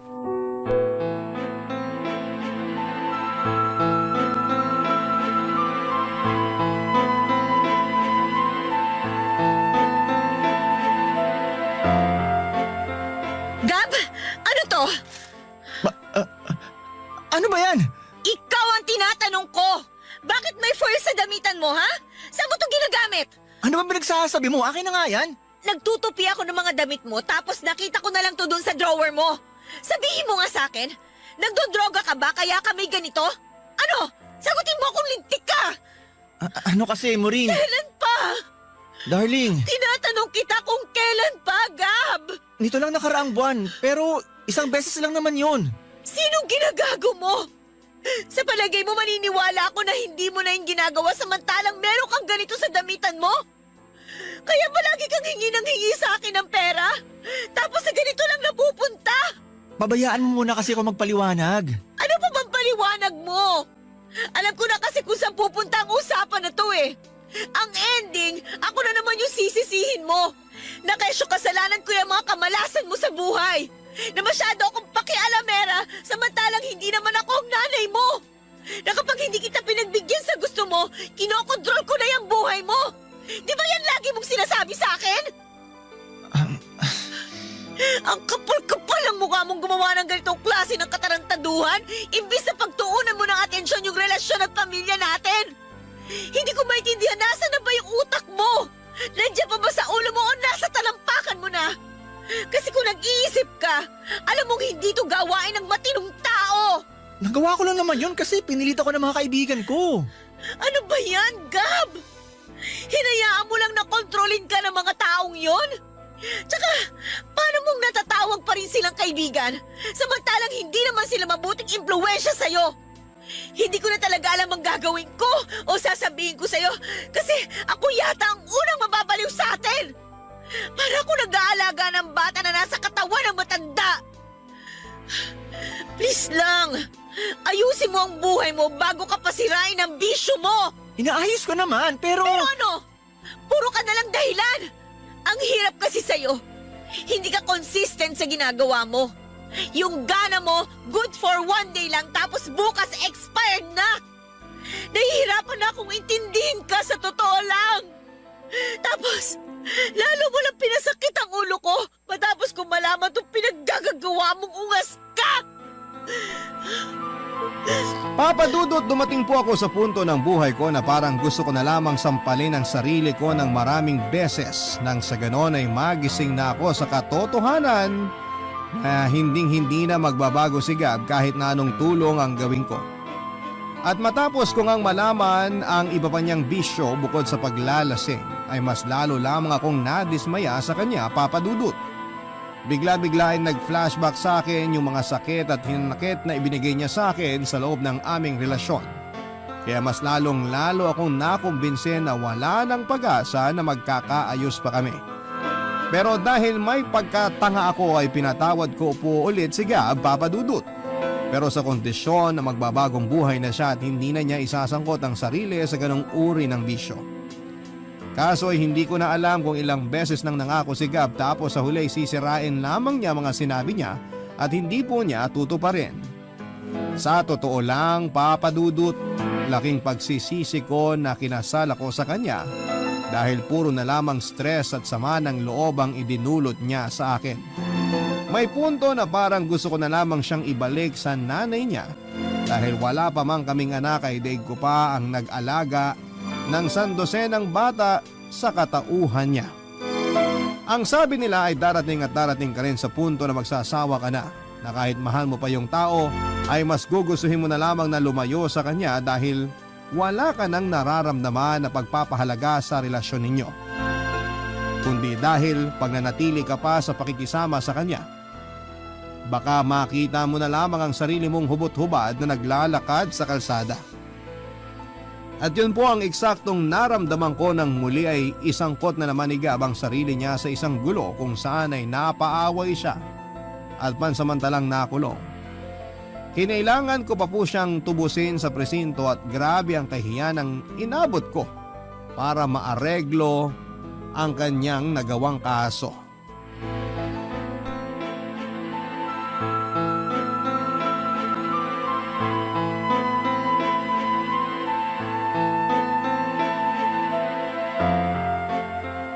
Gab, sira na ba talaga ang tuktok mo? Ano bang pumasok dyan sa kukote mo para maghamon ka ng away dun sa bar na pinuntahan nyo ng mga kaibigan mo at kamuntik mo pang madisgrasya yung tao? Naiintindihan mo ba na grabing iskandalo ang ginawa mo para puntahan at piyansahan pa kita dun sa presinto? Di sana kung masama ang loob mo, hindi mo na lang ginawa. Pinabayaan mo na lang sana ako mabulok doon kung isusumbat mo lang din sa akin ng... Aray! Bakit mo naman ako pinatukan? Nakuha mo pa talaga magsalita ng ganyan imbis na magpasalamat sa akin dahil pinuntahan kita at inareglo ko yung kaso mo? Gab, ano bang ginagawa mo sa sarili mo? Gusto mo na ba talaga sirain ang buhay mo? Desidido ka na ba talaga mabulok sa kulungan at doon na tumanda? Kasi alam mo kung oo, sabihin mo lang, ibabalik kita doon ngayon din! Baliw! Ah, ako pa talaga? Ako ba yung nakulong at kamuntik na makasuhan? Ako ba yung nanggulo tsaka nakasira ng mga gamit dun sa bar? Ako ba yung lasinggero? Hindi ba ikaw yon? Ikaw lahat yon! Pwede mo huwag mo nga akong baliktarin? Ay, sorry na, okay? Hindi ko lang talaga nakontrol yung emosyon ko kasi naman, napiko na ako at nakainom. Kung hindi naman ako lasing, hindi ko naman gagawin yun. Bakit ba kasi ang hilig mong uminom? Ano bang napapala mo sa pag-inom ng alak? Yung mga perang hinihiram mo sa akin na dapat pinang-a-apply mo, dun lang napupunta. Pag hindi naman kita nabibigyan, nagagalit ka. At minsan pinagbubuhatan mo pa ako ng kamay. Hindi ko na talaga alam kung magbabago ka pa o habang buhay magiging ganyan ka na lang. Anong ibig mong sabihin mo rin? Pagod na kasi ako eh. Pagod na ako. Inuubos mo yung pagkatao ko. Ubus na ako sa'yo.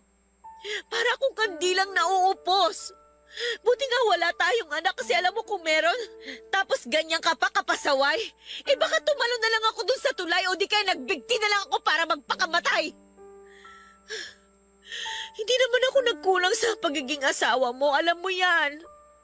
Pero may mga gabi na tinatanong ko yung sarili ko. Hanggang kailan? Hanggang saan kita kayang pagtiisan? At pagkatapos nga nitong ginawa mo, narealize ko na ayoko na makisama sa'yo. I'm sorry pero gusto ko na maghiwalay tayo ng landas. Ha? Maureen naman, please. Huwag ka naman ganyan oh. Darling, baka nabibigla ka lang. Seryoso ko, Gab. Ayoko nang pakisamahan ka sa iisang bubong dahil punong-puno na ako sa'yo. Bago man ako humantong sa ganitong desisyon, pinag-isipan ko naman tong mabuti eh.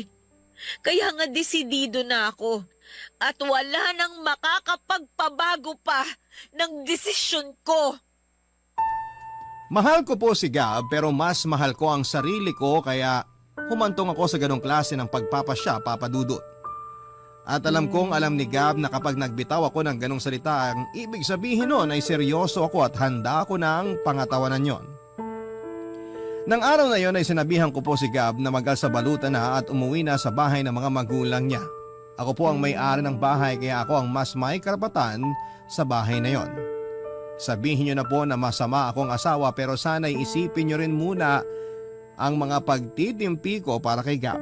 Napagod na lamang ako at tinanggap ang katotohanan na hindi talaga para kami para sa isa't isa. Sa kasalukuyan ay mag-isa na lamang po akong nakatira sa bahay namin pero di hamak na mas payapa at masaya. Paminsan-minsan ay dinadalaw ako ng mga magulang ko and other relatives kaya nalilibang ako. Kung tatanungin nyo kung kumusta si Gab, ang balita ko ay nasa poder siya ng mga magulang niya at nakabalik na sa pagtatrabaho. Pero hindi ko na po inalam kung saang kumpanya. Ewan ko po ba, napagod na lamang ako na isangkot sa kanya ang buhay at sarili ko matapos na mga nangyari sa amin. Oo, nandun ang panghihinayang at lungkot kasi kinailangan naming maghiwalay. Pero minsan mas makakabuti yon dahil hindi nakabubuti sa aming sarili kapag magkasama po kami. Papa Dudut, maraming salamat po sakaling mapili po ninyo ang story ng buhay ko at sana kinapulutan ito ng aral at inspirasyon ng ating mga kabarangay. More power pa po sa Barangay Love Stories. Ang inyong forever kapuso at kabarangay, Maureen. Barangay Love Stories. Love Stories.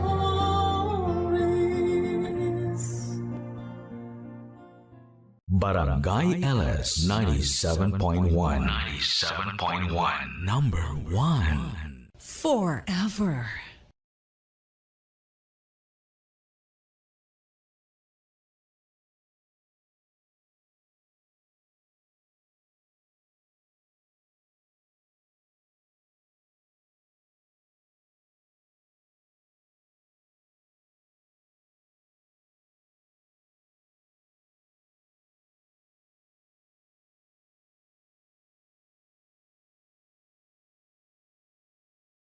Ang mga kwento ng pag-ibig, kwento ng buhay, at kwento ng pag-asa dito sa Barangay Love Stories. Love Stories.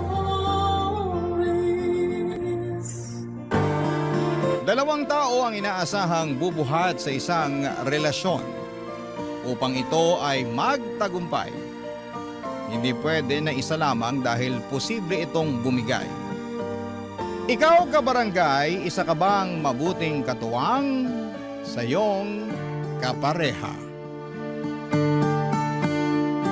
Dear Papa Dudut, magandang araw po sa inyo at sa mga kabarangay nating nakikinig ng Barangay Love Stories. Sobrang idol ko talaga kayo, Papa Dudut. Kaya naman wala akong pinapalagpas na episode ng programa ninyo online. Natutuwa at nakaka-relate kasi ako sa mga kwento na ibinabahagi ng mga letter senders ninyo. Ako man ay may sarili ring istorya na gustong i-share, kaya ako nagpadala ng aking sulat. Ngunit bago tayo dumako doon ay nais ko munang magpakilala sa inyo at sa mga taga-pakinig natin. Ako nga pala si Yeri, 32 years old at kasalukuyang nandito sa Taiwan bilang OFW. Alam nyo, ni sa hinagap ay hindi ko naisip na magtatrabaho ako sa ibang bansa. Kontento na kasi ako noon na nasa Pilipinas lamang kasama si Terence, ang long-time boyfriend ko. Kung mag-ibang bansa man kami ay bakasyon lang sana. Lalo't plano na rin sana naming bumuo ng pamilya.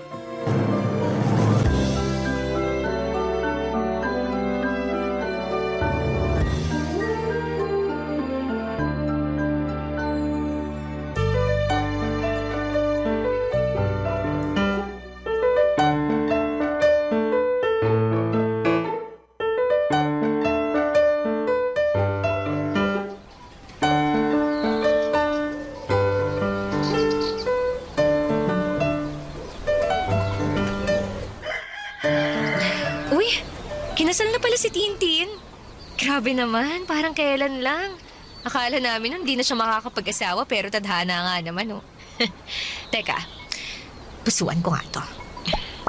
Ayan, ang cute-cute naman nila. Baby love, pwede ba tayong mag-usap? Ha? Tungkol saan, baby love? Sa plano ko. Anong plano? Hulaan ko. Bakasyon ba yan? O baka naman tungkol sa kasal natin? Ikaw Nako, sorry Wala sa mga nabanggit mo, baby love eh. Okay. Hula lang naman eh. Pero ano ba yung plano mo? Kasi may May ano? May bago kong business idea. Ha? Hindi ko business idea pala kasi dalawa kami rito ng best friend kong si Louie. O tapos? Gusto naming magtayo ng coffee shop kasi nakitaan namin ng potential yung business lalo na sa location na napili ni Louie. Alam mo naman na matagal ko ng pangarap magkaroon ng sariling business, di ba? Oo naman. Simula pa lang nung nakilala kita business-minded ka na eh.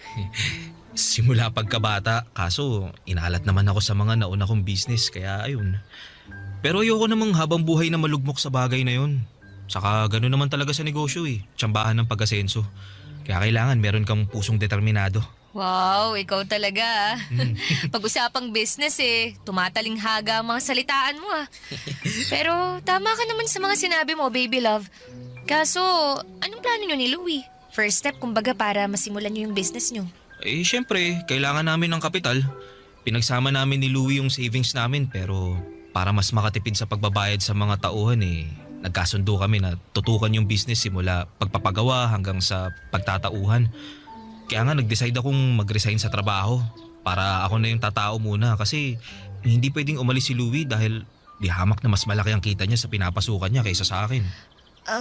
Nako, sigurado ka na ba talaga dyan? Oo naman. Pinag-isipan ko na to ng maraming beses.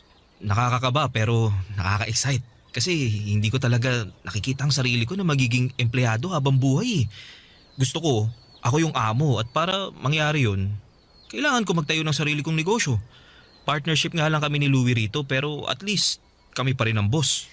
Naiintindihan ko ang gusto mong mangyari. Pero dapat, sigurado kayo na kikita yung business nyo, ha? I mean, sayang kasi pag hindi nyo mabawi ang kapital nyo. Lalo ka na. Malaki ang mawawala sa'yo kasi walang papasok na income sa'yo pag nagsimula na kayo. Tapos plano mo pang mag-resign. Alam ko naman yun. Tsaka nakahanda ako sa anumang pwede mangyari. Okay, pero paano yung bayarin natin dito sa inuupahan natin? Paano yung iba pa nating expenses kung lahat ng pera mo palabas at walang pumapasok? Yun na nga. Makikiusap sana ako na ikaw munang sumagot ng mga bayarin natin. Terence naman! Kahit 6 na buwan lang. Target namin na matapos yung pagpapagawa ng coffee shop in 3 months. Tapos mag-opening na kami. Sigurado naman makakabawi na kami in just 2 months, no? Para naman yatang suntok sa buwan yung sinabi mo eh. Yun naman ang hirap sa'yo eh. Wala kang bilib sa akin. Hindi naman sa ganun. Basta, pangako, magiging successful tong business na naisip namin ni Louie. Suporta mo lang at tiwala ang kailangan ko, baby love. Papadudot naging kami ni Terence noong pareho pa lamang kaming nasa college. At noon pa man ay business-minded na talaga siya. In fact, pangatlong negosyo na niya ang pinaplano niyang itayo ng best friend niyang si Louie noong mga panahong yon. Hindi kasi nagtagumpay ang dalawang business na sinimulan niya right after college graduation. At kapag nangyayari yon ay bumabalik siya sa pagiging empleyado at mag-iipon muli ng kapital. Pero hindi na kami bumabata ng mga panahong yon. At kahit na gusto ko siyang suportahan sa pangarap niya, di maalis sa akin ang pagdududa na makakatulad ng dalawang naunang negosyo niya ay mabigo ulit siya. Sa huli, si Terence pa rin ang nasunod at wala akong nagawa. Humiram siya ng pera sa bangko pang kapital dahil kinulang ang savings nila ni Louie at nag-resign siya sa trabaho niya upang matutukan ang negosyo nila. Hindi nagtagal ay nag-soft opening sila at masasabi ko na naging matagumpay naman yon. Naging maayos ang kitaan nila ng sumunod na 2 buwan. Pero pagpasok ng pangatlo hanggang pang-4 ay bigla na lamang may nangyari. Papadudot.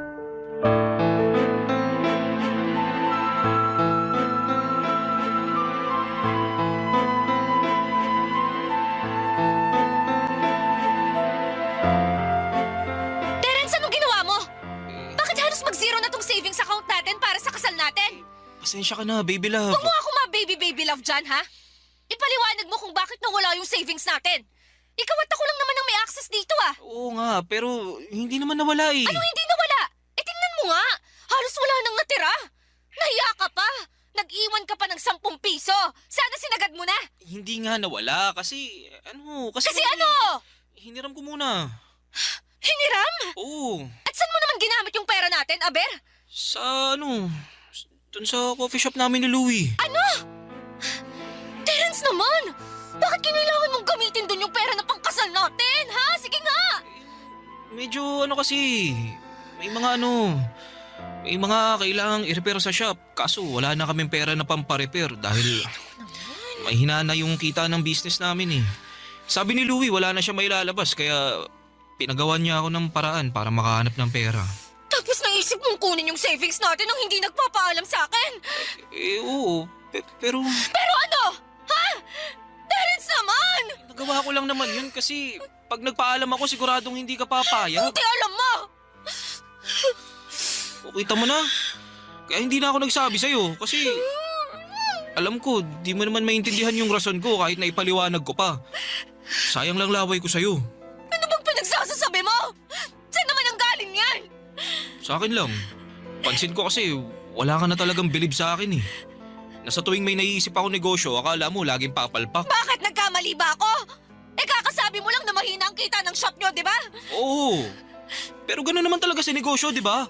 May mga panahon na mahina pero meron din namang panahon na malakas. Pero mali pa rin na nagdesisyon kang mag-isa na gamitin ang savings natin dahil dyan sa negosyo mo. Hindi naman sa'yo lang yung pera na yun eh. Sa akin din yun. Tsaka pagkasal natin yung Terence. Ang tagal nating iniipon yun, tapos ngayon wala na. Ano magsalita na parang hindi na maibabalik yung pera natin? Kasi nga hiniram ko lang yun. Ibabalik ko rin yun pag nakabawi na yung shop namin. Paano pag hindi? Ha? Paano kung tuloy-tuloy na mahina na yung benta nyo? Paano mo babayaran yung perang kinuha mo sa account natin? Sige nga! O yan, kita mo na? Anong kita mo ng pinagsasasabi mo dyan? Ang negative mo! At halatang halata na wala ka rin bilib sa akin. Buti pa yung asawa ni Louie, sinusuportahan siya sa ginagawa niya, pero ikaw... Parang hindi naman yata tamang ikumpara mo ako sa asawa ni Louie. Kung tutuusin may kaya sila. At hanggang ngayon, may trabaho si Louie. Hindi kagaya mo na nakatali na dyan sa negosyo nyo at hinahayaan akong bumuhat sa relasyon natin. Ano? Sabihin mo hindi! Lalatagan kita ng mga resibo, pati na rin ng mga pangako mong napako!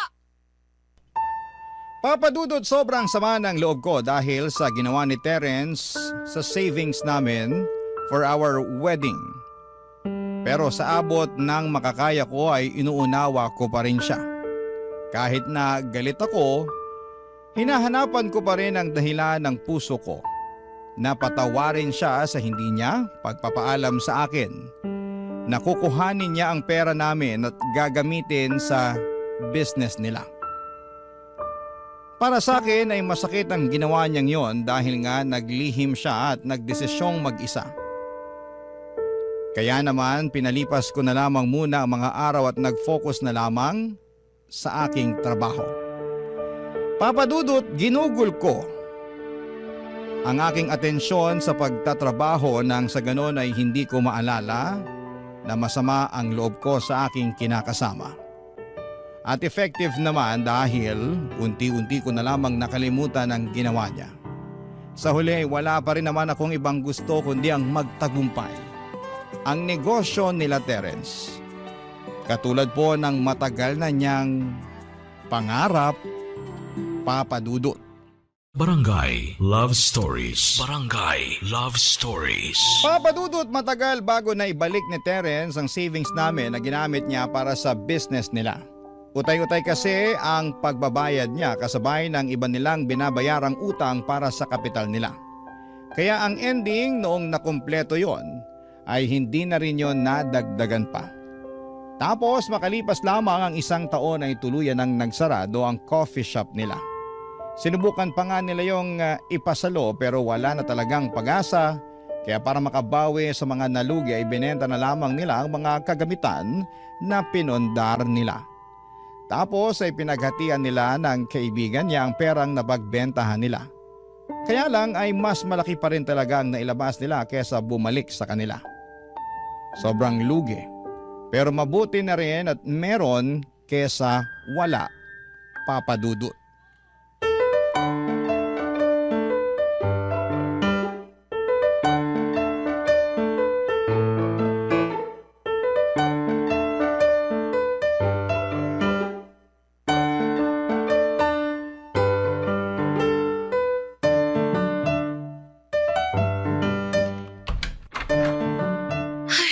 Grabe naman traffic sa Pilipinas to. Wala na ba talagang pagbabago? Aalis kang fresh papasok ng trabaho. Tapos uuwi kang bruha. Kulang na lang walis tambo eh.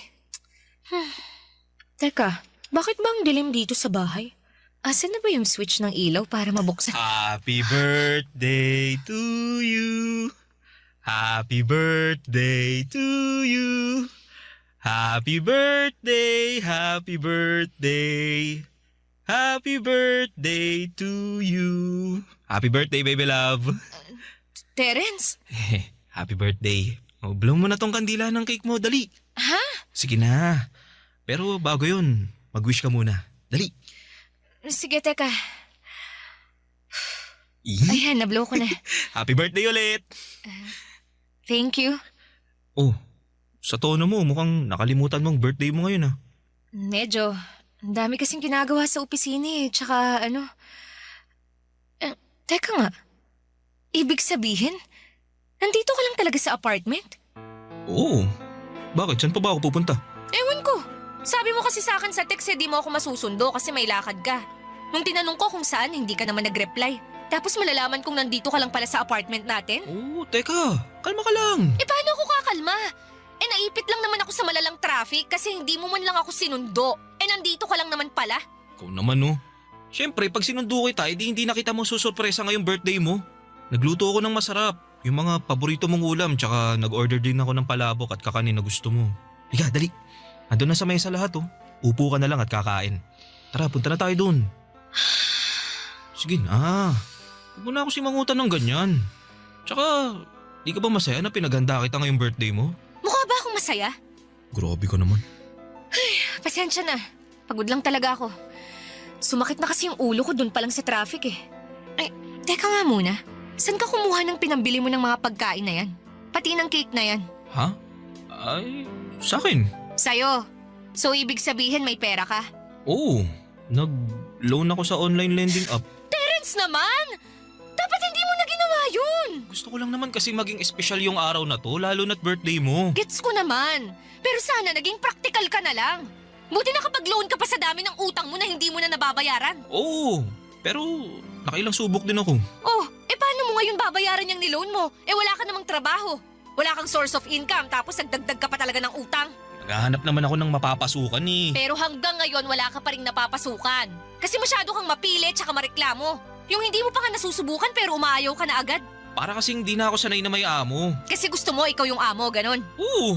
Kaya lang paano mangyayari yan kung palpak naman yung negosyo nyo at ang laki ng nalugi sa inyo? Pwede ba wag mo nang ipaalala yung nangyari? Masakit pa rin naman para sa amin yun. Oo nga, nandun na ako. Pero hanggang kailan ka masasaktan at magmumukmuk dyan? Kailan mo ako planong tulungan sa mga bayarin natin dito sa bahay?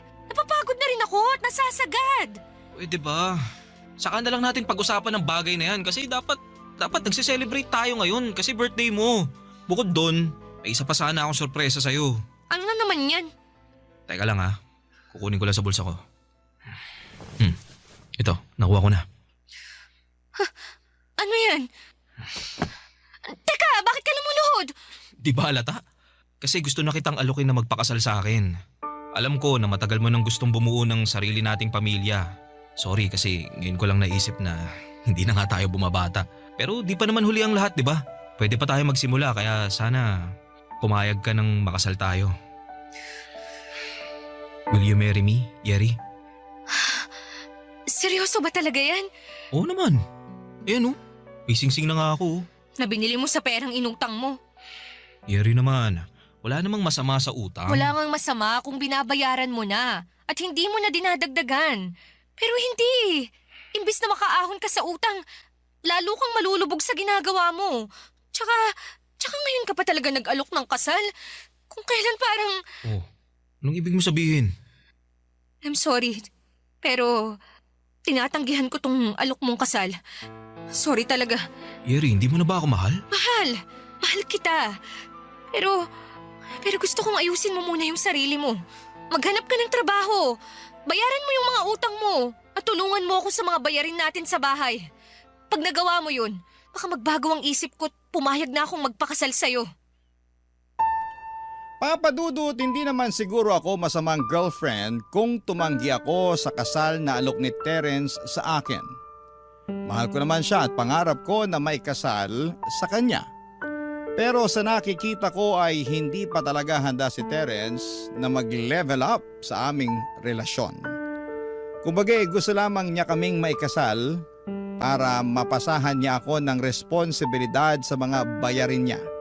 Since mag-asawa na nga kami noon. At ayoko noon dahil hindi nga ako pala utang tapos bigla ako magkakaroon ng mga utang. Kaya nga kahit sumama ang loob ni Terence ay hindi ko siya pinansin.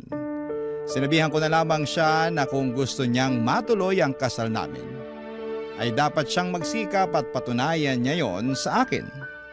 At magagawa lang niya ang mga bagay na yon kapag naghanap siya ng trabaho. At tigilan na niya ang pag-iisip ng kung ano-ano na mga klase ng negosyo. Pero imbis na gawin ang bagay na yon, ay mas naging bulakbol pa si Terence. And I had enough. Papa Dudut.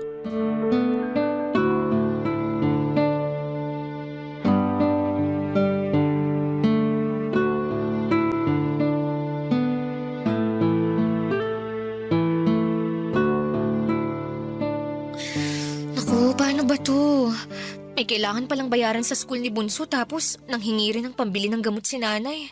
Sigurado, kukulangin na yung sweldo ko lalo't bayaran din sa renta ngayong buwan. Nandiyan ka pala sa kusina, baby love. Kanina pa kasi kita hinahanap eh. Ang liit-liit lang nitong apartment natin, Terence. Madali lang tayong magkakakitaan. Grabe ka naman. Bakit ba ang init agad ng ulo mo? Stress lang ako. Bakit mo ba ako hinahanap? May kailangan ka ba sa akin? Oo, meron. Ano? Sabihin mo na, may ginagawa ko rito. Ano kasi, nagyaya yung tropa namin ni na Louie na mag-staycation. Kami-kami lang mga boys. Sa Tagaytay, kaso sabi ko, di ako makakasama dahil wala akong pera pang gastos. Pero mapilit talaga sila eh. Sabi ni Louie, mangutang na lang daw ako sa'yo, kaso... Ano? Babayaran ko naman, baby love. Paano mo babayaran? Wala kang trabaho. Tsaka sandamukal na ahente at kolektor na yung naniningil sa'yo mula sa mga inutangan mo. Pero hindi mo man lang pinapansin. Pati sa akin tumatawag sila at nagbabanta na ipapabarangay ka. Pero parang hindi ka naman naaalarma. Tapos ngayon, nakuha mo pa talagang sumama sa staycation na yan? At sa akin ka pa talaga uutang ng pera, ha? Alam mo naman kasing hirap akong makaloan sa mga online lending app, di ba? Tsaka mabuti na yung sa'yo ko manghiram dahil girlfriend naman kita. Kesa sa ibang tao, di ba? Oo, girlfriend mo ako. Pero anong mabuti doon? Ewan ko ba sa'yo, Terence? Para kang bata eh. Hindi mo na naisip na short din ako sa budget ngayon dahil sunod-sunod ang gastusin sa bahay namin. Tsaka rito sa atin. Tapos nakuha mo pa talaga akong utangan, ha? Tsaka wow, ha? Wow talaga. Kasi nakakainggit ka naman. Dahil naisip mo pang magbakasyon samantalang hirap na akong mag-budget dito. Yun lang naman yun, baby love. Tsaka di ko naman siguro kasalanan kung subsub ka sa trabaho kaya di ka na nakakapagbakasyon. Baka nakakalimutan mo, last time, niyaya kitang magbagyo pero tumanggi ka. Oo, tumanggi ako kasi ako lang naman ang gagastos. Baka imbis na ma-relax ako lalo lang akong ma-stress. Alam mo, Terence, ayoko na. Anong ayaw mo na? Ayoko na ng ganitong buhay. Ayoko nang ma-stress ng bonggang-bongga dahil sa pera. Naturingan na kasama kita sa buhay pero parang mag-isa pa rin ako dahil pabuhat ka eh. Pagod na akong buhatin tong relasyon natin ng mag-isa. Kaya nga naisip ko na makipaghiwalay na lang sa'yo. Total, hindi naman ako mahalaga sa'yo eh. Teka, anong pinagsasabi mo? Siyempre mahalaga ka sa akin, baby love. Kung mahalaga ako sa'yo, maghahanap ka ng trabaho. Tutulungan mo ako sa mga gastusin natin sa bahay. Pero hindi eh. Hindi mo nga yata naisip yun. Kasi hanggang ngayon, wala ka pa rin pinapasukan. At mukhang masaya at kontento ka lang na nandito ka sa bahay natin. Pera na lang ba talaga tang may aambag ko ang batayan ng silbi ko sa relasyon natin? Masipag naman ako rito sa bahay ah. Naglilinis ako, nagluluto, pinaglalaba kita, inaasikaso ko lahat. Pero hindi pa rin yun sapat para magtiis ako sa'yo. Kasi sa nakikita ko, wala ka talagang plano para sa atin. Gusto mong magkapamilya tayo. Pero ayaw mo maghanap ng trabaho. Ayaw mo akong tulungan financially. Paano na lang pag nagkaanak na tayo? Huwag mong sabihin sa akin na ako pa rin ang kailangang magbanat ng buto kahit nakabuanan ko na. At ako pa rin ang mag-iipon ng pera para sa panganganak ko. Aba, kawawa naman ako nun. Yeri naman, pwede naman natin pag-usapan to eh. Wala na tayong dapat pag-usapan. Wala na, inubos mo na ako, Terence. Pagod na akong umasa na may isip mo pa akong tulungan sa pagtataguyod ng relasyon natin. Dahil sa kung ganito palang nawala ka ng maiaambag financially. Ibig sabihin, hindi ka pa handang magkaroon ng pamilya. Papadudot, isa sa mga pinakamahirap na desisyon na ginawa ko sa buhay ko ay ang pakikipaghiwalay sa taong mahal na mahal ko pa. Bukod doon ay ang tagal na rin namin ni Terence, live-in na nga kami at kasal na lamang ang kulang. Nakakapanghinayang pero na-realize ko na hindi sapat na mahal mo lamang ang isang tao dahil hindi kayo mapapakain ng pagmamahal na yon. Lalo na kapag may mga anak na kayo. Sa kabinigyan ko naman ang pagkakataon si Terence na ayusin ang sarili niya pero hindi niya ginawa. Kaya napuno na lamang ako hanggang sa maisipan kong makipaghiwalay na lamang.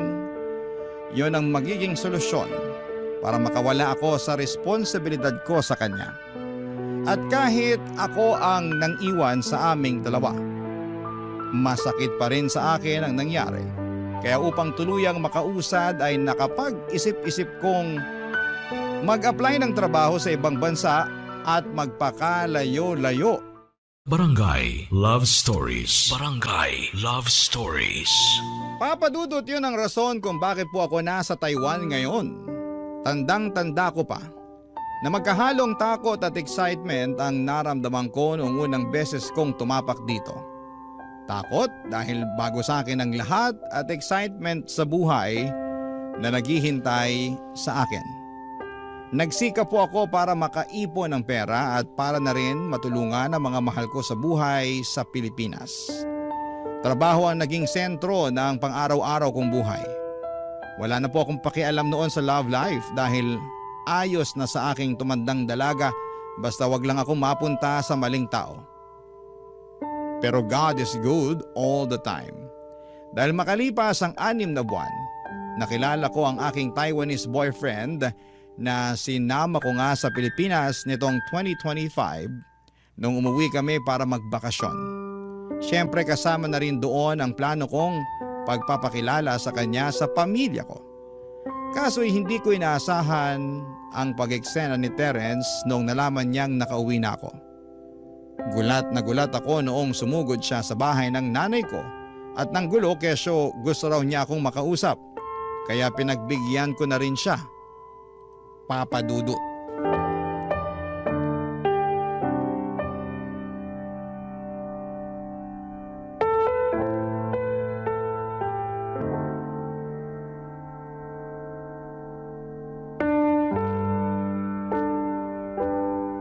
Terence, ano bang ginagawa mo rito? Pasensya ka na, Yeri, kung biglaan na lang akong pumunta rito sa inyo ah. Nung nabalitaan ko kasi na nakauwi ka na, na-excite akong makita ka eh. Nakita mo na ako. Ano pang kailangan mo? Yeri, wag ka naman ganyan sa akin. Ano mo ka kung ganito? Yun bang parang ang lamig-lamig ng pakikitungo mo? Hindi mo ba ako na-miss? Halos 2 taon din yata tayong hindi nagkita, di ba? Pasensya ka na pero hindi kita na-miss eh. Ganun na lang ba talaga kadali sa'yo nakalimutan yung pinagsamahan natin? Ano bang pinagsamahan yun? Alam mo kung anong tinutukoy ko, Yeri. Sorry pero wala naman akong rason para alalahanin pa yung pinagsamahan natin. Lalo na't ang naaalala ko lang yung rason kung bakit tayo naghiwalay. Teka nga, wag mong sabihin na hindi ka pa rin nakaka-move on. Hindi pa nga. Terence naman, almost 2 years na rin ang lumipas. Sasabi mo na lang din yan kasi may nakilala ka ng bagong mamahalin. Samantalang ako, eto wala.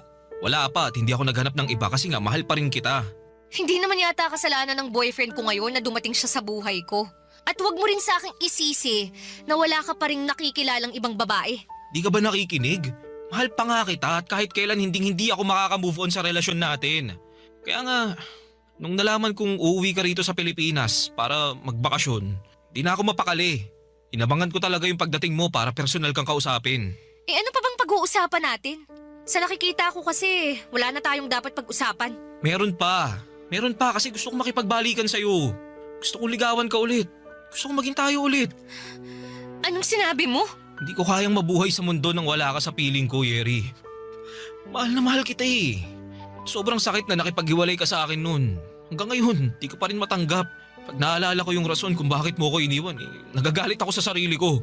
Kaya nga para maging karapat-dapat ulit ako sa'yo, sinubukan kong ayusin ang sarili ko pero dahil sa kalungkutan at matinding selos nung nalaman kong may iba ka na, lalo lang ako nalugmok. At anong gusto mong mangyari? Samahan kita sa pagkalugmok mo? Ayos ka rin no? Idadamay mo pa ako. Tsaka para sa kaalaman mo, ginawa ko na yan noon. Sinamahan na kita sa pagkalugmok mo, hindi lang 1 beses, kundi maraming beses pa nga. Binuhat pa nga kita, di ba?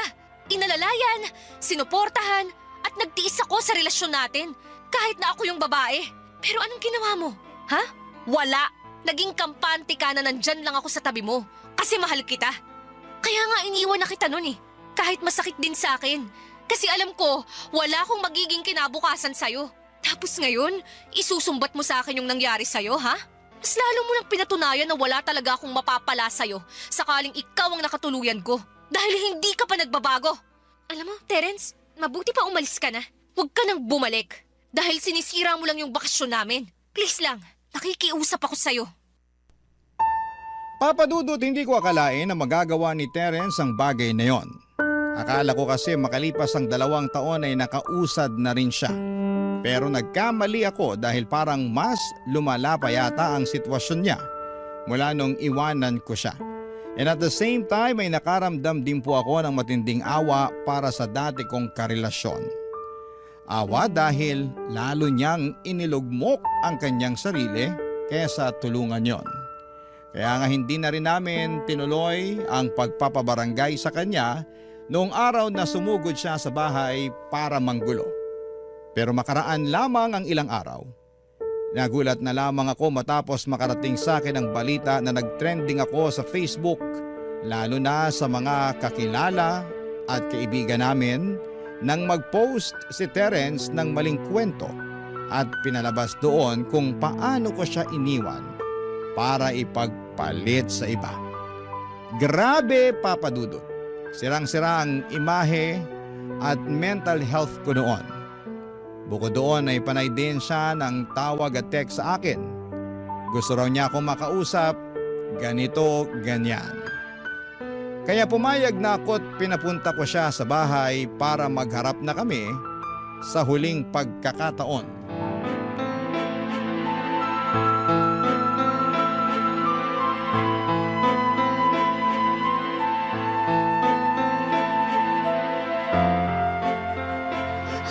Hayop ka, Terence!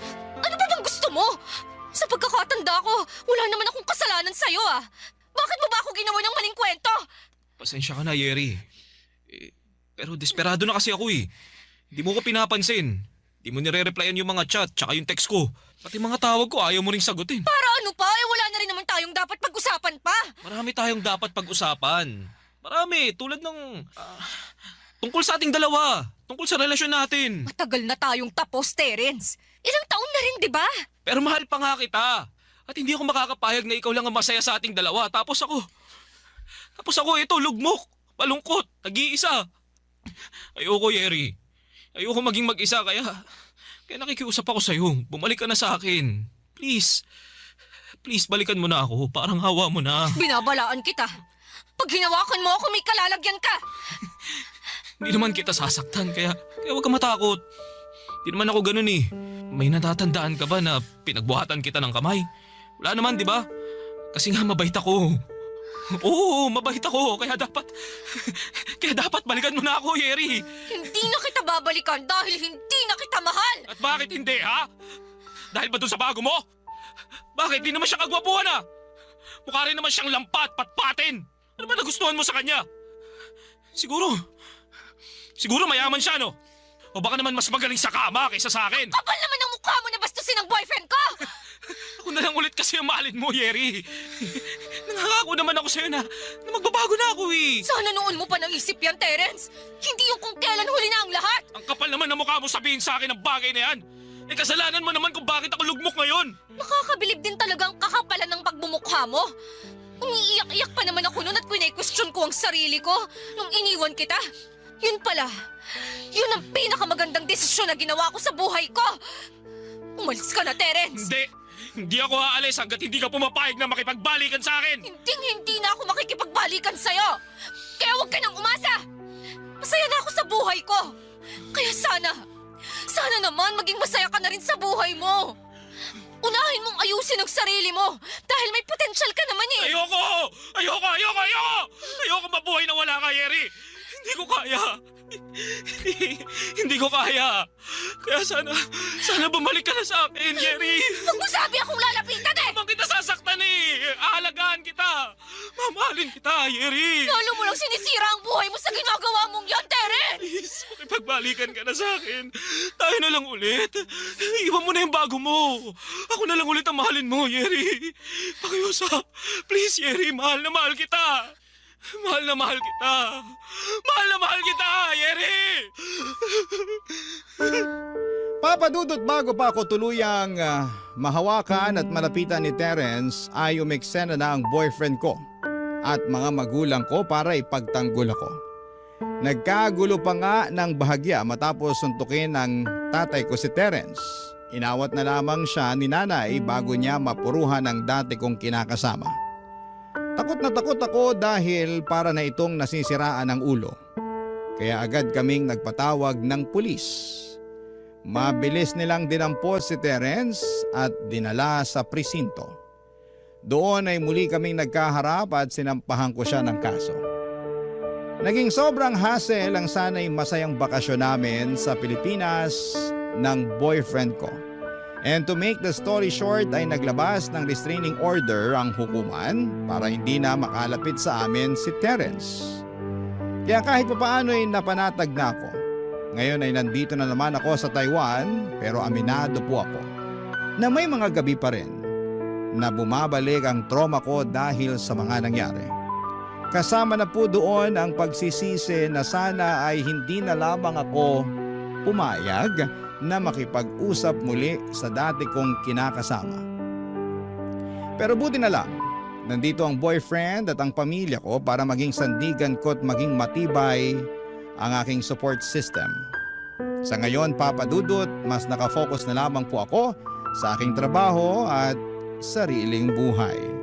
At umaasa na unti-unti ay mawala na sa aking isipan ang nakakatakot na pangyayaring yon. Maraming salamat po, Papa Dudut, sakaling mapili po ninyong basahin ang aking kwento. God bless and more power po sa Barangay Love Stories. Ang inyong kapuso at ka-barangay forever, Yeri. Uy, kabarangay! Agree ka ba sa ending ng ating barangay love stories na ito? I-share mo na ang feelings mo sa ating comment section. Ang mga kwento ng pag-ibig, kwento ng buhay at kwento ng pag-asa dito sa Barangay Love Stories. Love Stories. Kapag nagmahal ang puso ay madadaig nito ang kung anong nakikita ng mga mata. Kaya nga importante na kilalanin muna natin ang husto ang isang tao bago natin sila papasukin sa buhay natin. Ikaw, kabarangay, nagmahal ka na ba ng todo? Dear Papa Dudut, ang sabi nila ay bulag daw ang pag-ibig. Pero hindi po ako naniniwala doon dahil nagiging bulag lamang ang pag-ibig kung sarado ang ating puso na tumingin at umunawa sa katangian ng isang tao. At yun ang eksaktong karanasan ko sa buhay pag-ibig na naisipan kong i-share sa Barangay Love Stories. Kung hindi ninyo na itatanong ay avid listener ako ng inyong programa.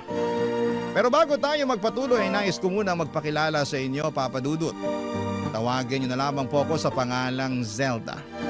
34 years old at taga Parañaque City. Nagtatrabaho ko sa isang private company bilang accounting head. Sumisweldo ako ng disente, may savings, insurance, at ilang mga investment na nakakatulong din sa aking pamilya. Masasabi ko talaga na handa na ako sa buhay may asawa, pero mukhang ang tadhana ang hindi pa handa na magkaasawa ako.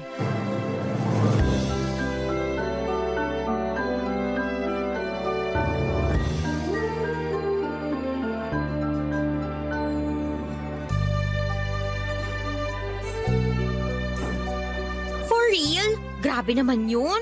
Oo. Buong akala ko may ibang babae yung tukmol na yun. Tapos, yun pala, ako yung ibang babae niya. Sus! Ikaw nga lang ba? Ano ibig mo sabihin? Sa itsura pa lang kasi ng tukmol mong ex-boyfriend, babaero na talaga siya. Kaya naisip ko, bukod dun sa legal girlfriend niya, marami pa kayong side chick niya. Ay, ngayon ko lang napag-isip-isip na baka nga tama ka. Baka hindi lang ako kasi marami pa kami. Oo, itsura pa lang nun, di na talaga mapagkakatiwalaan eh. Oh, grabe ka naman. Binasi mo talaga sa itsura ng tao. Don't get me wrong. Gwapo naman yung ex mong tukmol, pero ewan, kasi nung unang kita ko pa lang sa kanya, kumulo ng dugo ko eh. Pero syempre, quiet na lang ako kasi tanda ko may period ako noon. Baka nga sign na yun na di talaga katiwa-tiwala yung lalaking yun kasi kita mo ginawa niya sa'yo, hindi mo yun deserve.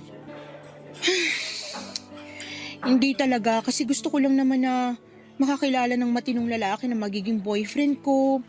At kapag pinagkaloob ng Diyos ay magiging asawa ko na rin. Alam mo yan, gustong-gusto ko na mag-asawa. Oo naman. Alam na alam ko kaya nga bilib na bilib ako sa iyo eh. Kasi kahit marami ka ng heartbreak na pinagdaanan, umaasa ka pa rin na makakatagpo ng matinong lalaki. At bilang BFF mo, yun din naman yung gusto kong mangyari sa'yo, no? Sa ganda mong yan, sa talino at mga skill na meron ka, wife material talaga. Kaso tinamaan yata ng kamalasan tong BFF mo eh. Kasi hanggang ngayon wala pa rin ako nakikilalang matinong lalaki. Hayaan mo. Darating din si Mr. Right. Basta wag ka lang sumuko na kumilala. Isipin mo na lang na God's redirection yan. Kahit na sa ngayon mapapatanong ka talaga kung bakit hindi ka pa nakakatagpo ng matinong lalaki. Mas okay na rin yan kesa magsettle ka sa manloloko at hindi mo deserve. Pero napapaisip pa rin ako. Anong iniisip mo? Kung anong pakiramdam na mahalin ng seryoso. Pakasalan ng lalaking mahal mo at bumuo ng pamilya kasama siya. Naku, hindi ko rin alam kasi kahit ako napapaisip eh. Bakit? Sa ating dalawa ikaw tong pinakamatagal na sa relasyon. Oo nga, pero ewan. Anong ewan? Ewan, I don't know. Oy, may hindi ka sinasabi sa akin. Share mo na habang hindi pa lumalamig tong kape ko. Siguro may problema kayo ng boyfriend mo, no? Nag-away kayo? Hindi, pero baka tama ka na meron nga kaming problema. O ako lang kasi mukhang okay naman siya eh. Okay saan? At ano ba kasi yun? Sa setup ng relasyon namin, di ba ang tagal-tagal na namin. Pero hanggang ngayon, di pa rin niya ako mayayang magpakasal. Ewan ko, pero napaisip tuloy ako kung kontento na lang siya na nagli-live-in kami o baka may iba siyang kinalulukuhang babae kaya hindi niya ako mapakasalan. Sobra naman yung huli hindi ko naman naisip na magagawa sa'yo yun ng boyfriend mo. Ako rin naman, pero di ko lang napigilang mapaisip. Baka yung unang dahilan pwede pa. Kaya, payo ko, mag-usap kayo, ha? Sabihin mo na gusto mo na mag-level up kayo sa relasyon nyo. Tanungin mo kung may plano ba siyang pakasalan ka kasi matagal na rin kayo at hindi na kayo bumabata, no? Kung magbibibi kayo, baka mahirapan ka na kamo. Buti sana kung siya yung magbubuntis at manganganak. Ayun na nga. Basta mag-usap kayo. Naniniwala naman ako na walang gusto't ang di maayos ng mabuting usapan. Thanks, Beshi. Gagawin ko sinabi mo. Pero paano naman yung sayo? Kaka-break mo pa lang, di ba? Wala namang kaso yun. Ikaw na may sabi na baka nilalayo lang ako ni God sa mga lalaki na hindi mabuti para sa akin. Marami pa naman dyan. Hindi ako titigil sa paghahanap hanggang matagpuan ko na si Mr. Right. That's the spirit. Papadudot maganda naman ako. Hindi ko ito sinasabi bilang pagmamayabang kundi bilang babae na may mataas na kumpiyansa sa kanyang sarili. Sa kabila ng lahat ay palagi pa rin akong naloloko at iniiwan ng mga naging boyfriends ko. Kaya nga tumungtong na lamang ako sa edad na 34 ay single pa rin po ako. Napatanong tuloy ako sa aking sarili kung hindi ako kaseryoso o talagang marami lang ang mga lalaking siraulo at manloloko. Ano man ang dahilan, sa dalawang yon ay hindi na ako natutuwa sa estado ng love life ko. Buti na lamang at nandyan si Candy para mapagkwentuhan ko. Hindi nagtagal ay kumalat sa opisina namin na single na ako kaya bigla na lamang dumami ang mga lalaki na nagpapapansin sa akin. Isa na nga doon ang manager namin na matagal na akong kursonada. Pero hindi ko siya tipo papadudot kahit na mabait naman siya at single. Bukod sa kanya ay marami rin ang mga sumubok na pormahan ako pero sa kadahilan ng hindi ko alam ay mas natuon ang aking pansin kay Kokoy. Driver at messenger sa kumpanya namin. Panay kasi siya pa-cute sa akin kapag dumadaan sa cubicle ko. Pero kilala ko naman siyang magalang at mabait na tao.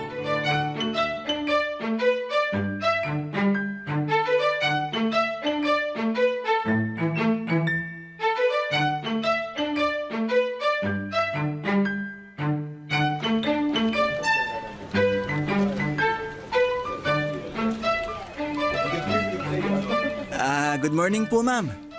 Good morning din. Aga niyo naman po pumasok. 7:00 pa lang, oh.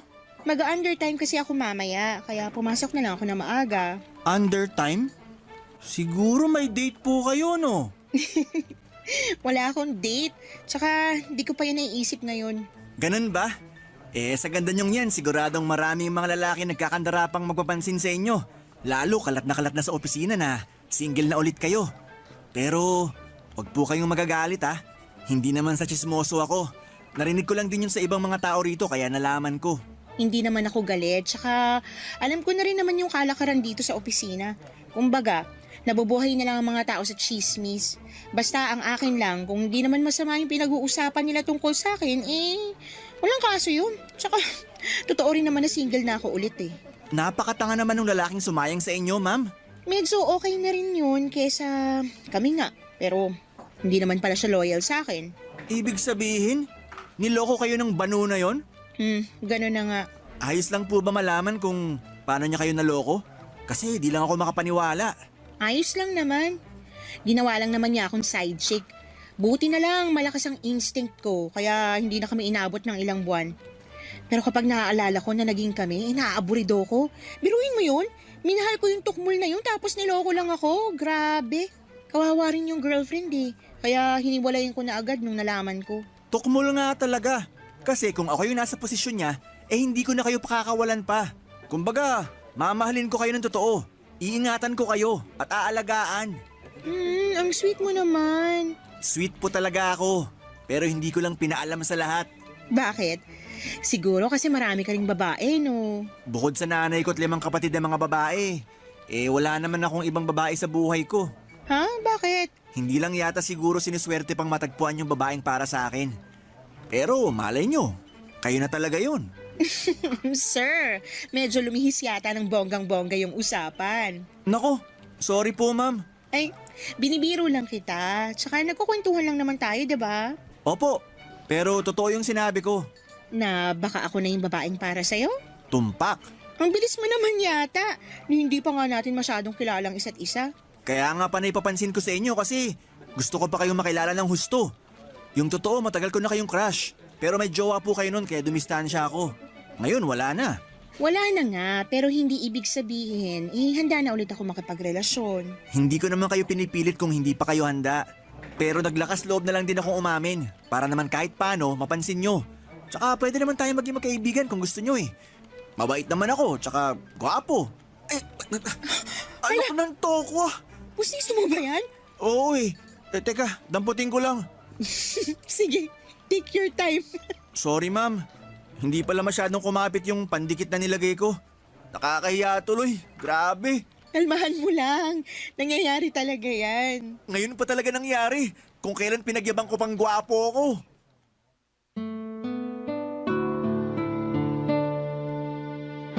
Papadudot gulat na gulat ako noong nalaglag ang pustiso ni Kokoy at nakita ko ng husto ang pagiging bungal niya. Bali bungal ang 2 ngipin niya sa harapan at taas na bahagi. Pero sa kabila ng lahat ay pawang kaaliwan lang ang naramdaman ko.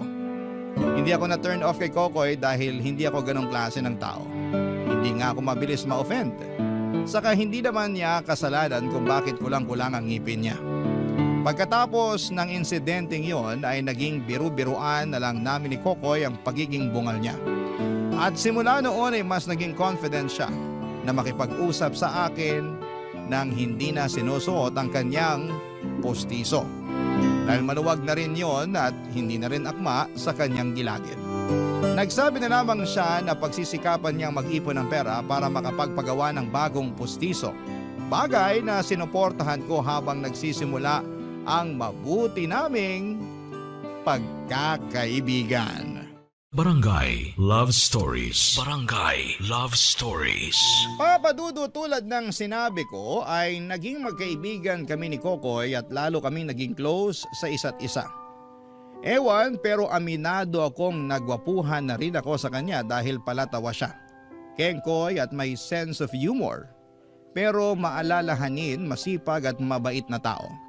At kahit na kulang-kulang ang kanyang ngipin ay hindi yon naging dahilan upang bumaba ang pagtingin at pagrespeto ko sa kanya bilang tao. Single si Kokoy at sinabi niya sa akin na wala pa siyang napapasagot sa mga nililigawan niya noon kasi nadidismaya raw sa pagiging bungal niya. Kaya nga pagkatapos niyang mabasted, 1 taon na ang nakakalipas, ay tumigil na siya sa panliligaw. Nag-focus na lamang siya sa sarili at pagtulong sa pamilya niya, lalo na at breadwinner din siya. Sobra kong humanga kay Kokoy at sa katatagan ng loob na pinakita niya sa kabila ng mga kabiguang naranasan niya sa buhay. Mas lalong tumaas ang tingin ko sa kanya at mas naging kaakit-akit siya sa aking mga mata. Hindi nga nagtagal ay nanligaw sa akin si Kokoy at kinuwento ko yon kay Candy Papadudut.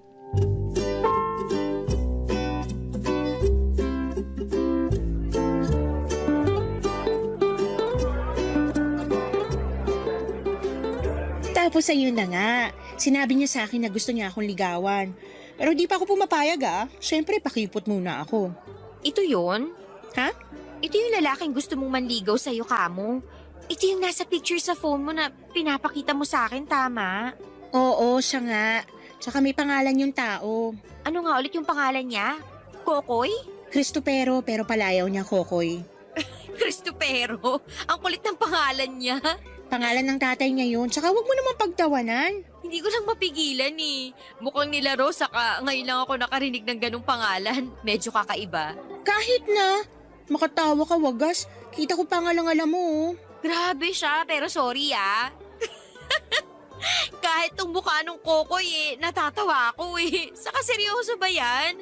Lakas ng loob ngumiti kulang-kulang naman yung ngipin. Hindi naman. Bakit ba? Sa natatawa talaga ako. Hindi naman niya kasalanan na kulang-kulang ngipin niya. Hindi nga, pero seryoso ka ba na nanliligaw sa'yo to? Oo nga. Sa tono mo, mukhang willing kang magpaligaw kahit sinabi mo na gusto mo munang magpakipot. Medyo. Yung totoo kasi, crush ko na siya, tsaka mabait naman si Kokoy. Bakit ka ba tumatawa? Wala naman nakakatawa sa mga sinabi ko Nakakainis ka na Sorry. Pero ang funny mo kasi. Ano nga muna nakakatawa doon? Yung sinabi mo na crush mo tong bungal na to, like as in? Anong nagustuhan mo sa kanya, besh? Oo nga, bungal siya, pero mabait din naman si Kokoy. Gentleman, maalalahanin. Pero bagsak sa looks. Dahil lang sa pagiging bungal niya? At sa trabaho na rin, like as in, major downgrade yan sa'yo kasi yung mga ex mo ang gaganda ng mga trabaho. Tapos bigla kang babagsak sa driver at messenger lang. Sumusobra ka na sa mga pinagsasabi mo kay Kokoy, Candy. Oh, wag ka magalit sa akin. Nagsasabi lang ako ng totoo. Saka kung wala namang kapintas-pintas sa kanya, di ako magsasalita. Sana nga di ka na lang nagsalita kasi sobrang sakit ng mga sinabi mo kay Kokoy Wala namang ginagawa sa yung tao Karapatan ko naman magsabi ng opinion ko, saka sinabi ko yun para hindi man lait. Nagtataka lang ako kasi paano ka nagkagusto sa kanya? Ang gwapo ng mga ex mo tapos sa mukhang to ka lang babagsak? Gwapo nga at magaganda yung trabaho pero manloloko, sinungaling at mga siraulo naman. Tsaka, anong pinagsasabi mo na major downgrade? Sumusobra ka na talaga. Basta. Para sa akin medyo bumaba standard mo sa lalaki nung nagkagusto ka sa bungal na yan. Kasi kung hindi, mas mataas pa sana sa mga naging boyfriend mo yung hahanapin mong katangian ng isang lalaki sa susunod mong magugustuhan. Siyempre, kasama na looks at status dun dahil maganda ka, edukada. Para sa akin naman, walang masama sa itsura ni Kokoy. Oo, kulang-kulang yung ngipin niya, pero pwede naman yung ipaayos Tungkol naman sa trabaho niya, marangal yun. At hindi siya nagnanakaw katulad ng iba dyan. Sinong iba dyan? Basta, yung mga mukhang disente pero magnanakaw naman. Ewan ko sa'yo, besh. Baka naman nabagok ka tapos naalog lang utak mo kaya ganyan ka mag-isip. O baka naman nananaginip ka lang. Pwede ka nang gumising. Sampaling kaya kita para malaman mong walang nananaginip dito. Grabe, napaka-bayolente. Napaka-bayolente rin kasi ng bibig mo. Laitera.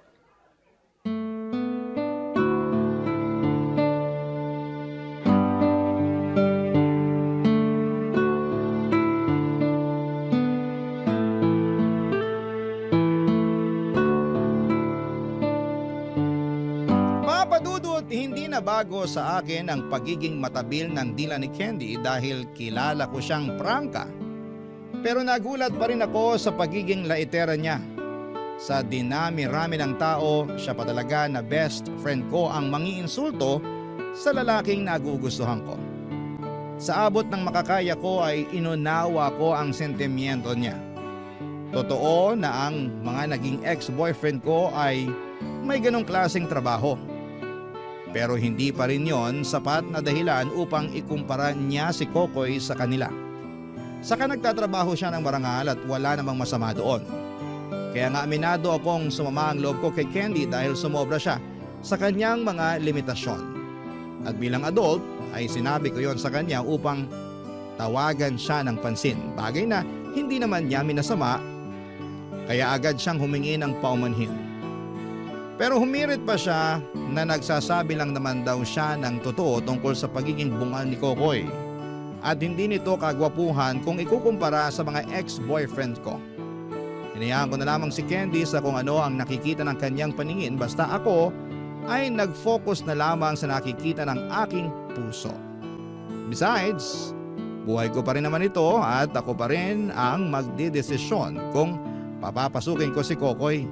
Pero wala rin naman kasing dahilan para hindi dahil pinatunayan niya sa akin na karapat dapat ko siyang sagutin. Kaya hindi nagtagal ay naging magkasintahan kami ni Kokoy, Papa Dudut.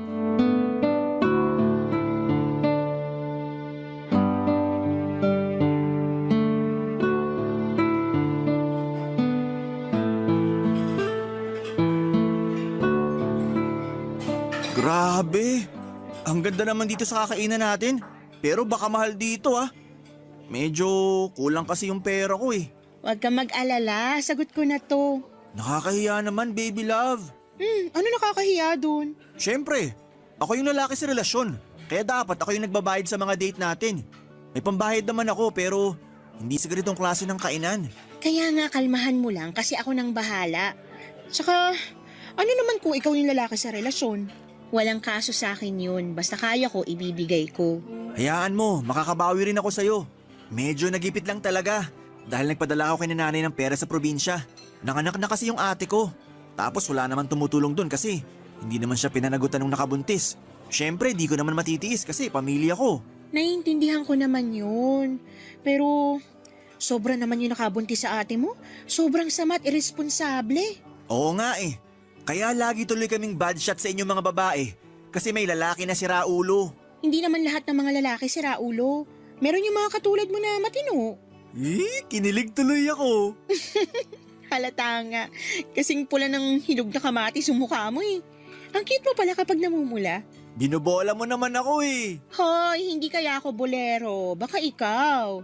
Lagi mo kaya akong sinasabihan ng maganda kahit minsan hindi ko masyadong ramdam. Di pambobola yung pagsasabi ng totoo. Pero thank you kasi na-appreciate mo ko. Bakit naman hindi? Girlfriend kita. Tsaka tungkulin ko bilang boyfriend mo, na-appreciate ka. At sabihin sa iyong magaganda mong katangian na nakikita ko.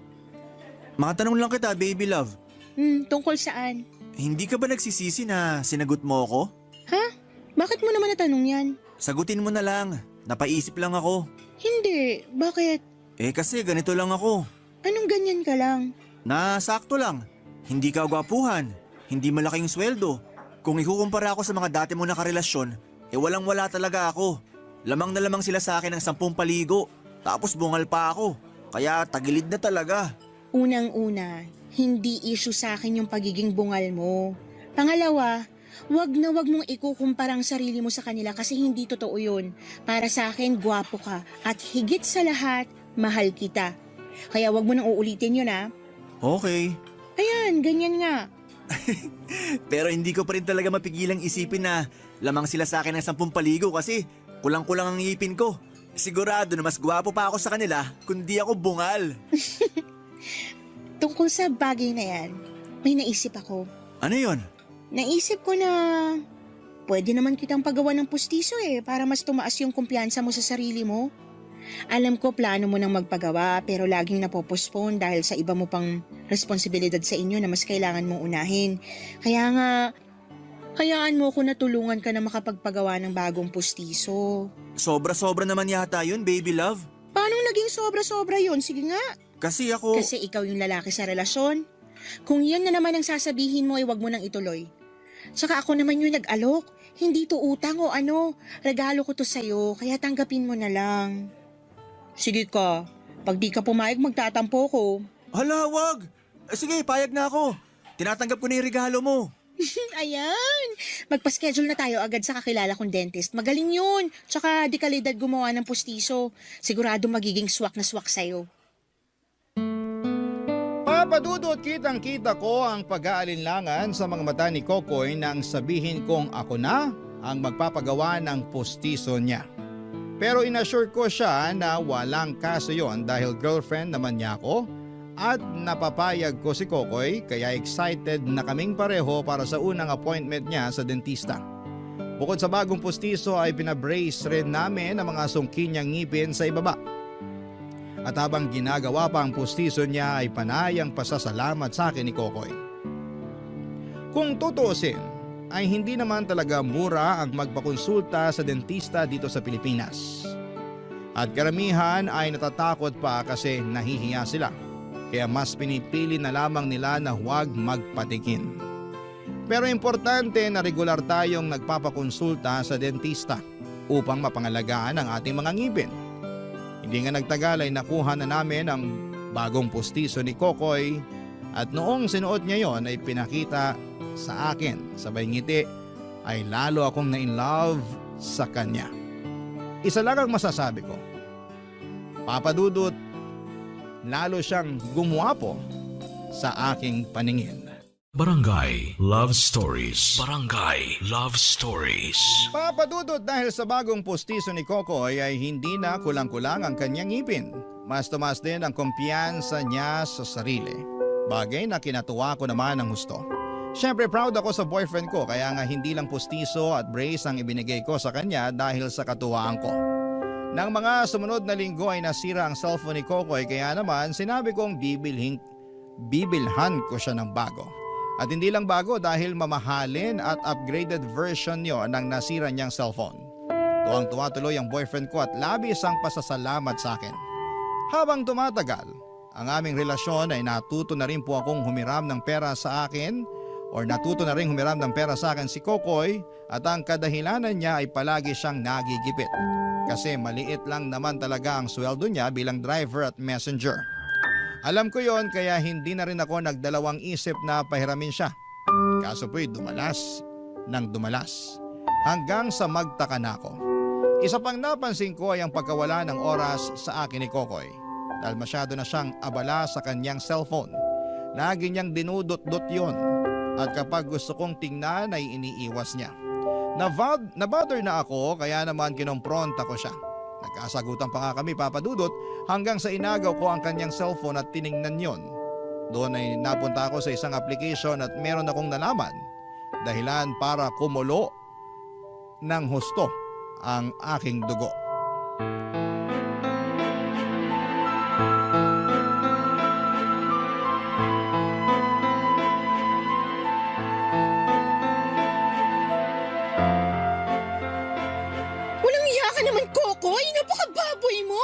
Pasensya ka na, baby love. Wag mo nga ako matawag-tawag na baby love. Nandidiri ako sa yung ungas ka. Huwag ka naman magsalita ng ganyan, oh. Nasasaktan ako sa sinabi mo. Ay wow! Meron ka palang pakiramdam? Malamang, tao ako. Palagay mo sa akin, robot? Hindi. Pero bakit ba napunta tayo dyan? Ikaw kasi. Sinisi mo pa talaga ako, no? Napakakapal ng mukha mo. Pasensya na talaga, baby love. Huwag mo sabi akong tawagin baby love. Nakakadiri ka. Okay, sige. Hindi na kita tatawagin nun. Basta patawarin mo lang ako. At bakit ko naman gagawin yon? Sige nga. Kasi boyfriend mo ako. Mahiya ka nga sa balat mo. Lakas pa ng loob mong tawagin boyfriend ko yung sarili mo hindi mo nga ako naisip nung ginawa mo yung bagay na yon. Kaya nga nagsasorry ako. Kasi di ko naman sinasadya. Malaki lang talaga pangangailangan ko kaya ako nagawa yun. Kailangan ko ng pera. Paano kailangan mo? Nakakahiram ka naman sa akin Pinahihiram kita, diba? Oo. Kaya bakit kailangan mo pa talagang mamakla para magkapera? Saan mo ba ginagamit yung pera na yun at pagkalaki-laki naman yata ng kailangan mo? Di ba alam mo naman kung saan ko ginagamit yung pera na hinihiram ko sa'yo? Oo, sa pamilya mo. Pero yung pera na galing sa pamamakla mo, saan mo nga sabi ginagamit? Yun ba? Yun nga, Kokoy. Sagutin mo na ako dahil nanggigigil na ako sa'yo.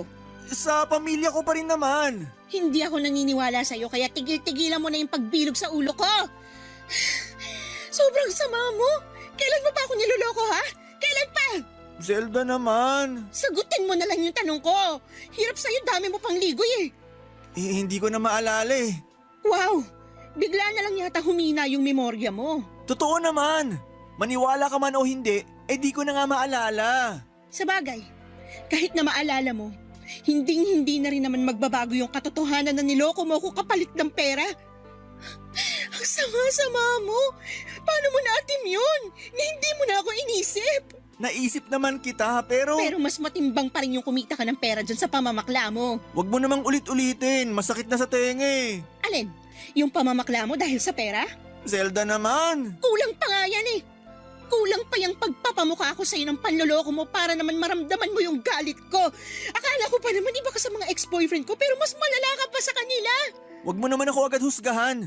Intindihin mo na lang sana ako. Paanong di kita huhusgahan hindi mo nga masabi-sabi kung para saan yung pera kinikita mo sa pamamakla? Tapos gusto mong intindihin kita? Ako na nga yung agrabyado dito.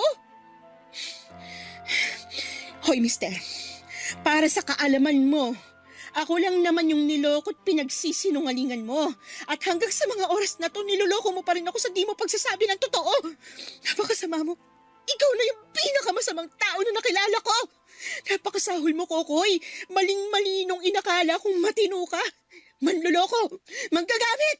Simula sa araw na to, hiwalayin na tayo. Papadudot diring-diri ako kay Kokoy dahil sa pamamakla niya. Hindi nagtagal ay nalaman ko na may nabuntis pala siyang ibang babae. Kaya naman kung todo ang pangangailangan niya sa pera para masustentuhan ito. May nabasa rin akong conversation nila ng naturang babae at nakasaad doon ang masasama at masasakit na bagay na sinasabi sa akin ni Kokoy kapag nakatalikod ako. Sa bagay, ginamit lamang niya ako, Papadudot. Hinuthutan at pinirahan kasi mahal ko siya at hindi ko siya kayang tiisin. Para sa akin ay napakalaking insulto noon kaya nga hiniwalayan ko na si Kokoy ng araw ding yon. Pinigilan kong umiyak habang nasa daan pa uwi pero pagdating ko sa bahay ay napahagulhol na lamang ako. Muling nagbalik sa aking alaala ang mga panlulokong ginawa ng mga ex-boyfriends ko. Akala ko pa naman ay iba si Kokoy sa kanila pero mas malala pa pala siya. At galit na galit ako sa ginawa niya. Pakiramdam ko ay trinaydor niya ako at wala yung kapatawaran. Kaya nga kahit sinubukan kong sinubukan pang makipagbati sa akin ni Kokoy ay hindi ko na siya kinausap pa. Para saan pa, hindi ba? Mas naging mataas ang pader ko at naging profesional ako pagdating sa trabaho dahilan para ma-intimidate sa akin ang manlulokong si Kokoy na yon. Ngunit sa kabila ng pagpapakatatag ko, ay durog na durog pa rin po ang aking puso. Lahat ng iyon ay hindi ko itinago kay Candy, Papadudot.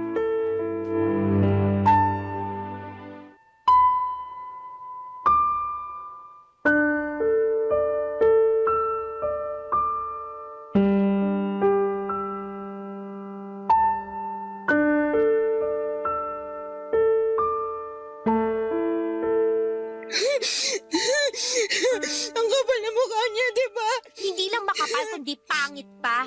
Grabe, hanggang lalo ko nalalaman yung mga panloloko niya sa'yo. Mas tumitindi yung galit ko sa bungal na yun. Hindi na siya bungal. May postiso na siya.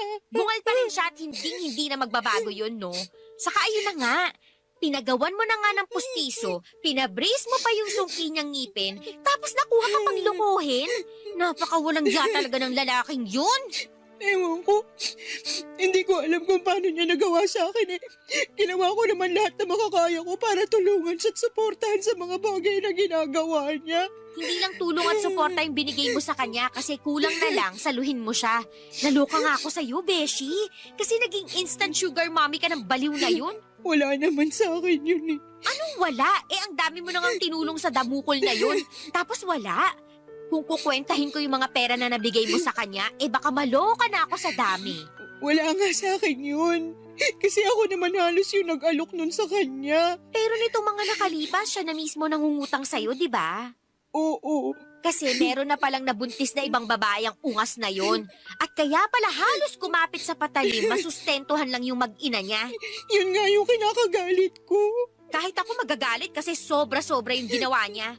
Kumbaga, 2 beses kanyang pinagtaksilan, niloko at paulit-ulit na binibilog yung ulo mo. Hindi ko akalain na meron palang tao na ganyan ka-demonyo. Nakay Kokoy na talagang kalahati ng trono ni Satanas. Kaya nga nakipaghiwalay na ako sa kanya kasi hindi ko na maatim makita yung pagmumukha niya. Nandidiri ako pag naalala ko lahat ng ginawa niya sa akin. Dapat lang naman talaga na hiwalayan mo siya, pero yun na yun. Anong ibig mong sabihin? Like, yun na yun. Paano na lang yung mga utang niya sa'yo? Sige nga.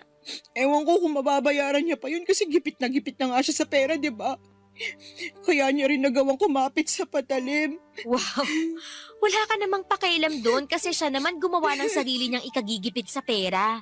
Kung hindi sana siya naging makati at nakontento na lang sa'yo di masaya sana kayo. Kaso baliw siya Kaya dapat lang nasingilin mo siya. Hindi mo na dapat problemahin yung problema niya. Baka kasi lalong sumakit yung ulo ko kung sisingilin ko pa siya kaya nga naisip ko na hayaan na lang yung mga utang niya. Wow, ulit! Ibang klase ka, Beshi. Ano ka, charitable institution? Hindi naman Alam mo, naiinis ako sa'yo. Ikaw na nga yung niloko at ginamit, tapos napakabait mo pa rin. Ang swerte sa'yo ng bungal na yun. Hindi na nga siya bungal, may pustiso na siya. Pakiko sa pustiso niya. Teka, may naisip ako para kahit paano makaganti ka sa mokong na Kokoy na yun. Ano? Bawiin mo yung pustiso niya. Ha?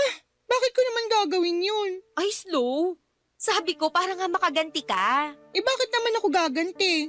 Wala lang. Sa lagay, sa kanya ang huling halakhak. Swerte naman niya.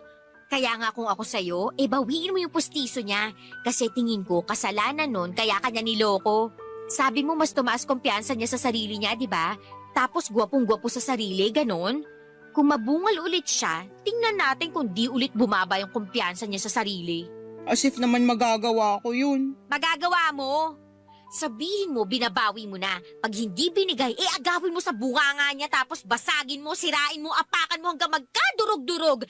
Deserve ng Kokoy na yun na mabungal ulit. Papadudot ramdam ko ang matinding galit kay Candy habang sinasabi niya mga katagang yon.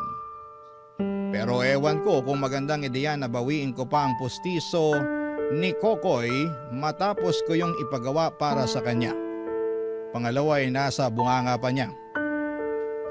But to be honest, naisip ko nga na magandang ideya yon para naman kahit papaano ay makaganti ako sa kanya kasi kilala ko ang sarili ko na hindi ganong klase ng tao. Ang gusto ko na lang ay tuluyang putulin ang ugnayan namin ni Kokoy at magkaroon ng peace of mind. Kumbaga karma na lamang ang bahala na maghiganti sa kanya. Sa kasalukuyan ay patuloy akong nag-move on. Hindi pa rin nawawala yung sakit na dulot ng ginawa sa akin ni Kokoy. Pero malaking bagay na hindi na kami magkatrabaho sa ngayon para unti-unti akong makausad at makalimot. Natanggal kasi siya sa pinagtatrabahuhan namin dahil sa patong-patong na violations. At nung kinuwento ko yon kay Candy ay tuwang-tuwa ang gaga kong kaibigan. Pero ewan ko ba sa sarili ko kung bakit ako naaawa kay Kokoy, lalo na at wala na siyang trabaho at meron pang sinusustentuhan. Kaso, alam ko rin na labas na ako doon at dapat ay wala na akong pakialam sa kanya. Ang tanong ko lang sa mga kabarangay natin ay ayos lang ba yung paraan ko ng pag-move on o dapat ginawa ko yung suggestion ni Candy para makaganti ako kay Kokoy? Dapat ko bang ipakuha ang postiso na suot-suot niya? Aminado ako na may gabi na dinadalaw ako ng mga what ifs sa buhay ko. At kasama na nga doon yung makapaghiganti sa ex-boyfriend ko. Ewan, sana'y matulungan at mapayuhan ako ng mga kabarangay natin. Hanggang dito na lamang po ang sulat ko. Papa Dudut, maraming salamat kung mapili po niyo itong i-air sa inyong programa. Number 1 po kayo sa puso ko and God bless sa inyong istasyon. Ang inyong forever kapuso at kabarangay, Zelda. Nalilito pa rin sa life ang ating kabarangay. Ano kaya ang maipapayo mo sa kanya? Ibahagi mo yan sa ating comment section para mabasa rin niya.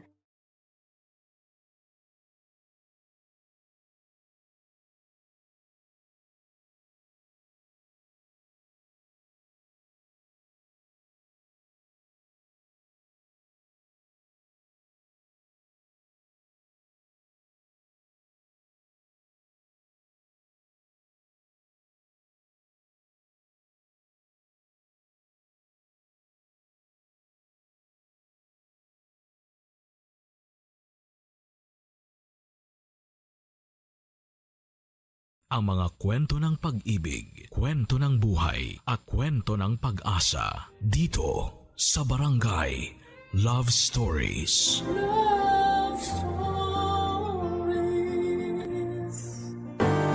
Handa tayong magsakripisyo at tiisin ang lahat ng hirap para sa mga mahal natin sa buhay. Pero hindi maiiwasan na maubos lahat ng enerhiya natin hanggang sa maramdaman tayo or makaramdam tayo ng matinding pagod. Ikaw kabarangay, anong kaya mong isakripisyo, maibigay lang ang pangangailangan ng taong mahal mo? Dear Papa Dudut, itago niyo na lamang po ako sa pangalang Kath, 33 years old at nagtatrabaho sa isang insurance company. Matagal na akong avid listener ng inyong radio station na Barangay LS 97.1 at matagal ko na rin gustong sumulat sa programa ninyo na Barangay Love Stories. Nag-iipon lamang ako ng lakas ng loob para masimulan ito kasi may parte ng buhay natin na hindi madaling balikan para ikwento sa iba. Pero siguro, paraan ko na rin to. Para kahit paano ay gumaan ang pakiramdam ko at umaasa rin ako na makakapag-iwan ng aral ang kwentong ito ng buhay ko. Kakagraduate ko lang ng college nang mamatay ang papa ko at mula noon, ako na ang tumayong breadwinner ng pamilya. Pangalawa kasi ako sa 6 na magkakapatid. Pero may sarili ng pamilya ang kuya ko. Si mama naman ay huminto na rin sa pagtitinda ng gulay sa palengke mula nang ma-heat stroke siya. Mabuti na lang at kaagad din siyang nakarecover pero naging mahina na rin ang katawan niya mula noon, Papa Dudut.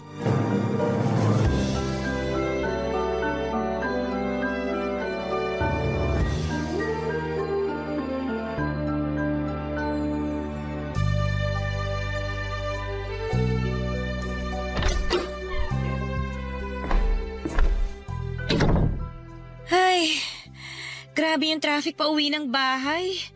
Nakakagutom. Oh, Kat, mabuti naman at nakauwi ka na. Ay nako, dapat nga po kanina pa ako nakauwi, ma. Grabe lang talaga yung traffic kanina. Hindi naman Friday ngayon, pero ang tagal po nang naging biyahe ko.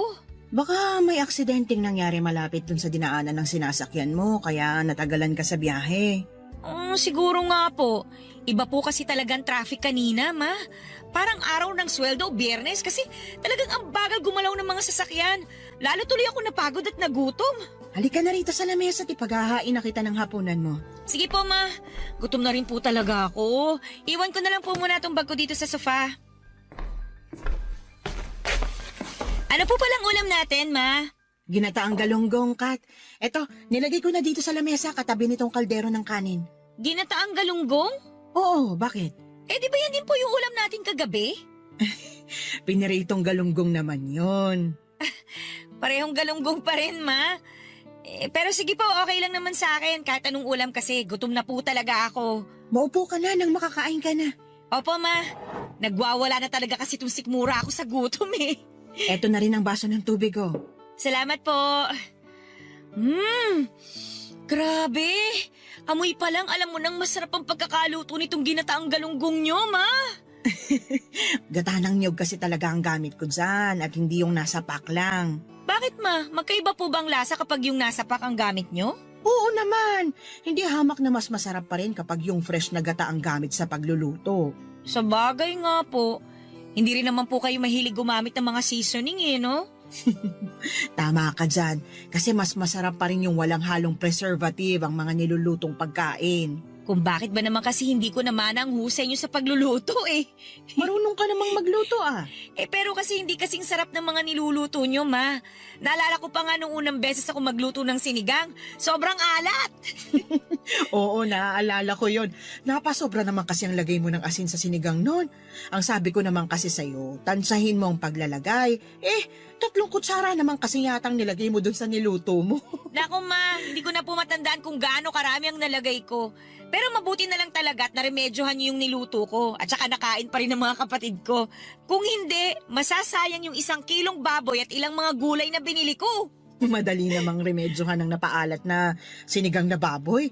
Sa susunod, panoorin mo kung paano ko magluto para matutunan mo yung tamang teknik para mapasarap ang niluluto mo. Ay sige ma, gusto ko yan.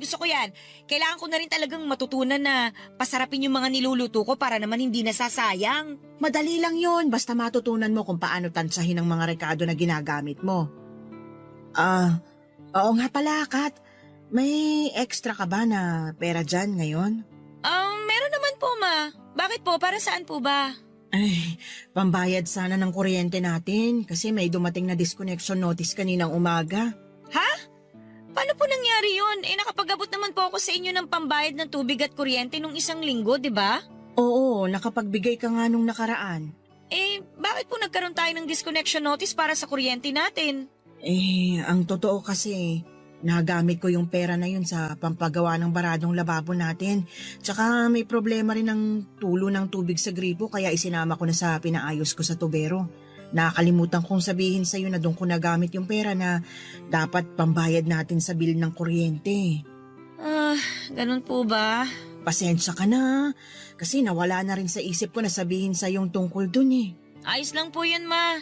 Basta ma sa susunod, sabihin nyo na lang po sa akin na mas maaga para hindi tayo nakakatanggap ng disconnection notice. Oo anak, iiwasan ko nang maging makakalimutin. Iabot ko na lang po mamaya yung pera para maibayad nyo na po bukas ng umaga.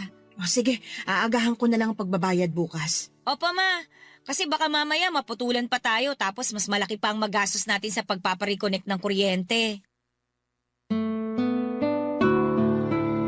Papadudot, hindi talaga madali ang maging breadwinner lalo na kung walang ibang inaasahan ng pamilya ko kung hindi ako lamang. Papadudot nung nabubuhay kasi si Papa. Kahit na hindi ganoon kagaan ang buhay namin ay hindi naman ako sobrang nahihirapan.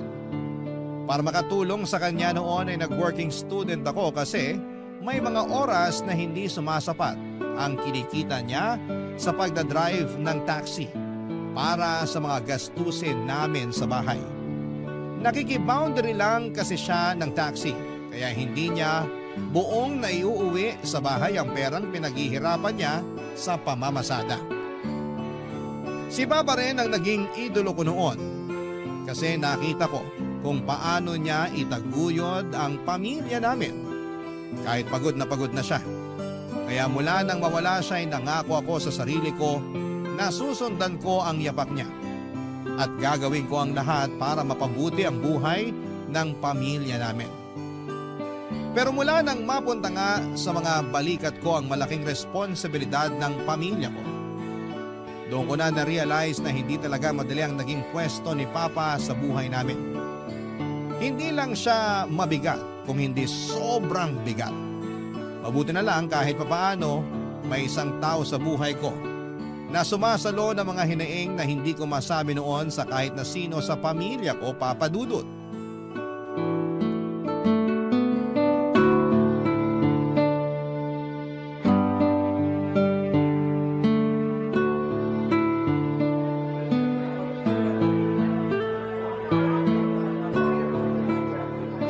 Buti naman at nagkaroon ka na ng oras para sa akin, babe. Pasensya na babe naging sobrang busy ko lang talaga sa trabaho. Ayos lang, huwag kang mag-alala. Naiintindihan ko naman yun. At least ngayon, natuloy na ang date natin kahit dito lang sa coffee shop. Ayun nga lang, may dala ka pa ring trabaho. May tinapos lang naman akong report pero ito, i-close ko na tong laptop ko para wala nang storbo sa atin. Ayan, very good. Minsan ko na nga lang masolo ang babe ko. May istorbo pa na laptop. Eto na nga, nilalagay ko na sa bag ko para solong-solo mo na talaga ako. Ay, may ibibigay nga pala ako sa'yo. Ano yan? Eto Uy, wow! Sunflower bouquet? Happy Mansari, babe. Oh, thank you. Grabe, dapat hindi ka na nag-abala pa ng ganito. Special day natin ngayon, kaya dapat may special something din ako para sa'yo. Napaka-sweet talaga ng babe ko. Siyempre naman, basta para sa napakagandang girlfriend ko. Bolero pa. Uy, hindi ah. Sobrang ganda kaya talaga ng girlfriend ko. Kaya sobrang mahal na mahal kita. Ay, naku, ewan ko sa'yo. Masyado mo na ako pinapakilig, ah. Pero paano mo pala napagkasya to sa bag mo? Etong malaking backpack ang ginamit ko para hindi ma-deform yung sunflower bouquet. Buti nga, maayos pa rin hanggang sa makarating ako dito sa coffee shop. Ingat na ingat talaga ako sa pagbitbit ng backpack ko na yan. Thank you, babe, ha. Sa totoo lang, nawala na talaga sa isip ko na mansari natin ngayon. Alam ko, babe. Sorry ha. Ano ka ba? Hindi mo kailangang mag-sorry. Alam ko naman kasi kung gaano ka kaokupado ng trabaho at responsibility sa family ang isip mo ngayon. Sinabi mo pa, lalo na ngayong parehong nasa college na yung dalawang kapatid ko. Ang laki ng gastos kaya hirap talaga ako sa pagbabudget. Nawala na tuloy sa isip ko ang tungkol sa date ngayon at mansari nating dalawa. Babe, babawi talaga ako next month kasi baka mas maluwag na ang schedule ko nun. Ibig bang sabihin, pwede na tayong mag-out of town staycation sa next mansari natin? Ha? Naku babe, gastos yun eh. Ako nang bahala sa gastos. Basta bigyan mo lang ako ng oras mo, babe. Ayoko naman ng ganun kasi napapadalas na yung mga date natin na ikaw lang halos ang gumagastos. Sabi ko naman sa'yo, huwag mong isipin ang tungkol sa pera, di ba? Oo nga, kaya lang nagigilty pa rin ako. Kasi parang nagiging unfair na ako sa'yo eh. Hindi ka nagiging unfair, babe. Kasi nag-e-effort ka pa rin na bigyan ako ng oras kahit napaka-busy ng schedule mo. Ano, G na ba tayo sa out-of-town staycation natin? Bahala na babe. Depende sa magiging schedule ko sa trabaho kasi may mga bago kaming trainee na kailangang i-train next month. Akala ko ba mas magiging maluwag na ang schedule mo next month? Oo, pero alam mo naman na kailangan ko pa rin mag-overtime para madagdagan ng sweldo ko. Pero susubukan kong gawa ng paraan. Sasabihan ka agad kita, babe. Wait lang, babe ha. Basahin ko lang tong chat ni Kuya at baka importante. Sige lang, babe.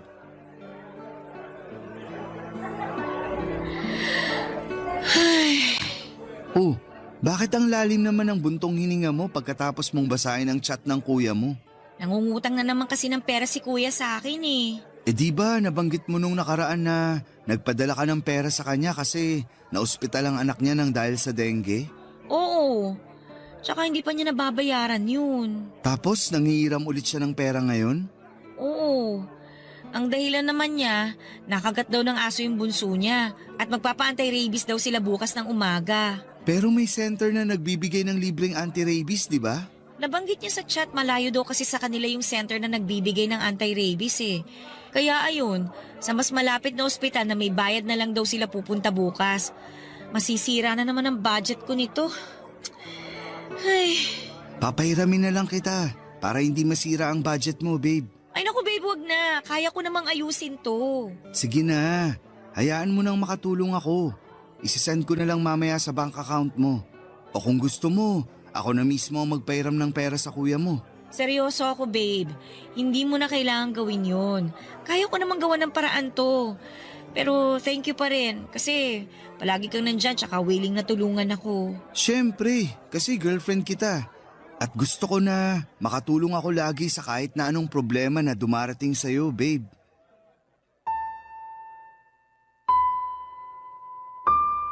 Papadudot kahit may sarili ng pamilya ang kuya ko ay may mga pagkakataon na nanghihiram siya sa akin ng pera na madalas na hindi na niya nababayaran. Nahihiya na rin ako na singilin siya kasi alam ko na madalas silang nagigipit sa bahay nila. 4 na kasi ang anak nila noon ang asawa niya tapos ay siya lang din ang nagtatrabaho para sa mga ito. Sa isang construction site siya nagtatrabaho at alam ko na hindi ganoong kalaki ang kinikita niya doon, papadudot. Hanggang 3rd year high school lang ang tinapos niya at naging tambay na siya sa bahay noon. Ilang beses pa siyang kinukumbinse ni na papa at mama na bumalik sa pag-aaral pero mas ginusto niya na bumarkada. Hanggang sa mabuntis niya ang girlfriend niya pagkalipas ng 2 taon ng pagiging tambay. Mabuti na lang at siya na rin ang nagdesisyon na bumukod sila ng girlfriend niya at hindi na inasa kay tatay noon ng responsibilidad para sa mag-ina niya.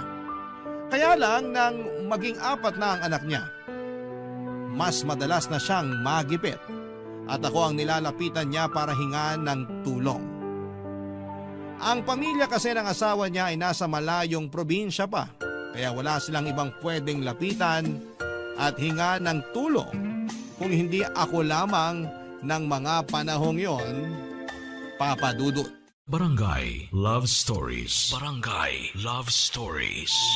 Papa Dudut, nakilala ko si Joey noong nasa college pa lamang ako.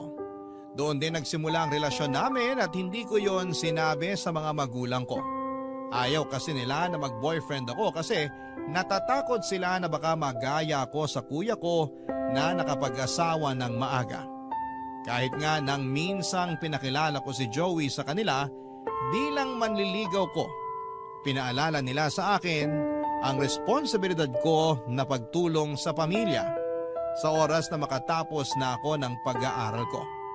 Kumbagay, hindi raw kaagad ako pwedeng mag-asawa.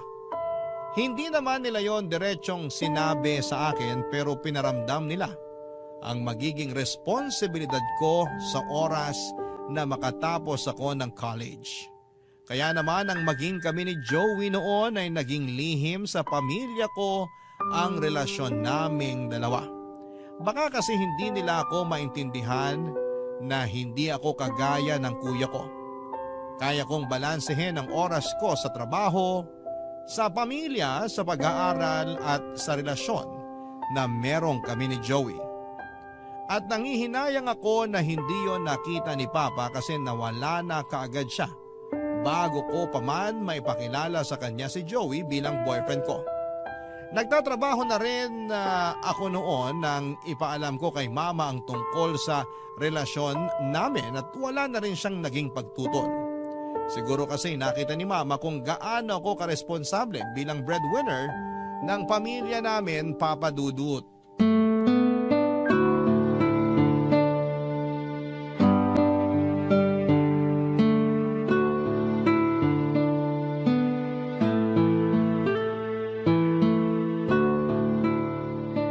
Ito yung budget para sa pambayad ng tuition fee ng mga kapatid ko. Ito para sa allowance nila. Ito naman para sa bill ng kuryente at tubig para sa buwan na to. Tapos ito para sa pang-grocery ni Mama. Yan. Buti na lang mukhang hindi kami magigipit ngayon. Kasi malaki pa tong natira na pang-allowance ko. Anak, magkape ka muna. Oh, Ma. Gising pa po pala kayo. Oo, ilalagay ko na sa lamesa tong tasa ng kape natin. Grabe, kakatutok ko dito sa ginagawa ko, hindi ko napansin na nagtitimpla na pala kayo ng kape sa kusina. At talaga nagtimpla pa kayo ng kape para sa ating dalawa, Ma. Hindi pa kasi ako makatulog, kaya naisipan ko na lumabas muna ng kwarto para magkape. Ginagawa niyo pa rin pala talagang pampatulog ang kape. Ikaw din naman, di ba? Nagkakape ka bago matulog, kaya nang makita kitang gising pa rito sa sala, naisipan kong ipagtimpla ka na rin ng kape. Sa inyo po talaga ako nagmana pagdating sa kape. Pero salamat po dito, Ma. Sakto po kasi patapos na rin ako dito sa ginagawa ko. Nagbabudget ka na ba para sa mga gastusin natin sa buwan na ito? Opo, binabudget ko na po mga kailangan nating bayaran at pagkakagastusan para sa buwan na to. Maisisingit mo pa ba dyan yung nabanggit ko nung nakaraan na pagpapaayos ng banyo natin? May sira po bang gripo ng banyo natin? Hindi ko po kasi matandaan yung sinabi niyo tungkol dun eh. Hindi yung gripo, pero yung tiles na sahig. Marami na kasing sira yung tiles kaya gusto ko sanang papalitan na natin. Oo nga po, Ma. Naalala ko na yung tungkol doon. May ilang buwan na rin mula nung mabanggit ko yun sa'yo kaya siguro nawala na rin sa isip mo. Siguro nga po nawala sa isip ko. Pero huwag kayong mag-alala, ma. May extra pa naman ako dito. Sabihin nyo na lang po sa akin kung magkano yung kakailanganin. Para kung kulang yung extra ko, gagawin ko po ng paraan para madagdagan yung pera na yon. Sige, Kat. Ipapatingin ko na sa kapitbahay natin na gumagawa at nagpapalit ng tiles sa sahig. May alam din kasi siya na murang bilihan ng tiles. Mas makakatipid tayo kung siya na lang ang kakausapin natin. Mas mabuti nga po kung ganon para hindi na rin tayo mahirapan sa paghahanap ng ibang tao na gagawa nun. Pasensya ka na, Kat, ha? Ba't naman po kayo humihingi ng pasensya, ma? Matagal na rin po yung mga tiles na yun sa banyo natin, di ba? Hindi pa po yata ako pinapanganak, yun na po yung tiles na nakadikit doon. Kaya wala po kayong kasalanan kung masira man po mga yun dahil sa paglipas ng panahon. Hindi naman yung tungkol sa tiles sa sahig ang hinihingi ko ng pasensya sa'yo. Tungkol naman saan po? Yung tungkol sa pagtatrabaho mo para sa mga gastusin sa bahay na ito. Ma, para namang bago naman po ito sa atin. Ako po ang may trabaho sa bahay na to, kaya responsibilidad ko po kayo ng mga kapatid ko. Ayun na nga eh. Ikaw lang ang may trabaho, kaya ikaw lang mag-isang sumasalo ng responsibilidad sa bahay na ito. Ako ang ilaw ng tahanan pero parang nagiging pabigat lang ako sa'yo. Huwag naman kayo magsalita ng ganyan, ma. Kasi kahit kailan hindi kayo naging pabigat sa akin. Wala na nga po ako halos ibang ginagawa dito sa bahay kundi magpahinga. Lahat kasi ng kailangan linisin o ayusin dito, kayo nang nag-aasikaso. Yun na lang naman kasi ang pwede kong maitulong sa'yo, Kat. Napakalaking bagay na po ang ginagawa nyo na yun, ma. Kung hindi lang nag-asawa ng maaga ang kuya mo, pinagtutulungan nyo sana ang mga gastusin dito sa bahay. Ma, hindi na po natin naibabalik ang nakaraan. Hindi rin naman po nagsisi si kuya sa naging buhay niya ngayon kasi mabait naman yun ang pangasawa niya eh. May mga araw na nahihirapan sila sa mga gastusin kasi mataas naman talaga mga bilihin ngayon, di ba? Pero nakakabangon naman po sila at maayos pa rin ang buhay nila. Nagiging maayos ang buhay nila kasi palagi mo silang tinutulungan. Lalo ka tuloy nahihirapan kasi alam ko na may mga oras na nagpapahiram ka ng pera sa kuya mo. Paminsan-minsan lang naman po yun kapag nagigipit talaga. Tsaka madalas para naman po sa mga anak nilang hinihiram na pera ni kuya sa akin eh. Pasensya ka na talaga anak ha. Alam ko na nahihirapan ka na rin sa amin lalo na sa mga... Ma, ayos lang ako. Huwag niyo po akong alalahanin. Kaya ko to. Nakakaramdam ako ng pagod pero kaya ko to, ma. Kaya ko pong igapang at itaguyod ang pamilya natin. Papadudot ng parehong nasa kolehiyo na ang dalawang kapatid ko at nasa high school ang dalawa ay mas naging mabigat para sa akin ang mga gastusin namin. Sobrang hirap na pag-budgetin ang bawat kinikita ko noon sa trabaho para sa lahat ng kailangan na bayaran sa bahay. Kaya madalas papadudot na napapa-overtime talaga ako sa trabaho. Tumatanggap na rin po ako noon ng racket na gumawa ng thesis ng mga college student para may pandagdag sa panggastos namin. At hindi madali ang racket na yon dahil kailangan kong maglaan ng oras at mag-research para magawa ng maayos ang thesis na yon. Alam nyo, sa totoo lang, may mga oras noon na naiiyak na lamang ako kapag mag-isa ako sa kwarto. O kahit nga kapag nasa opisina ako at wala nang ibang kasama na katrabaho doon. Bigla ko na lang nararamdaman ang bigat na nasa magkabilang balikat ko. Dahilan para bumigat din ang dibdib ko at maluhan na lamang ako. Alam ko naman na hindi ginusto ni Mama na ako lang mag-isa ang sumalo ng responsibilidad sa pamilya namin. Pero wala naman na kaming magagawa pa kasi wala na silang aasahan noon kung hindi ako lamang papadudot.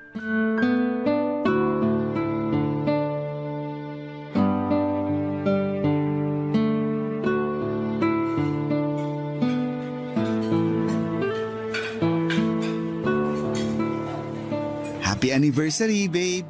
Happy anniversary din, babe! Thank you kasi nag-effort ka na hintayin na matapos ang shift ko sa trabaho. Natambakan kasi kami ng mga report na kailangan tapusin kaya kinailangan ko mag-overtime eh. Ayos lang yon, babe. Ano ba naman yung 3 oras na paghihintay para sa espesyal na gabi na to? Kasama ang babaeng pinakamamahal ko. Humirit ka pa talaga ha? Nagsasabi lang naman ako ng totoo. Saka nasanay na rin naman akong maghintay kasi madalas ka talaga nag-overtime sa opisina nyo. Ayun na nga eh. Nahihiya na ako sa'yo kasi palagi ka nalang naghihintay ng ilang oras para lang sa saglit na date natin. Anong saglit? Hindi mo ba alam na yung 30 minuto hanggang 1 oras na magkasama tayo? Para sa akin, 1 buwan na yun. Grabe naman yung 1 buwan. Ganun talaga kapag kasama mo yung taong mahal mo. Bumabagal ang oras kasi masaya ka sa tabi niya. At yun ang pakiramdam ko sa bawat minuto na magkasama tayo. Alam mo, babe, masyado ka ng sweet. Baka lang gamin na tayo pareho dito sa lamesa natin, ha? Ang dami pa naman itong mga in-order mong pagkain kung lalanggamin lang. Umorder talaga ako ng maraming pagkain. Kasi nga, espesyal na araw to para sa ating dalawa. Kahit naman hindi natin anniversary o mansary, umu-order ka pa rin ng madami kapag magkasama tayo, eh. Kasi sa tuwing magkasama tayo, nagiging espesyal yung araw ko. Babe, ano ba? Masyado mo na akong pinapakilig. Ginagawa ko lang yung responsibility ko bilang boyfriend mo. Ang pangitiin at pakiligin ng girlfriend ko. Alam mo, napakaswerte ko talaga kasi ikaw ang naging boyfriend ko. Naalala ko na parang dati lang. Tinatago pa natin yung relasyon natin sa mga magulang ko. Oo, kasi nga ayaw mo na ipakilala ako sa kanila bilang boyfriend mo. Alam mo naman na sobrang higpit kasi ng mga yun, di ba? Sobrang takot sila na baka gumaya ako kay kuya na nag-asawa ng maaga. Kaya grabe yung paghihigpit na ginawa nila sa akin noon. Pero hindi mo naman sila na-disappoint, di ba? Oo naman. Hindi ko talaga sinira yung tiwala nila kasi nirespeto mo rin ako at ang relasyon nating dalawa. Sayang, hindi naabutan ni Papa nung naging tayo na.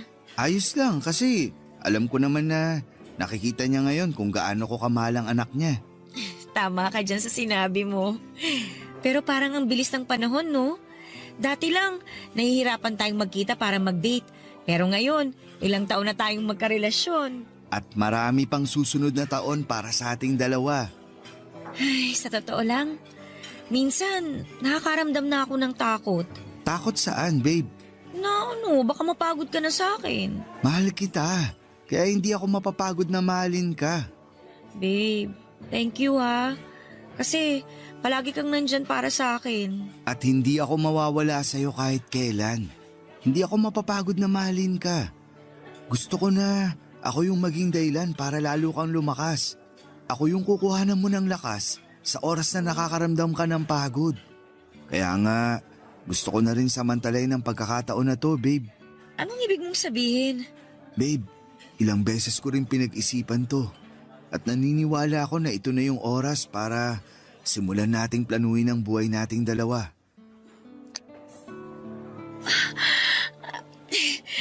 Babe, para saan ang singsing na yan? Babe, ilang taon na tayong magkarelasyon at matagal na akong sigurado na ikaw yung babae na gusto kong makasama sa habang buhay. Kat, will you marry me? Joey! Mahal mo naman ako, di ba? At mahal na mahal kita. Kaya magpakasal na tayo, please. Joey, sorry pero hindi pa kasi pwede eh. Ha? Anong hindi pa pwede? Hindi pa tayo pwedeng magpakasal.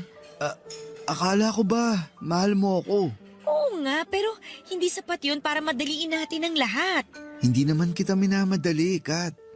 Gusto ko lang na simulan na nating planuhin ang tungkol sa ating dalawa. Kahit ito man lang nakasal natin. Ayun na nga, Joey. Hindi pa kasi pwede talaga eh. Kasi una sa lahat, alam mo naman may 4 pa ako na kapatid na pinag-aaral. Yung 2 sa kanila nasa college pa. Tutulungan naman kita na pag-aralin ng mga kapatid mo. O sa kahit na anong gastusin pa para sa pamilya. Tutulong ako. Yan yung ayoko mangyari. Yung saluhin mo yung responsibilidad na hindi naman talaga sa'yo. Joey, sorry talaga pero hindi pa ako handa eh. Hindi ko pa kaya magpakasal sa'yo. Papadudot ng tumungtong ng first year college ang kapatid ko na sumunod sa akin ay nangako siya na pagbubutihin niya ang pag-aaral niya.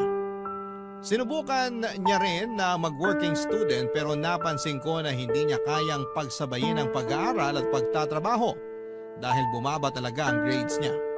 Kaya naman sinabi ko sa kanya na mag-focus na lamang siya sa pag-aaral at ako nang bahala sa lahat ng mga gastusin. Ganon din ang naging setup ng isa ko pang kapatid nang mag-college na siya. Sinubukan niya rin na maging working student pero nahirapan din siyang pagsabayin ang pag-aaral at pagtatrabaho. Doon ko na-realize na magkakaiba talaga ang diskarte ng mga tao. May mga kaya tayong gawin na hindi kayang gawin ng iba. O pwedeng nasanay lang din sila na may inaasahan silang tutulong sa kanila. Kaya ang pakiramdam nila ay hindi na nila kayang gawin ang isang bagay na mabigat para sa kanila. Kasi ako, kahit gaano ako nahihirapan nang maging working student ako, ay pinilit kong kayanin yon. Kasi alam ko na walang ibang makakatulong sa akin kung hindi ang sarili ko lamang, Papa Dudut. Barangay Love Stories. Barangay Love Stories. Papa Dudut, hindi naging madali para sa akin ang tanggihan ng alok na pagpapakasal ni Joey. Bago pa man ang araw na yon ay may ilang beses ko nang nararamdaman na balak na niya akong alukin ng kasal. Kasi napapadalas ang pagbubukas niya ng topic tungkol sa pagpapakasal, pagbuo ng pamilya, pagbili ng bahay o pagkakaroon ng mga anak. Gusto ko na rin namang pag-usapan ang tungkol sa mga bagay na yon. May mga oras nga na nai-excite ako kapag nai-imagine ko na kinakasal na kami sa simbahan ni Joey, na may sarili na kaming bahay at may ilan na kaming mga anak.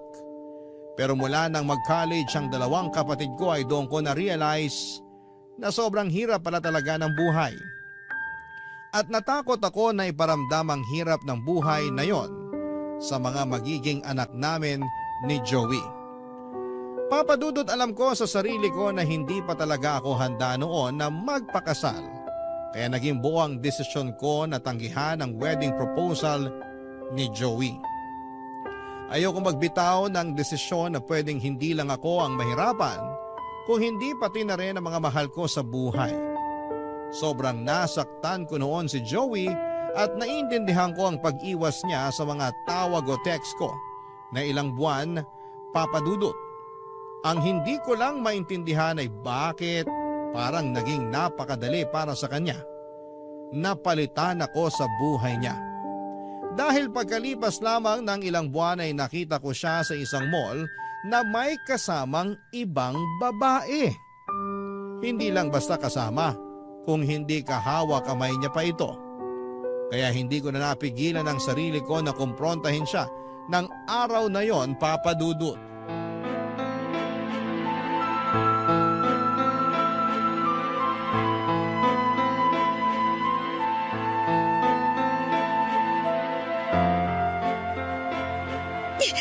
Pwede ba, Joey?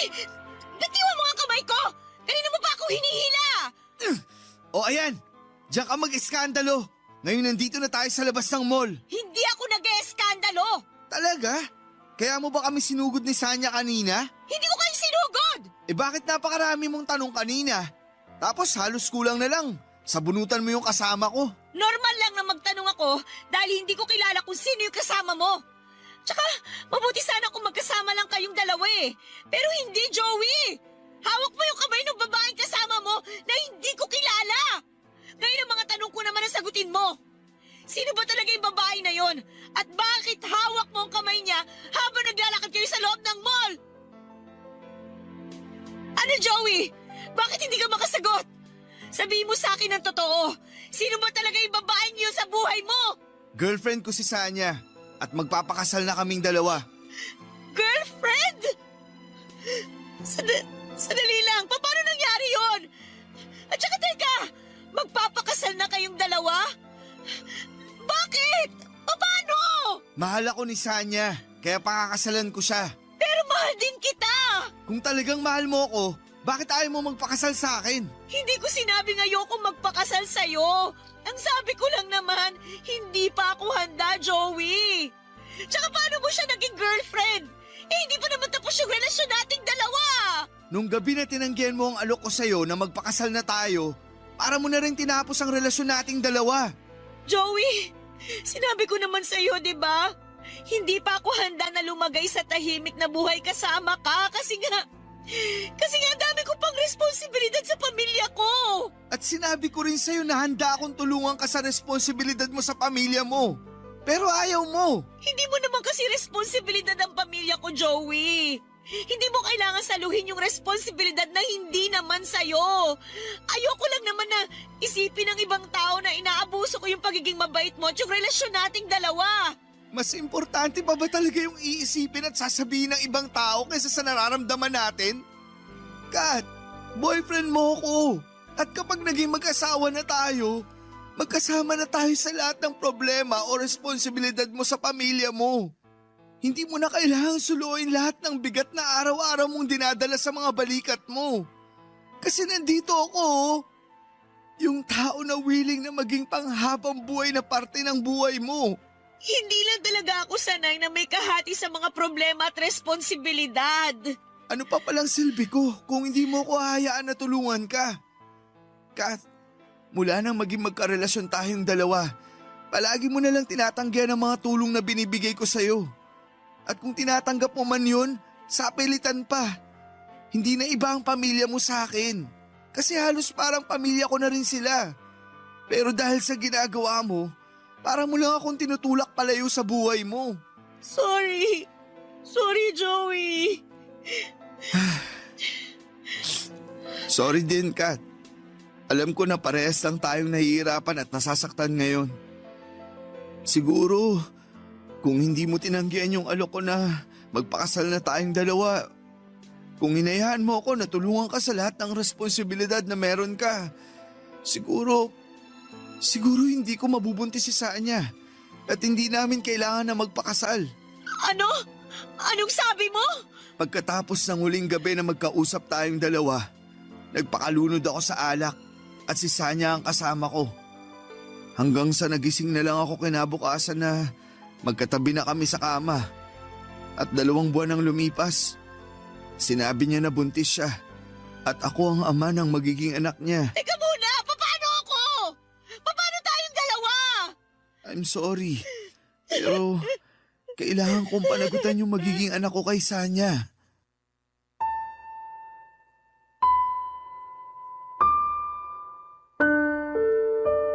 Papadudot pagkatapos kong tanggihan ang alok ng pagpapakasal sa akin ni Joey ay iniwasan na niya ako. At kagaya nga ng sinabi ko kanina, naiintindihan ko yon. Kasi alam ko na sobra ko siyang nasaktan. Binigyan ko siya ng oras na makapag-isip tungkol sa naging sagot ko, pero hindi naman ibig sabihin noon na nakipaghiwalay na ako sa kanya. Kasi pagkatapos ng 1 linggo ay sinimulan ko ng gumawa ng paraan para muli kaming magkausap.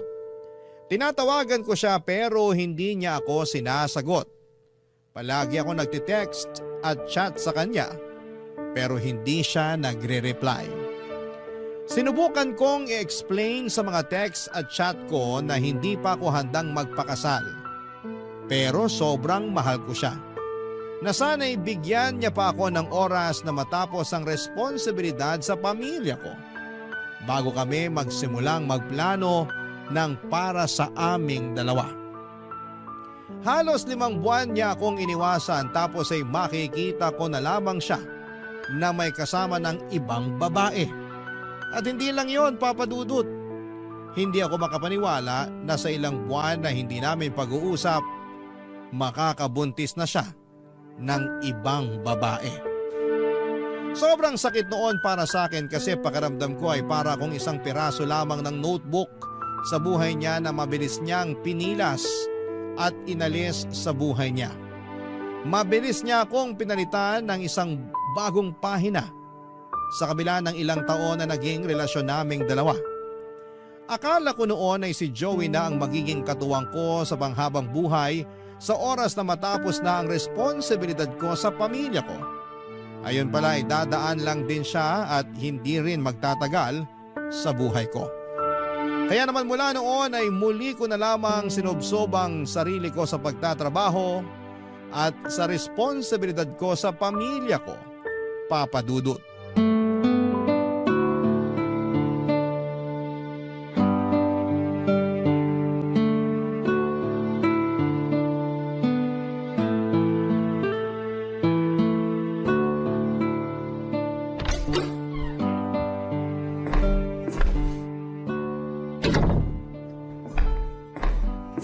Oh, Kat! Masyado ka yatang ginabi ng uwi ngayon. 3 oras po kasi ako nag-overtime sa opisina para wala na akong maiuwing trabaho dito sa bahay, ma. Tapos ang traffic pa po kaya mas lalo akong ginabi ng uwi. Nag-aalala na nga ako sa'yo kasi hindi ka nagre-reply sa text ko sa'yo eh. Pasensya na po, ma. Na-empty bat na rin po kasi yung cellphone ko kaya hindi ko na rin po nabasa yung text nyo. Ayos lang, medyo nag-alala lang ako kasi nga pasado 11:00 na ng gabi pero wala ka pa rin dito sa bahay. May nadaanan din po pala kaming mga sasakyan na nagkabanggaan. 2 kotse at 1 truck. Kaya naging doble ang traffic kanina. Mas doble din po tuloy ang pagod at gutom na nararamdaman ko ngayon. Halata nga sa mukha mo, lalo na sa mga mata mo, nak. Pero eto, ipaghahain na kita para makakain ka na rin. Salamat, ma. Maghuhugas lang din po ako ng kamay ko. Kumapit kasi sa kamay ko yung kalawang sa gate natin kanina eh. Hindi pa po pala napapapinturahan yun? Nako, hindi pa nga. Kala ko po bang sabi nyo, papipinturahan nyo na yon kaya nanghingi kayo ng extra na budget nung nakaraang buwan. Oo, pero nagsabi kasi sa akin yung bunsong kapatid mo na gusto niyang sumama sa field trip ng school nila. Nung 1 taon kasi hindi siya nakasama kaya pinagbigyan ko ng makasama ngayon. Sana ayos lang sa yung pinasama ko ang kapatid mo sa field trip nila. Wala naman pong problema sa akin kung sumama si Bunso sa field trip nila. Pero sana ma, sinabi nyo sa akin yung tungkol doon. Para po hindi ako nagtataka kung bakit wala pa ring pintura yung gate natin hanggang ngayon. Ay, nawala na naman sa isip kong bagay na yun. Pasensya ka na, anak. Ayos lang po, ma. O ma, bakit wala pong lumalabas na tubig dito sa gripo natin sa lababo? Ay, nako. Nasira kasi ulit yan, kaya may timba ng tubig dyan sa tabi ng lababo. Yan na lang muna ang gamitin mo. Malinis naman ang tubig na laman ng timba na yan. Ay... Sige po, ito na lang po ang gagamitin ko na panghugas ng mga kamay ko. Magsasabon na rin po ako dito para matanggal ang amoy kalawang. Ma, di ba pinaayos nyo rin po itong lababo natin? Nagamit nyo nga po yung pera na dapat na pambayad ng kuryente natin nung nakaraan? Ay, oo, kaya lang palpak yung tuberong gumawa ng lababo na yan. Pinaalam niyo po ba sa kanya na palpak yung pagkakaayos niya dito? Nakatext ko pa siya ng 1 beses at sinabi niya naman na babalik siya dito sa bahay para ayusin ulit yung lababo na yan. Pagkatapos noon, hindi na siya ulit nag-reply. Sinubukan ko ring tawagan pero hindi ko na makontak yung number niya. Mukhang wala na siyang balak na magpakita ulit dito sa bahay. Kaya plano ko nang kumuha ng ibang tubero na mag-aayos ng lababo natin. Ibig sabihin po panibagong bayad na naman yun, ma. Ganun na nga, anak. Ay, sige po. Sabihin nyo na lang po sa akin kung magkano magagastos kapag may iba ng tuberong tumingin dito sa lababo natin. Nahihirapan po kasi ako sa pagbabudget minsan kapag may biglaan tayong kailangan na pagkagastosan dito sa bahay eh. Oo, sasabihin ko kaagad sa'yo. Halika na rito sa lamesa nang makakain ka na. Eto ma, kakatapos ko lang po magbanlaw ng kamay ko. Ano po bang ulam natin, ma? Adobong galunggong. Galunggong na naman po? Eh, di ba ito yung ulam natin kagabi? Iba yung ulam natin kagabi. Sarsyadong galunggong yon. Ma, hindi po ba talaga natin kayang magkaroon ng ibang ulam dito sa bahay? Palagi naman po ako nagbibigay ng pang-grocery sa inyo Saka madalas sobra pa po yun. Pero bakit napakabihira ako po makakain ng ulam na manok o karne ng baboy kapag nandito ako? Pasensya na, anak. Ang totoo, may pinirito akong manok kanina kaya lang nakain ng kapatid mo yung tinira ko na para sa'yo. Alam mo naman na paborito niya yun kaya hindi ko na rin siya napigilan. Sanay na rin naman po ako na hindi pinapriority sa bahay na to. Di ko nga po alam kung bakit nagtatanong pa ako kung anong ulam na tinira niyo para sa akin eh. Dapat sanay na rin ako na laging galunggong ang nakahain sa lamesa kapag uuwi ako sa bahay na to. Kat. Alam niyo sa totoo lang, napapagod na rin ako talaga eh. Hindi lang sa paulit-ulit na ulam na to, kundi dahil sa pabigat na responsibilidad ko para sa pamilya na to. Pinipilit kong kayanin lahat, ma. Sa totoo lang, pinipilit ko ibigay lahat ng pangangailangan nyo, kahit sobrang nabibigatan na ako sa mga ginagawa ko para sa inyo. Pasensya na talaga kung hindi ako makatulong sa'yo. Pasensya na rin po kayo kung nasasabi ko yung mga bagay na to. Huwag niyo naman po sanang isipin na sinusumbatan ko kayo dahil hindi po yun yung gusto kong mangyari, ma. Nabibigatan lang po talaga ako. Nabibigatan na ako sa nangyayari sa buhay ko ngayon eh. bigat-bigat! Bigat-bigat ba? Papadudot mula nang malamang kong nakabuntis ng ibang babae si Joey ay pinilit ko na rin siyang alisin sa buhay ko kahit na sobrang bigat. Kasi kasama na siya sa mga plano ko sa future. Nakikita ko na siya na kasama ko bilang kapareha sa panghabang buhay. Kaya naman hindi madali para sa akin na baguhin paunti-unti ang mga plano na yon. Dahil alam ko na wala ng Joey na babalik pa sa akin para damayan, tulungan at mahalin ako. Alam ko naman na may naging pagkukulang din ako sa relasyon namin. Hindi ako perpektong kapareha pero ginawa ko ang lahat para mag-work ang relasyon namin sa kabila ng napakabigat na responsibilidad na nasa mga balikat ko. Responsibilidad na ayokong ipasa at iasa sa kanya dahil ayokong madamay siya sa bigat ng buhay na meron ako noon. Naging concerned lang ako sa kanya sa relasyon namin. Ang hindi ko alam ay magiging dahilan pala yon para tuluyang masira ang relasyon at ang mga plano para sa future naming dalawa. Lahat naman tayo ay marunong mapagod at mapuno sa oras sa sobrang bigat na ang nararamdaman natin sa dibdib natin.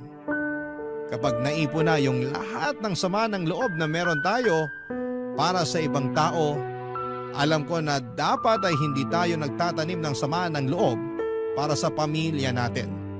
Pero hindi naman natin mapipigilan yon lalo na kung masyado na silang umasa sa atin. At ang araw na umiyak ako sa harapan ni Mama ay hindi ko na rin napigilan ang sarili ko na sabihin lahat ng hinanakit ko sa kanila pati na rin ang paghihiwalay namin ni Joey. Hindi ko naman sila sinisisi sa naging pagtatapos ng relasyon namin kasi ang nasa isip ko noon, hindi rin talaga kami ni Joey ang para sa isa't isa. Sadyang hindi lang talaga siguro ganong katibay ang pundasyon ng relasyon naming dalawa. Pinagsisihan ko rin ang mga salitang binitawan ko noon kay Mama dahil alam ko na nasaktan ko siya. Pero naging maayos naman ang lahat sa bahay pagkatapos ng araw na yon. Mas inayos na rin ni Mama ang pagbabudget sa perang inaabot ko sa kanya. Kaya kahit papaano ay hindi galunggong ang madalas na ulam na naabutan ko sa bahay. Tinupad din ng kapatid ko na sumunod sa akin ang pangako niyang pagbubutihin ang pag-aaral niya dahil nakapagtapos siya ng cum laude sa kolehiyo. Ngayon ay dalawa na kaming nagtutulungan para sa mga gastusin sa bahay at pag-aaral ng tatlo pa naming kapatid. Malaki pa rin ang pasasalamat ko na hindi ako binigo ng mga kapatid ko sa lahat ng mga naging sakripisyo ko para sa kanila. Kahit papaano, ay nararamdaman ko na gumaan ang buhay namin kumpara noong ako pa lamang ang nagtatrabaho para sa pamilya namin. Kaya sa mga kapwa ko breadwinner na nakikinig sa mga oras na ito, alam ko na may oras na sobrang bigat na sa dibdib ng mga responsibilidad na sinasalo natin sa bawat araw pero huwag tayong susuko. Dahil darating ang araw na masusuklian din ang lahat ng hirap at pagsasakripisyo na ginagawa ninyo para sa mga mahal ninyo sa buhay. Maraming salamat po Papa Dudut kung sakali man na mapili po ninyong i-ere ang sulat ko. More power and God bless po sa inyong programa sa Barangay Love Stories na forever #1 sa puso ng inyong mga listeners. Ang inyong forever kapuso at kabarangay, Kath. Barangay Love Stories. Barangay Love Stories. Anong say mo sa Barangay Love Stories na ito? Pagkwentuhan natin sa comment section yan. Nagustuhan ng iyong napakinggan? Ituloy yan via live stream sa www.gmanetwork.com/radio. Barangay LS 97.1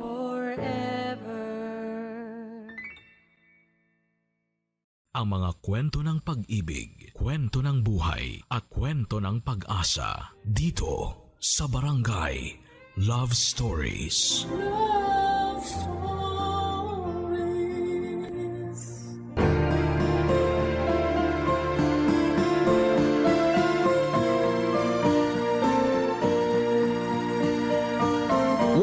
Walang ibang hinangad ang isang magulang kung hindi ang kabutihan para sa kanyang anak. At palagi niyang inuuna ang kapakanan nito kesa sa kanyang sarili. Ikaw kabarangay, ano ang gagawin mo kapag nalaman mong niloloko lang pala ng taong mahal niya ang pinakamamahal at pinakaiingatan mong anak? Dear Papa Dudut, itago niyo na lamang po ako sa pangalang LC. 47 years old, may nag-iisang anak at retired teacher mula sa isang public school. Masasabi ko na ang buhay may asawa at pagiging isang ina ang pinakamasayang bahagi ng buhay ko noon. Mabuting lalaki kasi ang ibinigay ng Diyos bilang kabiyak ng buhay ko na si Ed. Nakilala ko siya noon dahil sa isang kaibigan nang pumunta ako sa bahay nila para makifiesta. Kaagad na gumawa siya ng paraan para makipagkilala sa akin. At aaminin ko na kaagad din akong na-attract sa kanya noon. Inakala ko pa noon na yun ang huling beses na magkikita at magkakausap kami. Pero hindi ko inaasahan na gagawa siyang muli ng paraan para magkalapit kaming dalawa. Pinuntahan niya ako sa school kung saan ako nagtatrabaho. May dala siyang prutas at bulaklak na para sa akin. Nang sumunod na araw, sa bahay naman siya dumalaw na may dala ring pagkain. Hanggang sa nanligaw na nga siya at hindi siya nabigo na tuluyang makuha ang pag-ibig ko. Nang magpakasal kami at magsama sa isang bahay bilang mag-asawa, doon ko na na-realize na hindi ako nagkamali ng lalaki na piniling mahalin. Dahil wala siyang ibang ginawa kung hindi ang iparamdam sa akin kung gaano ako kaswerte na siya ang napangasawa ko. Naging mapagmahal at responsable siyang asawa sa akin at tatay sa anak namin. Pero ang masayang pagsasama namin ay hindi pala talaga panghabang buhay. 3 taon pa lang ang anak naming si Dennis nang tuluyan akong iwan ni Ed nang namatay siya ng dahil sa cardiac arrest, Papa Dudut.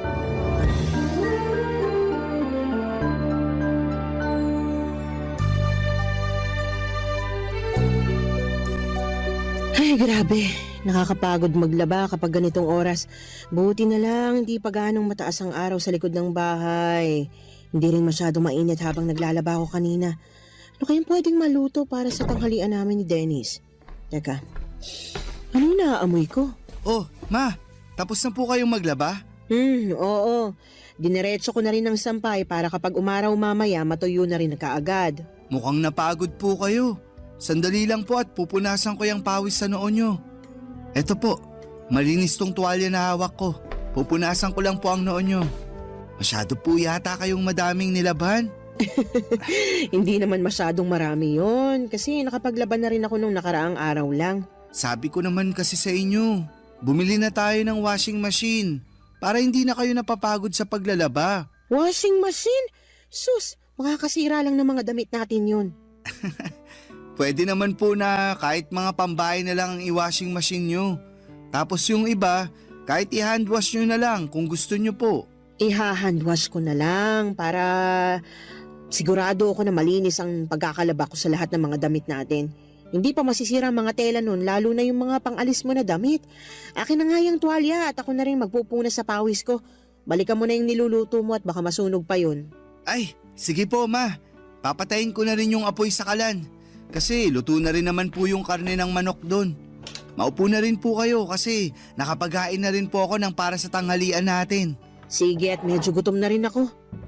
Ano palang niluto mo na ulam? Ang paborito nyo pong binakol, ma. Ay, kaya naman pala amoy pa lang. Mukhang napakasarap na ng niluto mo kasi paborito ko. Sana nga po magustuhan nyo. Alam nyo naman po na hindi talaga ako madalas magluto. Nagulat nga ako nang may maamoy akong ulam mula sa kusina. Yung pala nagluluto ka na ng pananghalian natin. Nung makita ko kasi po kayong naglalaba kanina, naghanap na po ako ng pwedeng iluto sa ref natin. Sakto naman po ang mga ingredients na nakita ko para sa binakol na manok. Sana talaga pumasa sa inyo ang lasa ng niluto ko na yan. Eto, titikman ko na nang malaman natin kung lasang binakol ba yung niluto mo o baka mamaya lasang afritada o adobong manok pala ito. Ma, wala naman pong sarsayan na kagaya ng sa adobo o apritadang manok. Biro lang naman. Eto, titikman ko na talaga, ha? Masarap tong sinigang na manok mo, ah. Ma, binakol po yan at hindi sinigang. Pero seryoso na anak, masarap tong niluto mong binakol na manok. Talaga po, Ma?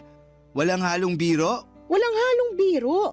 Pwede ka na ngang mag-asawa sa sobrang sarap nitong niluto mo. Asawa agad, Ma? Hindi ba pwedeng girlfriend muna? Bakit, meron na ba? Nako, mukhang meron na nga. Kung meron man, ipapakilala ko po kaagad sa inyo. Saka, wag po kayong mag-alala. Hindi ko naman po pinapabayaan ang pag-aaral ko. Alam ko naman yon. Napakatalino mo kaya. Siyempre, kanino pa ba naman ako magmamana kung hindi sa paboritong mama ko?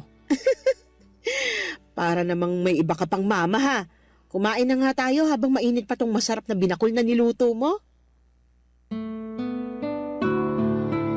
Papa Dudut, simple lang naman ang naging buhay ng pamilya namin noong nabubuhay pa ang asawa ko. Sa construction site, nagtatrabaho si Ed bilang foreman at ako naman ay nagpatuloy sa pagtuturo ko sa school. Nang ipinagbuntis ko si Dennis, naging masela ng kalagayan ko. Kaya kinailangan ko nang mag-resign. Gusto ko na rin sanang bumalik sa pagtatrabaho noong nakapanganak ako, pero nakiusap si Ed na mag-focus na lamang daw sana ako sa pag-aalaga ng anak namin. Pinagbigyan ko naman siya kasi nangako siya. Nagagawin niya ang lahat para hindi kami mahirapan sa mga gastusin. Tinupad ni Ed ang pangako niya na yon.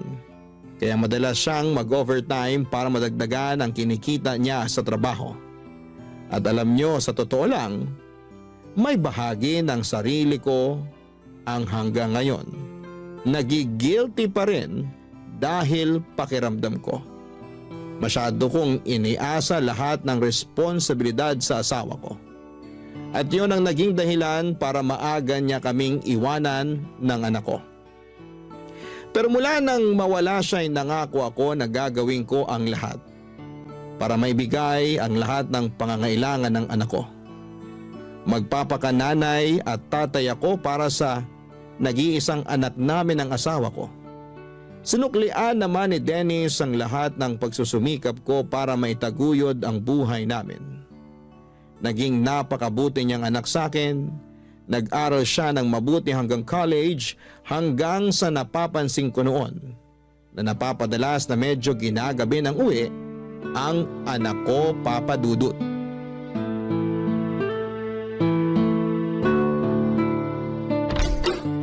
Mukhang hindi pa nakakauwi si Dennis dito sa bahay, ah. Mabuksan na nga ang ilaw dito sa sala at nang makaupo muna ako sa sofa.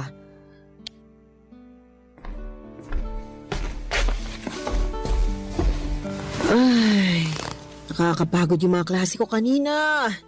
Ang hirap talaga kapag may bumibisita sa amin ng mga head teacher mula sa ibang school. Napakaraming dapat asikasuhin.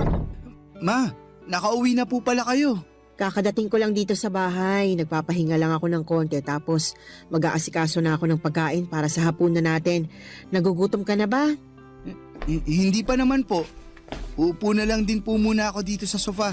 Gusto mo bang buksan natin ang TV? Hindi na po. Kasi wala naman po akong inaabangan na palabas sa TV ng ganitong oras. Sige. Pero bakit parang napapadalas yata na ginagabi ka ng uwi ngayon? May inaasikaso lang po ako. Tungkol ba yan sa introduction ng research paper ninyo? Hindi po, Ma. Baka napapadalas na masyadong pagsama mo sa gimikan ng mga kaibigan mo, ha? At napapabayaan mo ng pag-aaral mo. Wala namang problema sa akin kung kanino ka pa bumarkada, basta hindi makakaapekto sa pag-aaral mo. Hindi po ako gumigimik. Kasi wala rin naman po akong hilig sa paglalakwatsa o pagtambay sa kung saan-saan. Saka, konti lang din naman po ang kaibigan ko sa school. Ayoko rin nang nakikipag-usap sa kung sino-sinong estudyante na walang kinalaman sa subject ko. Mabuti naman. Pero bakit nga napapadalas na ginagabi ka ng uwi dito sa bahay?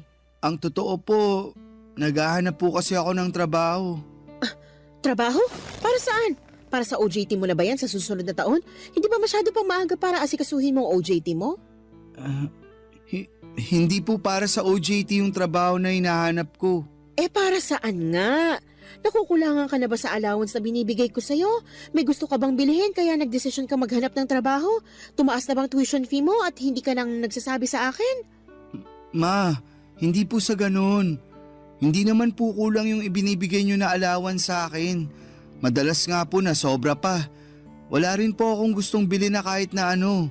At hindi rin po nagtaas ang tuition fee namin.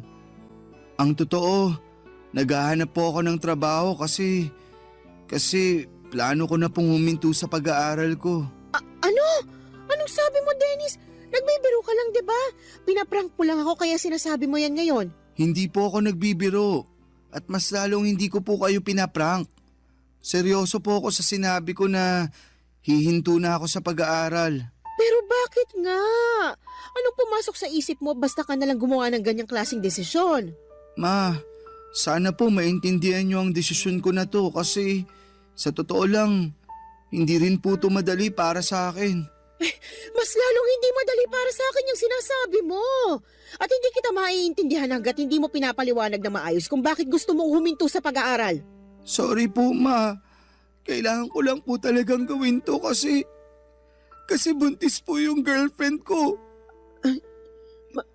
May girlfriend ka? Opo. At magkakaanak na po kami kaya kailangan ko po siyang panagutan. Ito po ang dahilan kung bakit nagdesisyon ako na hindi na mag-e-enroll sa susunod na semester. Magtatrabaho na lang po ako para sa magiging anak namin. Papa Dudut, masasabi ko na maswerte ako sa dalawang lalaki na ibinigay sa akin ng Diyos. Responsable at mabait na asawa si Ed. Pati na rin sa malambing at matalino kong anak na si Dennis. Akala ko talaga noong mawala si Ed ay hindi ko nakakayanin na magpatuloy pa sa buhay. Mula kasi nang maging mag-asawa kami, lahat ng bagay sa buhay ko ay nakaplano ng kasama si Ed. At paano ko pa susundin ang mga plano na yon kung hindi ko na makakasama ang asawa ko?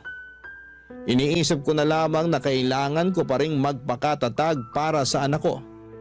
Dahil ako na lang ang pwedeng asahan ni Dennis, Papa Dudut. Mabuti na lamang at lumaki talagang mabait, malambing, masunurin at matalinong bata ang anak ko. Hindi niya ako binibigyan ng sakit ng ulo at bonus na lang talagang mahusay siya sa mga klase niya. Masasabi ko rin na marami siyang namana sa tatay niya.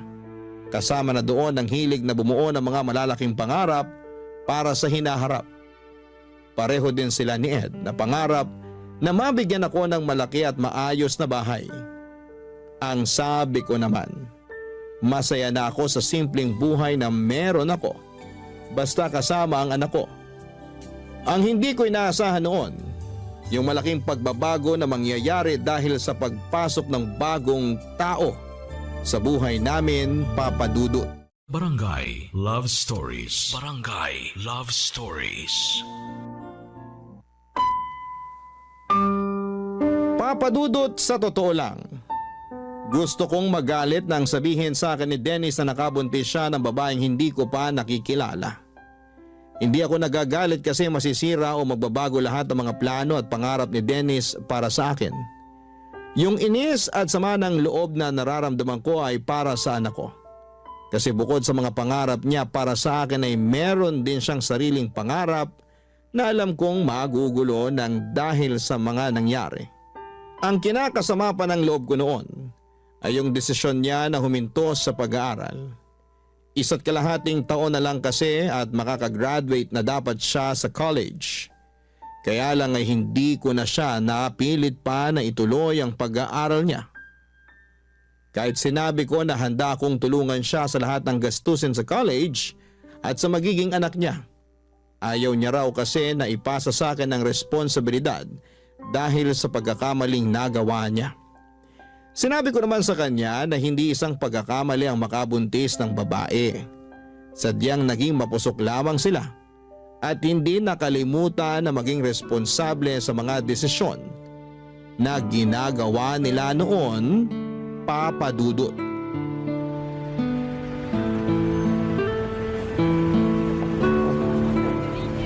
Malapit na tayo sa bahay namin, Kyla. Medyo malayong lakaran pala to, no? Oo, kasi bihira ang dumaraan na tricycle dito sa street namin. Napansin ko rin na parang konti ang mga tindahan dito sa inyo. Medyo nga. Pero wag kang mag-alala kasi may sari-sari store na katabi mismo ng bahay namin. Ayun, sakto. Alam mo naman na mahilig akong bumili ng mga kutkuti na pagkain. Mas okay talaga na may malapit na tindahan sa atin. Pero sa totoo lang, kinakabahan na ako. Kasi baka hindi ako magustuhan ng mama mo. Sobrang bait ng mama ko. Kaya sigurado ako na magugustuhan ka niya at magkakasundo kayong dalawa. Nandito na tayo sa bahay namin. Pagpasensya mo na lang kasi simple lang tong bahay namin. Uy, ang ganda kaya ng bahay niyo, Dennis. May gate pa bago yung mismong pinto ng bahay. Ang ganda pa ng mga halaman dito sa garden niyo. Naku, alagang-alaga ni mama yung mga halaman na yan. Pasok na tayo sa loob. Kasi sigurado akong excited na rin si mama na makilala ka.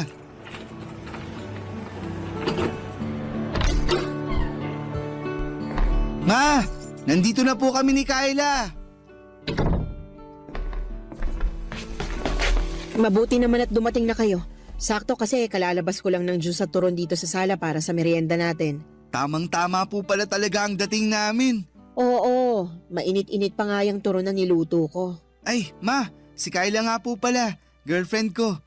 Kyla, si mama. Magandang hapon po, ma'am. Anong ma'am?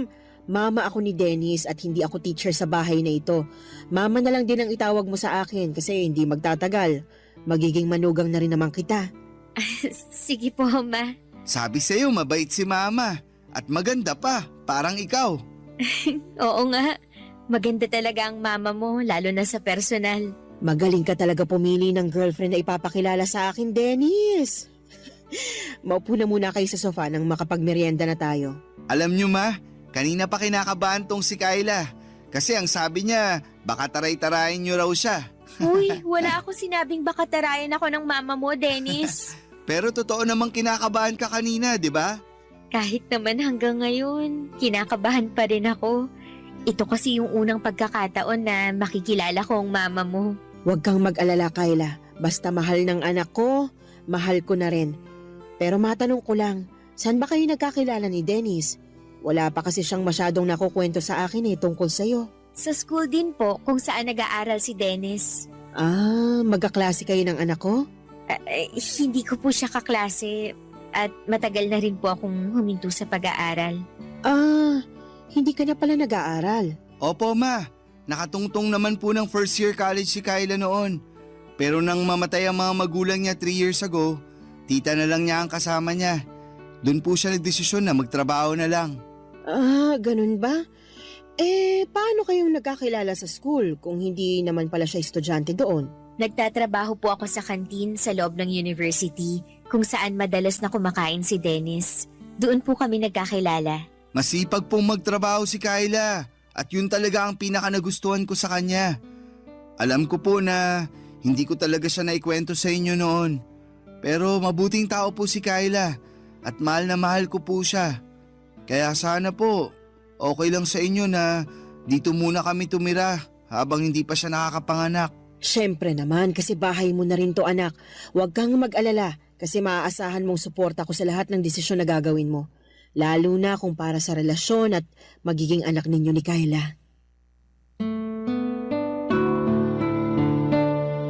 Papa Dudut, wala talaga akong alam na kahit na ano tungkol kay Kyla.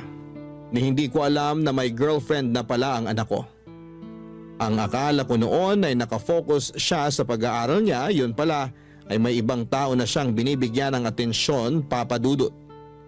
Pero noong araw na nakilala ko naman si Kyla, ang naisip ko kaagad ay makakasundo ko siya. Dahil mukha siyang mabait na babae.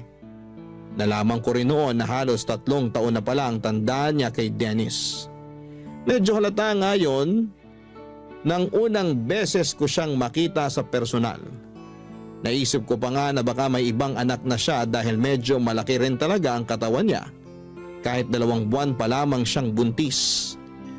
Pasimple ko yon at tinanong kay Dennis sa paraan na hindi ko siya mau-offend. At sinabi naman niya na wala pang ibang anak si Kyla at sadyang may kalakihan lang din ang katawan nito, Papa Dudut.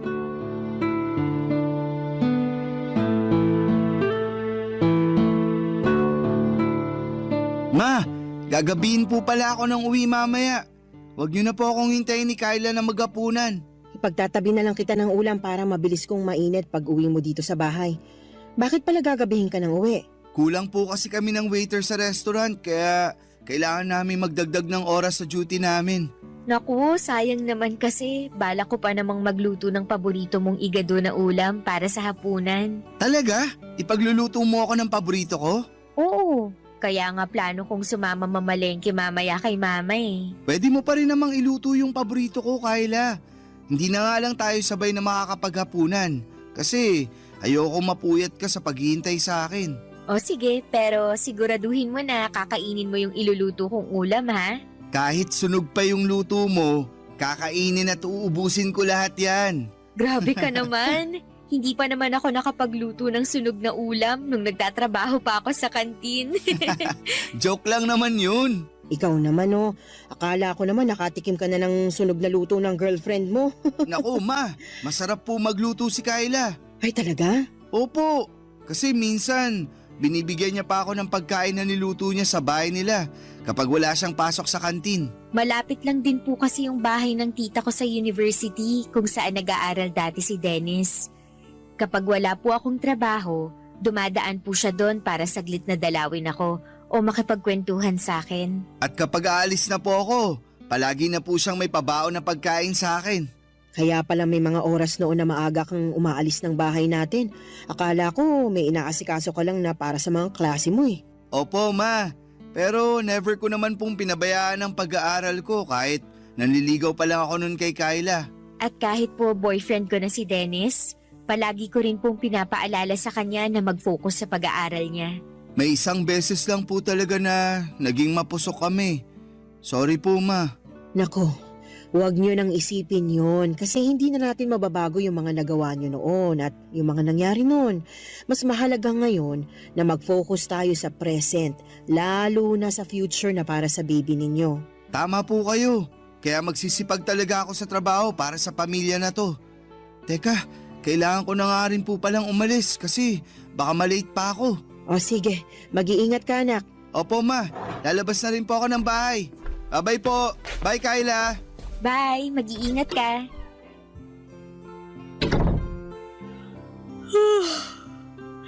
Ang dami ko po palang nakain na pandesal at pansit.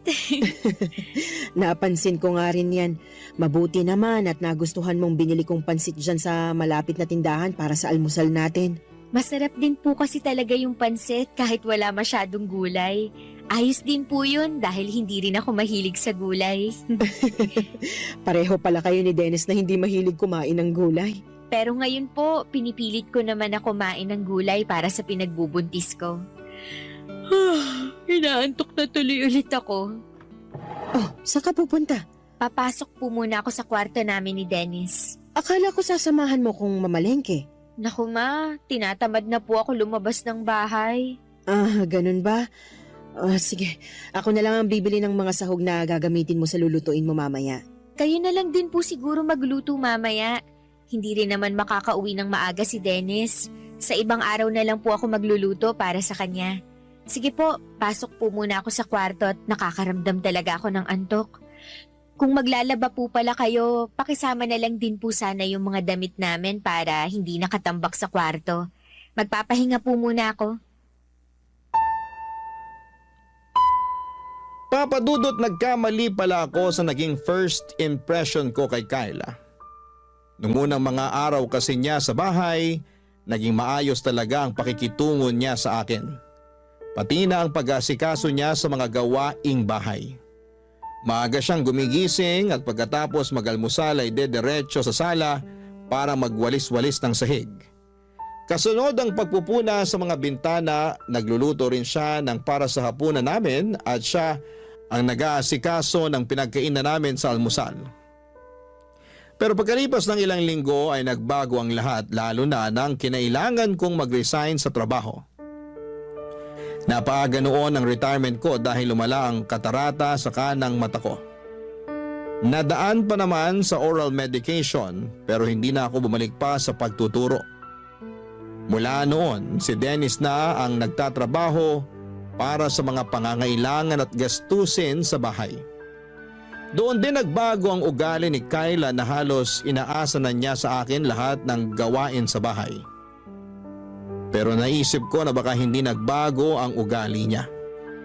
Baka sadyang yun talaga ang ugali niya.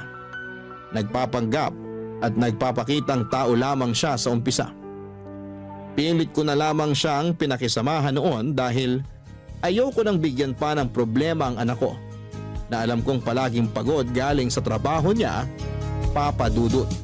Barangay Love Stories. Barangay Love Stories. Papa Dudut, sa isang restaurant nagtatrabaho noon si Dennis. Dahil sa mga gamot na kailangan ko, mga vitamins ni Kyla at iba pang gastusin sa bahay, madalas na nag-o-overtime sa trabaho ang anak ko. Ayaw niya kasi nang nagigipit kami sa pera o panggastos sa bahay. Pinag-iipunan niya rin ang para sa panganganak ni Kyla at nabanggit niya rin na plano na niya itong pakasalan sa susunod na taon. Kaya pilit niyang ginagawa ang lahat para maibigay ang pangangailangan namin. Halos mahigit 10 oras siyang nagtatrabaho sa araw-araw. Naiinis pa ako kasi aalis si Dennis nang tulog pa si Kyla. Babangon lamang ito kapag kakain na.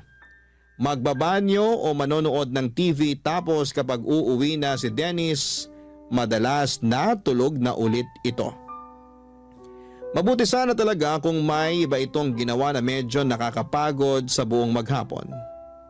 Oo, buntis siya pero hindi ibig sabihin noon na hindi na siya pwedeng tumulong sa mga gawaing bahay.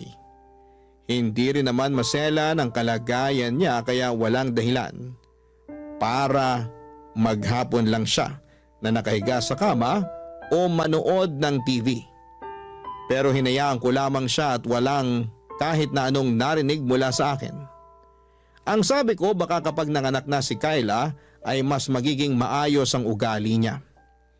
Pero naging malala ang lahat lalo na nang makunan si Kyla. Pagkalipas lamang ng ilang buwan, naging maayos na ang kalagayan nito pero mas naging tamad sa mga gawaing bahay, Papa Dudut.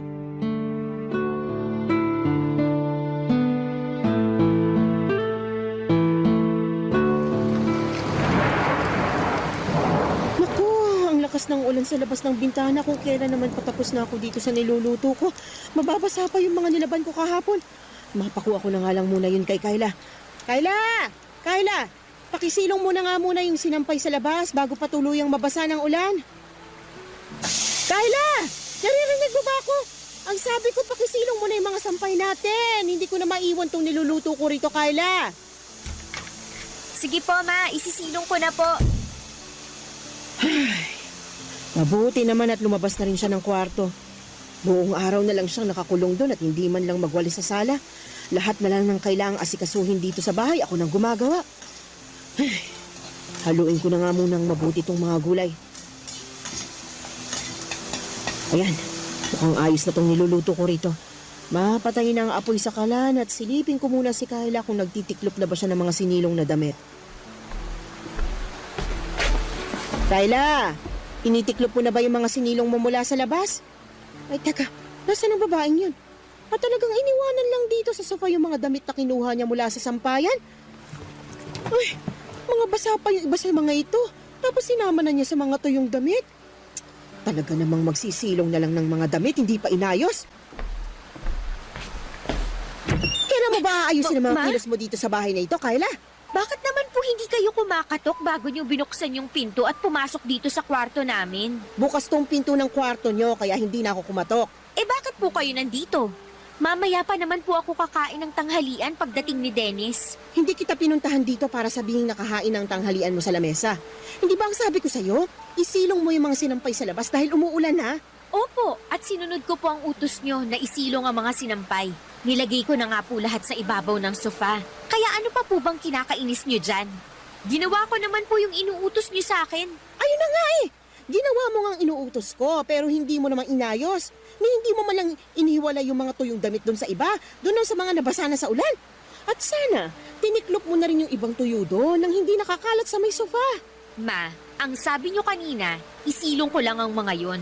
Wala naman po kayong sinabi na pati pala pagtitiklop, kailangan ko pang gawin. Kailangan ko pa ba talagang sabihin yun? Syempre naman po. Hindi ba pwedeng magkusa ka na lang kasi alam mo naman kung anong dapat na gawin pagkatapos isilong ang mga damit? Hindi ko naman po damit ang lahat ng yon. Yung iba po doon, damit nyo at damit ni Dennis. Kaya bakit ako pa ang magtitiklop ng mga yon? Ako na nga ang naglaba? Ako pang pagtitiklopin mo ng lahat ng ulan yon? sa labas. Oh, ma, ano pong ginagawa niyo dito sa kwarto namin ni Kyla? Kinakausap ko lang itong girlfriend mo. Bakit po? Ay nako Dennis, di ba kanina ko pa sinabi sa'yo na masakit ang ulo ko? Oo, nabanggit mo nga bago ako umalis kanina para kumuha ng updated police clearance ko. Ayan kasi si Mama. Inutusan pa ako na lumabas para isilong ang mga damit kanina. Naulanan ako kaya lalong sumakit ang ulo ko. Tapos ngayon, inuutusan pa ako na tiklopin ang lahat ng mga damit na sinilong ko kanina. Ma, bakit naman po kay Kyla niyo pa pinapagawa yun? Pwede naman pong ako na lang ang magtupi ng mga damit mamaya. Hindi naman kasi talaga masakit ang ulo ng girlfriend mo. Ayaw niya lang talagang kumikilos dito sa loob ng bahay natin. Ma, kanina pa po sinabi sa akin ni Kyla na hindi talaga okay ang pakiramdam niya. Basta, ako na po ang magtutupi ng mga damit mamaya. Huwag niyo na pong ipagawa yun kay Kyla para makapagpahinga na lang din po siya. Nakapagluto na po ba kayo ng para sa tanghalian natin? Oo, maghahain na ako para sabay-sabay na tayo makakain ng tanghalian.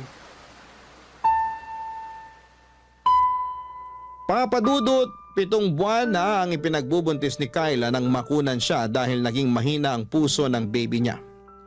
Grabe ang pagdadalamhati ng anak ko noon at halos 1 linggo ko siyang hindi makausap ng maayos. Mabuti na lang at pagkalipas ng 2 linggo mula nang mailibing ang anak ni Kyla, nakita ko na muling nagkaroon ng direksyon ng buhay niya. Nang mga panahon na yon ay madalas ko siyang nakakausap tungkol sa mga naging pagsisisi niya sa nangyari sa buhay niya. Sinabi ko na may malaking dahilan kung bakit nawala ng maaga ang anak niya. Parang yun nangyari sa akin noong maaga rin akong nabiyuda. Isa sa mga dahilan yon para mas lalo kaming maging matatag at sinabi ni Dennis na magfo-focus na lamang daw siya sa amin ni Kyla. At sa plano niya na pakasalan nito sa susunod na taon, kung ano ang pagsusumikap na ginagawa ni Dennis sa buhay ay kabaliktaran naman ang ginagawa ni Kyla sa bahay namin. Lumala ang pagiging tamad niya sa bahay at may mga oras na kapag nakikisuyo ako na tulungan niya ako sa ibang gawain, kagaya ng pagwawalis sa sala o pagluluto, palagi niya akong sinisigawan at sinasabi niya na abala ako sa pagsa-cellphone niya. At nang minsang magkasagutan pa kami ni Dennis, nang dahil sa kanya ay gusto ko talagang magalit sa anak ko dahil mas kinampihan pa nito ang babae na yon kesa sa akin ang nanay niya.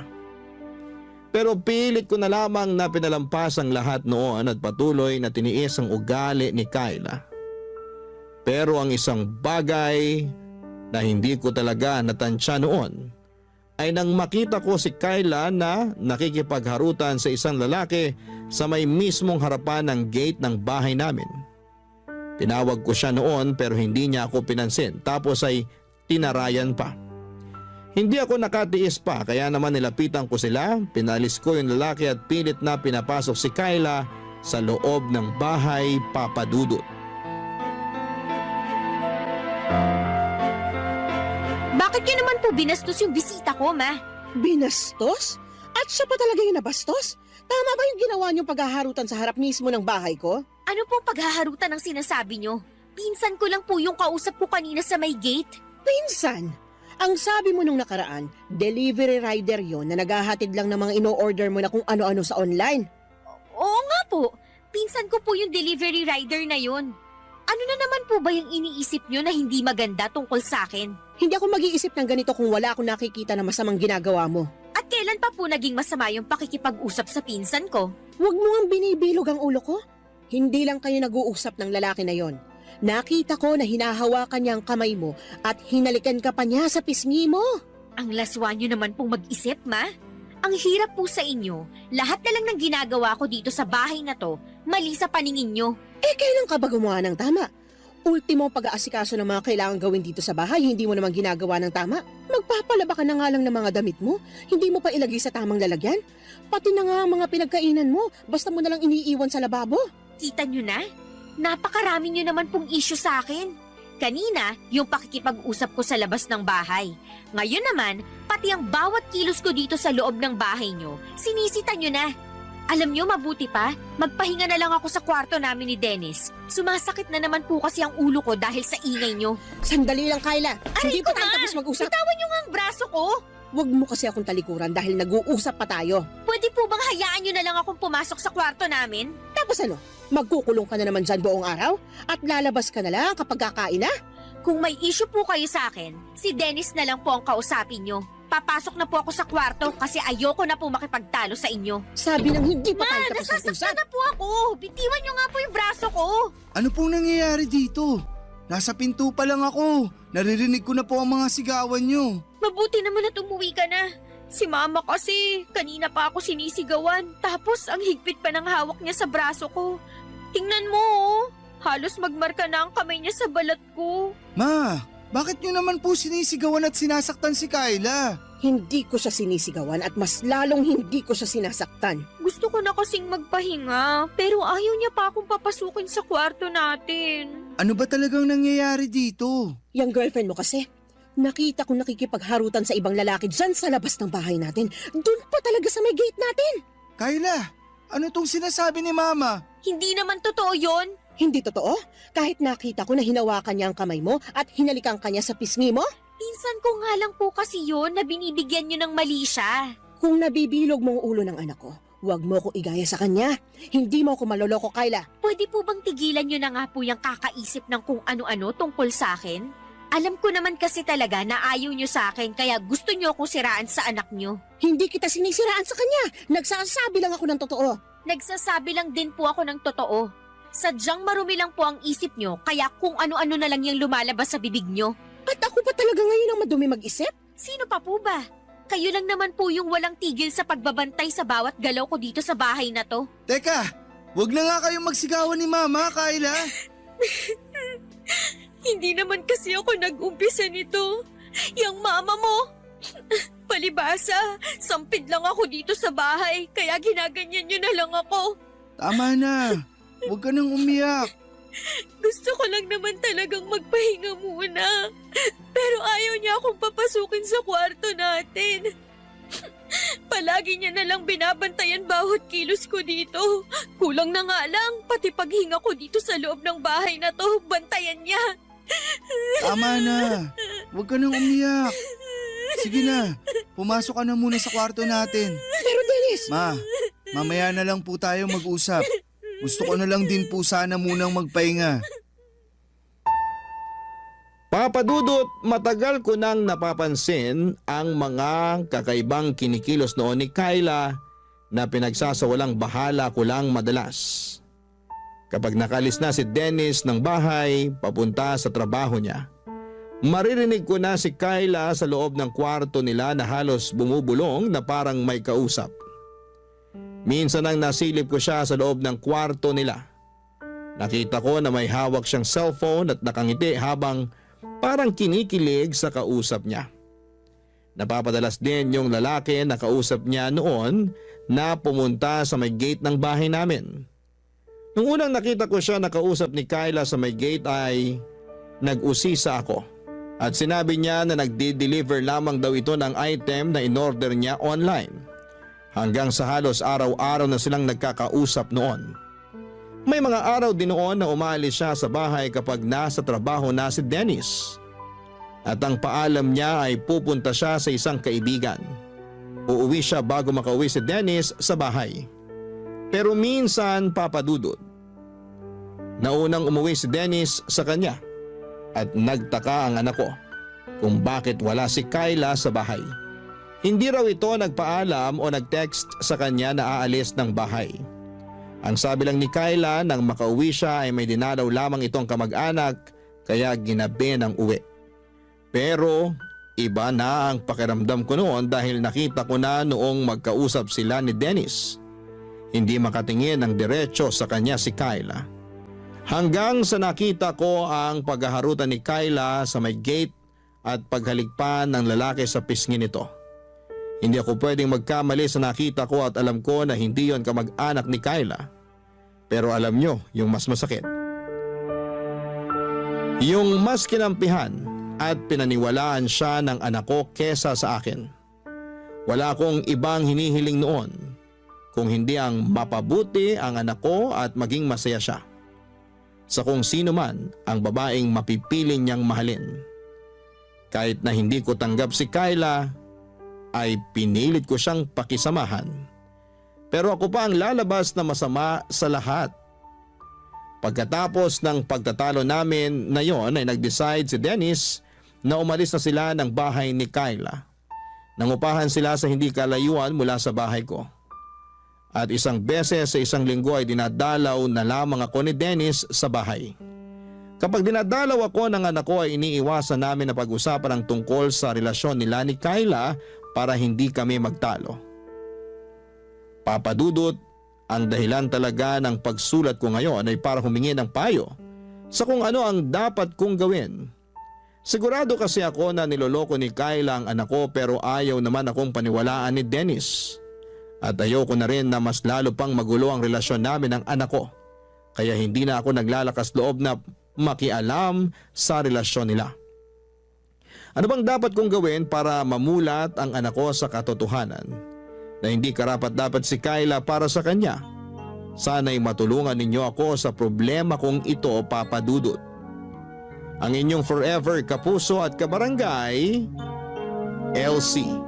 Barangay Love Stories. Barangay Love Stories. Nalilito pa rin sa live ang ating kabarangay.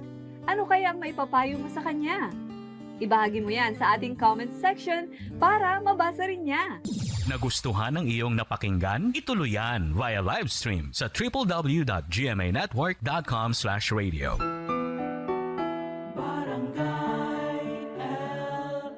In Mega Manila, 97.1. Forever!